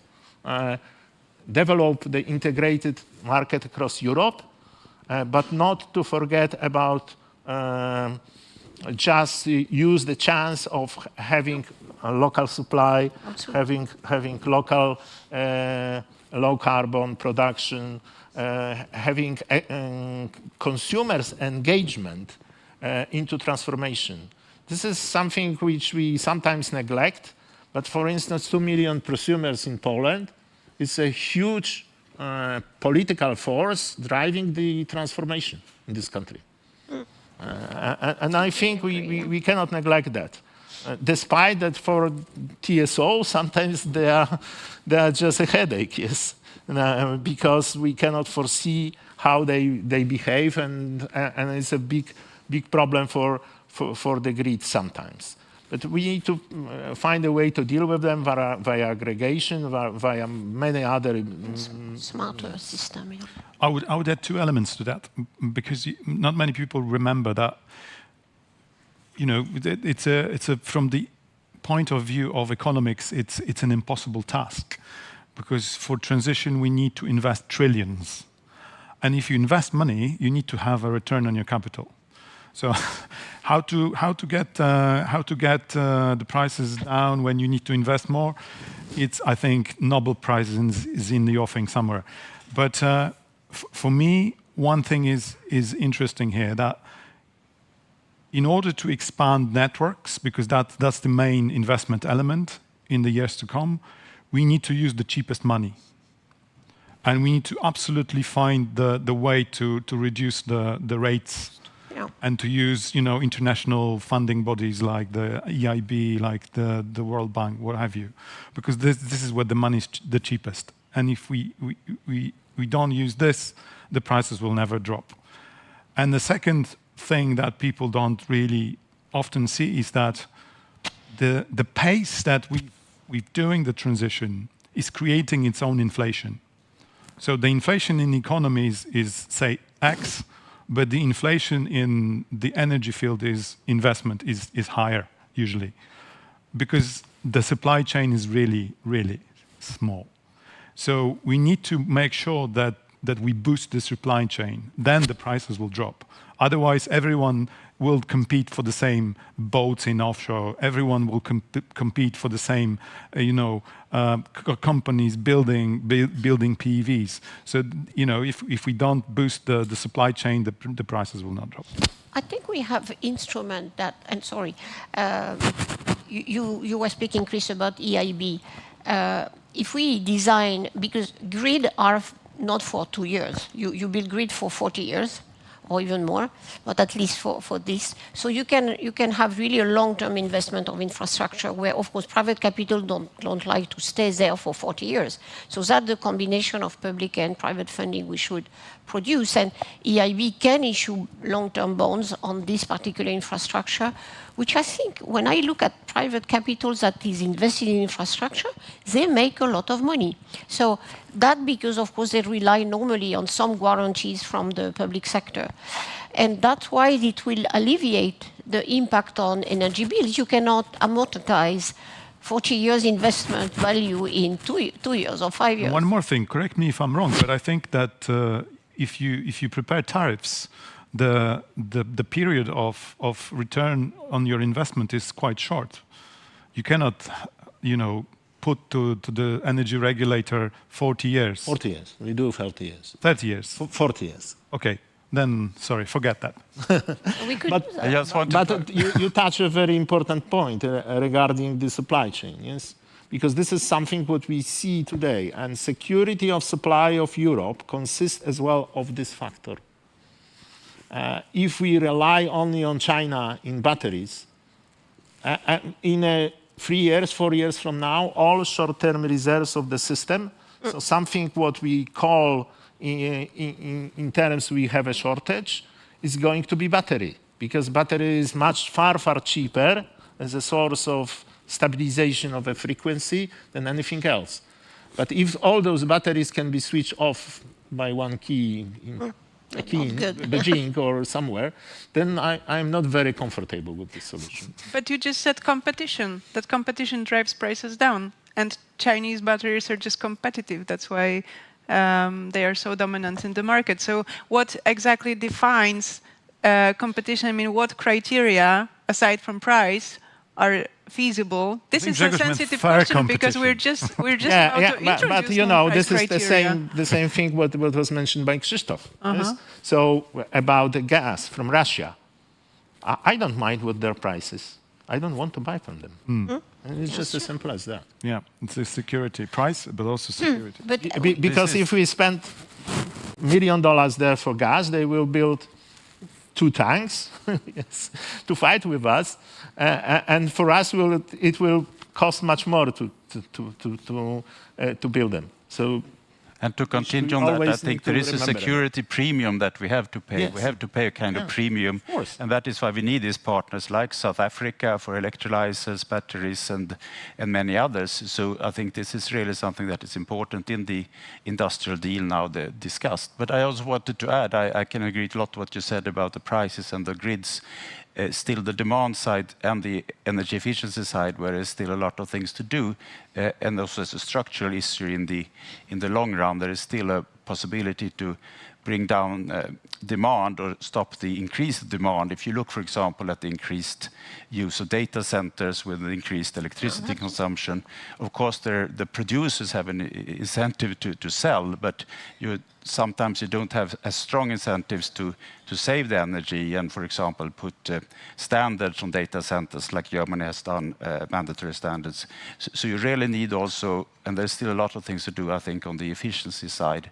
And just to add on this grid issue and also the EIB, where there's now good initiatives from the Commission and EIB also related to grids. I think this is not often mentioned, but Europe has a really good standing internationally on exporting these kind of solutions, world-leading companies, and the grid issues are really also industrial policy, I think. Yeah. And then again, the reason that China developed its clean tech sector so aggressively and so quickly was that it was centrally planned.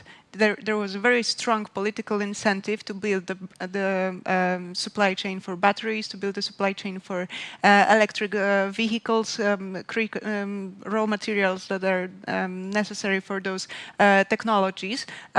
So can we draw a lesson from China on this as we try to develop our own supply chains in these technologies, potentially perhaps new clean technologies, in terms of how do we drive our European companies, keeping in mind our values as as they are starkly different from those in China, and yet achieve similar results? I think I just have the example of a big Chinese company that had invested in production of solar panel in France, with, of course, all the labor norms, etc. And it surprised me because, of course, the labor costs in France are the highest, probably around the European Union, no? That's not counting in the strikes, right? Not counting the strikes and whatever, everything we can invent to block roads with farmers, etc. Well, you know that a little bit with the farmers as well. But I do think that what we have done in the last 30 years with China, which was basically exporting our technology through even their own rules about really making them able to get the technology transfer, we have done that. I know that is not totally consensual by far, but I think we should, well, if we need them, we have to put condition. That's where we could put condition. Came to invest in Europe, because if not, you will face trade barriers. We will put them anyway, because we have to play with a level playing field. But then, with the condition that we work together on the technology, and of course, and then the problem of data control will be central, and we have to be innovative around that. But I think we should do that, because look, before that Trump new decision of changing allies, we were very much thinking about how we team up with US more or less easily into this technology green race. We can't do that anymore. So I think we have to find solutions. And it's not only China. There are others. South Korea is probably a good partner. So again, just open our eyes and then set the condition in which you can have access to the European market. But then use that moment to advance quicker our technology. And again, I'm not a specialist of all transfer, but they are good regulation we could use. And I can tell, I was in Munich in this famous day with the events were not nice with Europe. And the people who were beaming in the room were the Chinese. And they immediately offer, of course, cooperation with Europe. So maybe we can hedge our risks. I think I totally agree that we need to set conditions, because that would be the first step and the easy one as well. Because so far we've never demanded anything from those who were gaining on our market. Yeah. Like the market was open. Like, okay, come in, please. Make yourself comfortable. Take your taxes and your profits, and we don't care about the technology. You can keep everything. A simple demand on, like, if you invest here, you need to have a partner. Like the basic Chinese trick. Yeah, exactly. Investing in China, you need to have a JV. And now it's a very uncomfortable truth, but in many green tech technologies, we are behind. Oh, we need to invite them to learn from them. Exactly. It's very uncomfortable. It's embarrassing, but it's true, and we need to do it. So I think setting some conditions on the cooperation is absolutely necessary. We can and the minimum we can do. We can copycat their contracts. They are not bad for them. But we are not good at copying. That's terrible. But something new for us. Does it make sense to fight for a market share in technologies where China already has over 90% of share, which are the most important technologies of the energy transition, batteries, raw materials? That whole supply chain has already moved there. I think it's a suicidal mission we need to try. Yes. Because if you don't do it, then the whole supply chain is controlled by a foreign country. And then it could be an element of a hybrid war. Yeah, coming Today, back to your someone point is a of friend, Russia. but tomorrow not necessarily. So at least you need to have a control on some part of the value chain. You cannot just give it up. For me, it's a new dimension of energy security. And at the same time, the technology is not fixed. They are good at that level, and that will evolve constantly. That's why I think the transition to something where we are behind We could be in another moment, if we invest right, and you will learn quickly, we can be in the evolution. I don't know, on photovoltaics, you know, we can see a lot of progress, even more. On grids, that's evident. Electrolysis, evident, we can do a lot. So I don't think it's worth gain time with them, but prepare the next generation. And, you know, on all these component and integration of chemical industry, recycling, for example, we should be much more independent in the near future about critical materials if we develop our recycling capacity. So I think we should not be afraid of. Anyway, we have to try. If not, we're just done, no? But it's also important, I agree, but I also think it's important to see the strength of Europe in a broader perspective of green technologies. We mentioned grid technologies, but if you look at energy efficiency in buildings, for example, Europe is really strong. You have the heat pump sector here in Poland also. You have resource efficiency, circular economy solutions, where Europe is really strong, air and water. And several of these are linked to the climate transition, or they are green transitions in other ways. So you really need also to support those sectors which are not really always included in this clean industrial deal that the Commission has proposed, where they, for understandable reason, have concentrated on carbon-intensive industry and a certain definition of clean tech. And I agree that's really important, but you also have these other parts where Europe needs to use its advantage and expand its advantage. And then you have also the dynamic evolution of technology, as Madame Tobiama mentioned. So you also need the broader policies on R&D investment more generally in the whole of the European Union, which is a complicated issue. You need the skills. You need a lot of things for 5-10 years ahead. And not only, even if it's important, do the electric vehicles and the wind power, so to speak. All those arguments you're making entail or lead to significant investments, significant financing that we need to decarbonize the system and build a supply chain for another economy. And yet we are about to compete with defense spending in terms of EU funds, and we are facing a significant competition from other sectors as well, as the industry has its own needs in the context of competitiveness. How do we ensure the efficiency of the spending of the funding of the financing that we have? Is it up to the market to figure out where to use the financing available, or is it up to the national governments, or is it up to the EU level to say where the money should go? I think it's a combination, because, for instance, if you look at the regulated sector, like grid, yes, then it's very difficult today to say whether we are making a cautious decisions regarding investment into the grid. So how we invest into the grid. In UK currently, if I don't want to use Polish example, is 800 gigawatts queuing up of the renewables, queuing up to the TSO to get connected. Yes? This is ridiculous, of course, because it's 8 times more than they totally need to decarbonize fully their energy system.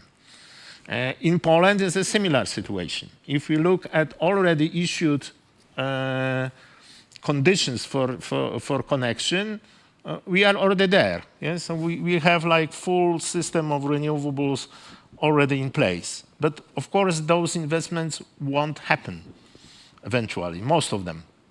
So I think here we should rather go into a more organized way of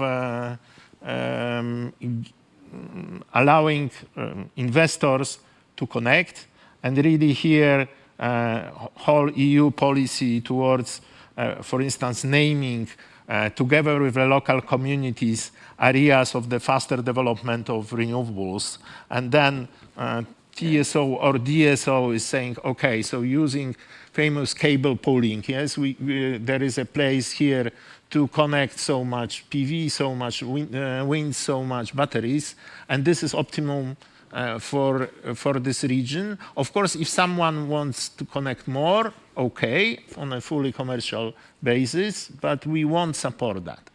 But this is when we talk about regulated assets. But when we talk about competition, I must say I have some reservations regarding how much security we need to provide for the investors. Because frankly speaking, we in energy sector, we try to give them much more security on investment than anywhere else. If we talk about car industry, or we talk about train industry, or we talk about any other industry like that, the business risk is much higher. And we may end up in the situation in which, in fact, 90% of the generation asset will be rewarded either for the long-term agreement PPA type or contract for difference. But then we end up in the situation, what difference are we talking about? Yes? Because contract for difference should differentiate between the market price and the cost which was agreed between investor and the government, and government pays the difference or gets back the difference. But if there is no free market and there is no free price and there is no volatility on the market, what kind of a difference we are talking about? We are talking, in fact, long-term contracts like we had in this country 30 years back. But I think you have posed a relevant question, and I agree it's a mixture of market and some kind of guidance. And when you look at the European Commission's proposal recently, for example, the Clean Industrial Deal, they propose, and also the Competitiveness Compass, they propose to go for specific sectors that are strategic, but who will define this more in detail, and how will this play out with all the member states? And I think there's many of the governance issues that have not really been addressed. For example, the analytical capabilities, which perhaps the Commission think they have themselves, but this is quite complicated issues to analyze, and you need strategic foresight, you need competence. So one thing we have been discussing is the CINEA agency that now hands out grants for many programs, that maybe you could beef that up. There have been proposals of energy agencies, and this is not only about creating agencies. I know it takes time and all that, but you really need this on an objective kind of European level, because every member state make their own analysis what is strategic, and they fight it out, and they have informal contacts with the cabinets of the committee. You need some more objective analysis of this. So that I think is quite important in this governance. If you go for more strategic interventions, that you have this analysis as a basis for that. Because I do think that the security of the energy security and many other aspects of security depends on the quality of infrastructure. And that where you have some form of natural monopoly. Of course, when you talk about the networks or the rail thing, we should have much better in Europe, because that will be really very, very useful for all reasons, by the way, not only including for defense. And I think that's what we didn't have that. We didn't have a big project of infrastructure in Europe enough. Recognizing there are elements of natural monopolies that, of course, it's a discussion between government, but at the end of the day, we should have the grid going from Portugal to France and not blocked at the Pyrenees, and then go in Germany, that you should go, of course, be able to go through the country. But that, I think, that's why I think where I see, of course, competition between the resources, but if we think about security, it's a powerful argument today to argue for that, for this common infrastructure, because that's the guarantee of our even physical security in the future. And this is the opportunity then to join the two, not for all spending and investment, but at least on these issues that we allow for a more stable energy security and more independent, because I agree with you, we should stop. The gas imports from Russia this year, 2024, was higher than in 2023, if I'm not wrong. So I think this is really, really important. And so I see if we can combine this market mechanism, but the infrastructure being certainly planned and negotiated and invested together, that may be a proposal for even for the defense fund. At least I will try to argue for that. And to add on the industrial front, I think the message is quite clear for me that we need more Europe, because if you consider how China built their advantage in many clean tech components, you need a size, you need economies of scale. Yeah. And I know that the Commission still lives in this, period where there were some powers in Europe capable of competing with the US or China. But today, even the biggest member states cannot handle these powers. You can only handle them as Europe. Even the biggest companies from France, from Germany, they cannot compete today. If we don't build the capacity in Europe to compete with the Chinas and Americas and Koreas, we'll lose. We're going to lose. So I think the Airbus, the new Airbus idea, where countries chip in to build something bigger than each and individual member state, is the only way. If I may say so, just because I'm here in Warsaw, and I know you are looking for next election very soon, you cannot imagine how, being French, we look at Poland as the actors that can bring everybody together, in particular in this juncture. Because you understand that need of Europe now, and I understand for France it was already national sovereignty. We didn't have so much links with US in the same way. So that the politics are changing, and you are at the center of gravity of Europe if you say, this is Europe now. And I think your voice will count more and more. And that's why I think it's so. Well, I'm very happy to be there to talk to you, but in a way understand that you are playing the role for Europe now, again, like you did finally a lot when you came in the first time, 20 years ago. But now it's so important you take the right direction. Just that was a plea for continuing. And so that's what I wanted to follow up on. What means Europe here? I mean, what is that common denominator that we are looking for? If we are going for technology neutrality, so we are allowing member states to choose their own paths towards decarbonization, and yet we are looking for the competitiveness of our whole single market, where do we have to agree 100% policy-wise, regulations-wise, to make that European solidarity in terms of economy a reality? Well, I would start with state aid. The Commission is proposing, more state aid is good. Let's regulate the state aid less, because we need money, and this is creating a problem. Yes, absolutely. This is not helping, because it's actually entrenching countries to boost their own little industries and maintain certain divisions. And we need to cut down on state aid to create European solutions, because if we don't do that, we'll be picked one by bigger players. So I would start with, approaching state aid in a different way. We don't have a fiscal space in Poland to help certain industries. Some countries have, and then it will create additional intra-European competition, tensions, and this is not what we need today, and this is not what we need to boost competitiveness of the continent.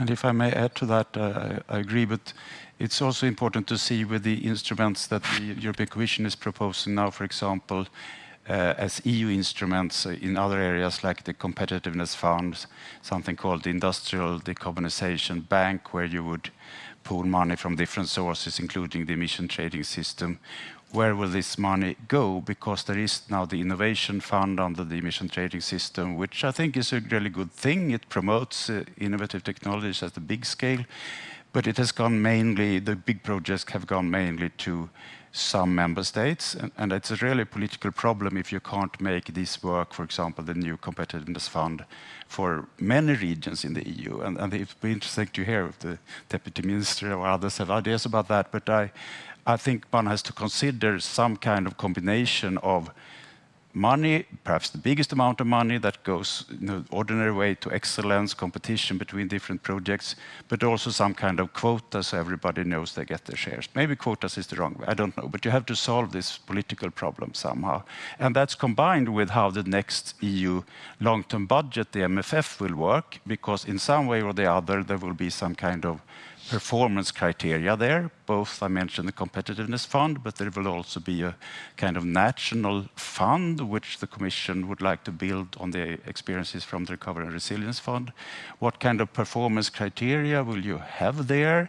Will they be decided together with the member states in some kind of shared competencies, or will it be like the RRF, the Recovery and Resilience Fund, that it is the Commission that approves, and how this contributes to clean industrial policy and green transition? I think this performance criteria will be an important part of this MFF discussion as well. Can I get a word of comment from you, Mr. Onichimowski, on the state aid issue? That speaks to your basic argument on the energy market that should be.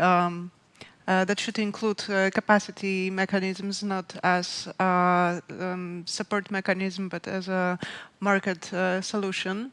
Yeah, but I don't see capacity mechanism as a state aid. Yes, capacity is something, some kind of commodity. Consumers need capacity because they need security of supply. Yes, if I have a data center, I need capacity because I need a base load energy to come. And I cannot rely on just on one technology like wind or solar. I need to have a constant supply. So I am interested to participate. And I think it's just whether we will manage to do it European-wide. That would be best solution. Maybe regional. Then national is less attractive because, of course, it creates a lot of waste. As you know, maybe Europe is not such a big continent, but still, weather across Europe might be different in different countries.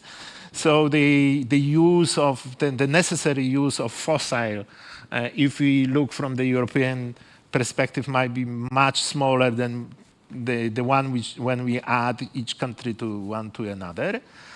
So from that perspective, such a market seems to be quite an attractive alternative. But I don't see it as a state aid, not at all, because we keep saying state aid about capacity or dispatchable energy mechanism. But we don't say state aid when we refer, for instance, to the contract for difference, where this is obvious state aid. You know, we should just very carefully design the market and connect it with physics, yes, because it is very complex now. Transformation is very complex. But there are good news, for at least in the energy sector is the first sector where obviously climate-friendly solutions are cheaper than based on the fossil fuels. So we should take this advantage and do it wisely across the whole continent and really have courage to scale up. Which sometimes is a biggest issue, yes, because, especially in the green technologies. Because now the market is creating a rent for the cheapest solution that, of course, that companies are very happy to catch, and not reflect in the bills, and that's the problem we have, I think. In other words, not just cutting down state aid, but also redefining state aid and reinventing it, perhaps, for that new stage of the energy transition. And since we have under 8 minutes left, I wanted to finish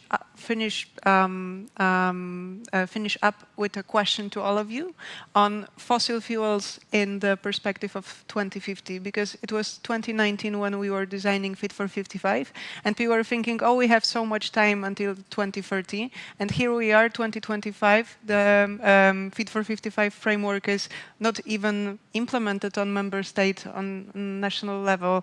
We're not even close to it, to be honest, if we're looking for a full transposition. So those 25 years that we have left until 2050, that's not so much time, is it? And we are now discussing investment in fossil fuels, new investment in fossil fuels, in both terminals and LNG infrastructure and production itself.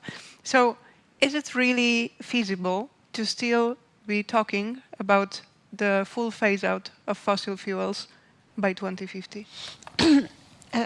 We have to understand that from 2015 to now, we have had, of course, high and lows into the politics of climate change and energy. And because of the invasion, the power politics have changed, clearly. The oil and gas sector are much more powerful, more influential, and they think that this is their moment. And you see that. I can really witness that in the climate discussions today.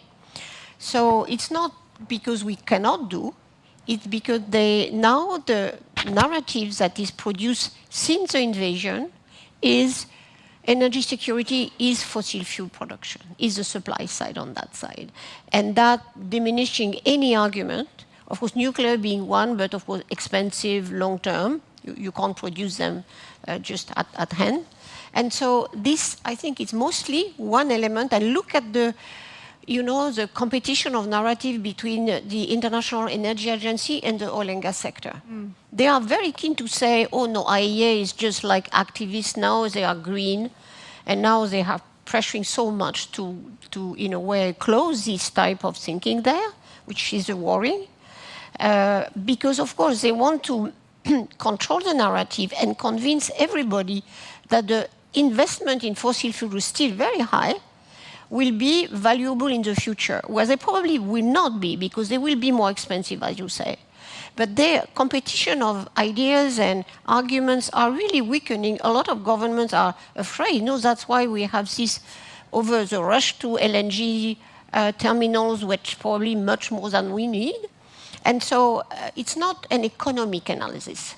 We can do that, but the problem is the power politics around energy. At least that's my assessment. Okay, if we talk about energy sector, I believe we will go very, very close to have no fossil at all. And the proof of that is very obvious. Look at Poland, where politicians across the last 20 years did their best to keep us on a fossil path, but they were not successful because the amount of coal used in the energy sector goes now steeply down. And in fact, the capacity factor of the coal-based power plants is now more or less same as wind, about 30% average. So we use only 30% of time existing coal power plants. So it's a huge progress, and we will continue because in that case, it's relatively easy. For the reasons I explained before, because this is just competitive. If we talk about some other sectors, that it might be a problem. I refer especially to the air transport, heavy transport, but still I believe in technology, and I think at some point we will find technologies which will be both competitive and carbon friendly. That's it. I think that most likely than not, we will eliminate fossil fuels by 2050, and not because of climate policy, but because alternative will be cheaper. And then you will not have any incentive to continue. Unless, you know, in 2050 there'll be some new hipsters and they'll be using coal just for fun. But otherwise, you know, except from the fact that it could be some expensive hobby, I just don't see it that it makes sense to use fossil fuels. Of course, there'll be legacy infrastructure, but you can use it for alternative fuels as well. Well, I agree with the previous speakers, but I'd like to emphasize still that there are investment decisions during the next few years in heavy industry, which has to do with investments that go 20 years ahead in the steel industry, for example. So it's quite a challenge if you look outside the narrow, and if I may say so, energy sector, power and heat production. And so if we look at the energy intensive industry, it's quite important how the European Union now manages to balance these concerns from energy intensive industries about the phase out of free allowances prices and to reward innovative companies and still drive this transition forward. So I think one has to be very careful not to reward the laggards too much, the ones that started too late. And you have to have a certain modernization, but then you have to deal with the social consequences of perhaps some plants going down, but the main sector going forward. And for heavy industry has a long investment cycle, so I still also believe in the phase out of 2050, but this is kind of urgent to find a solution to, I think. And what do we do with the fossil fuel subsidies even in Europe? I don't know the number for 2024, but it was already still very, very high. An elephant in the room. If we want to phase out fossil fuels, then we have to phase out subsidies. And we have tried for over 20 years to amend the directive on energy taxation. We still haven't done it.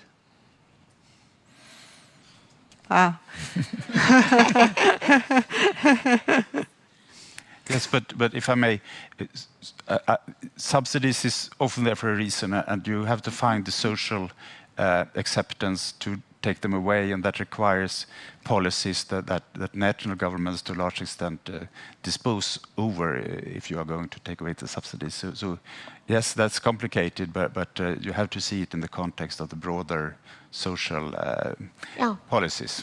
And that cheap electricity or cheap energy doesn't mean necessarily that we have to do this with fossil fuel. Huh? That's not a problem. Where you put aid is, of course, is a technological choice as well.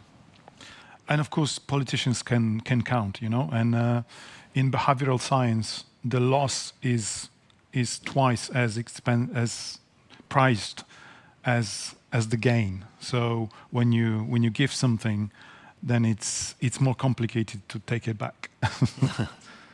Thank you very much. Laurence Tubiana, Grzegorz Onichimowski, Krzysztof Bolesta, Max Engström. Thank you very much for the entire conference. Well done. You did very well. Thank you very much. Good.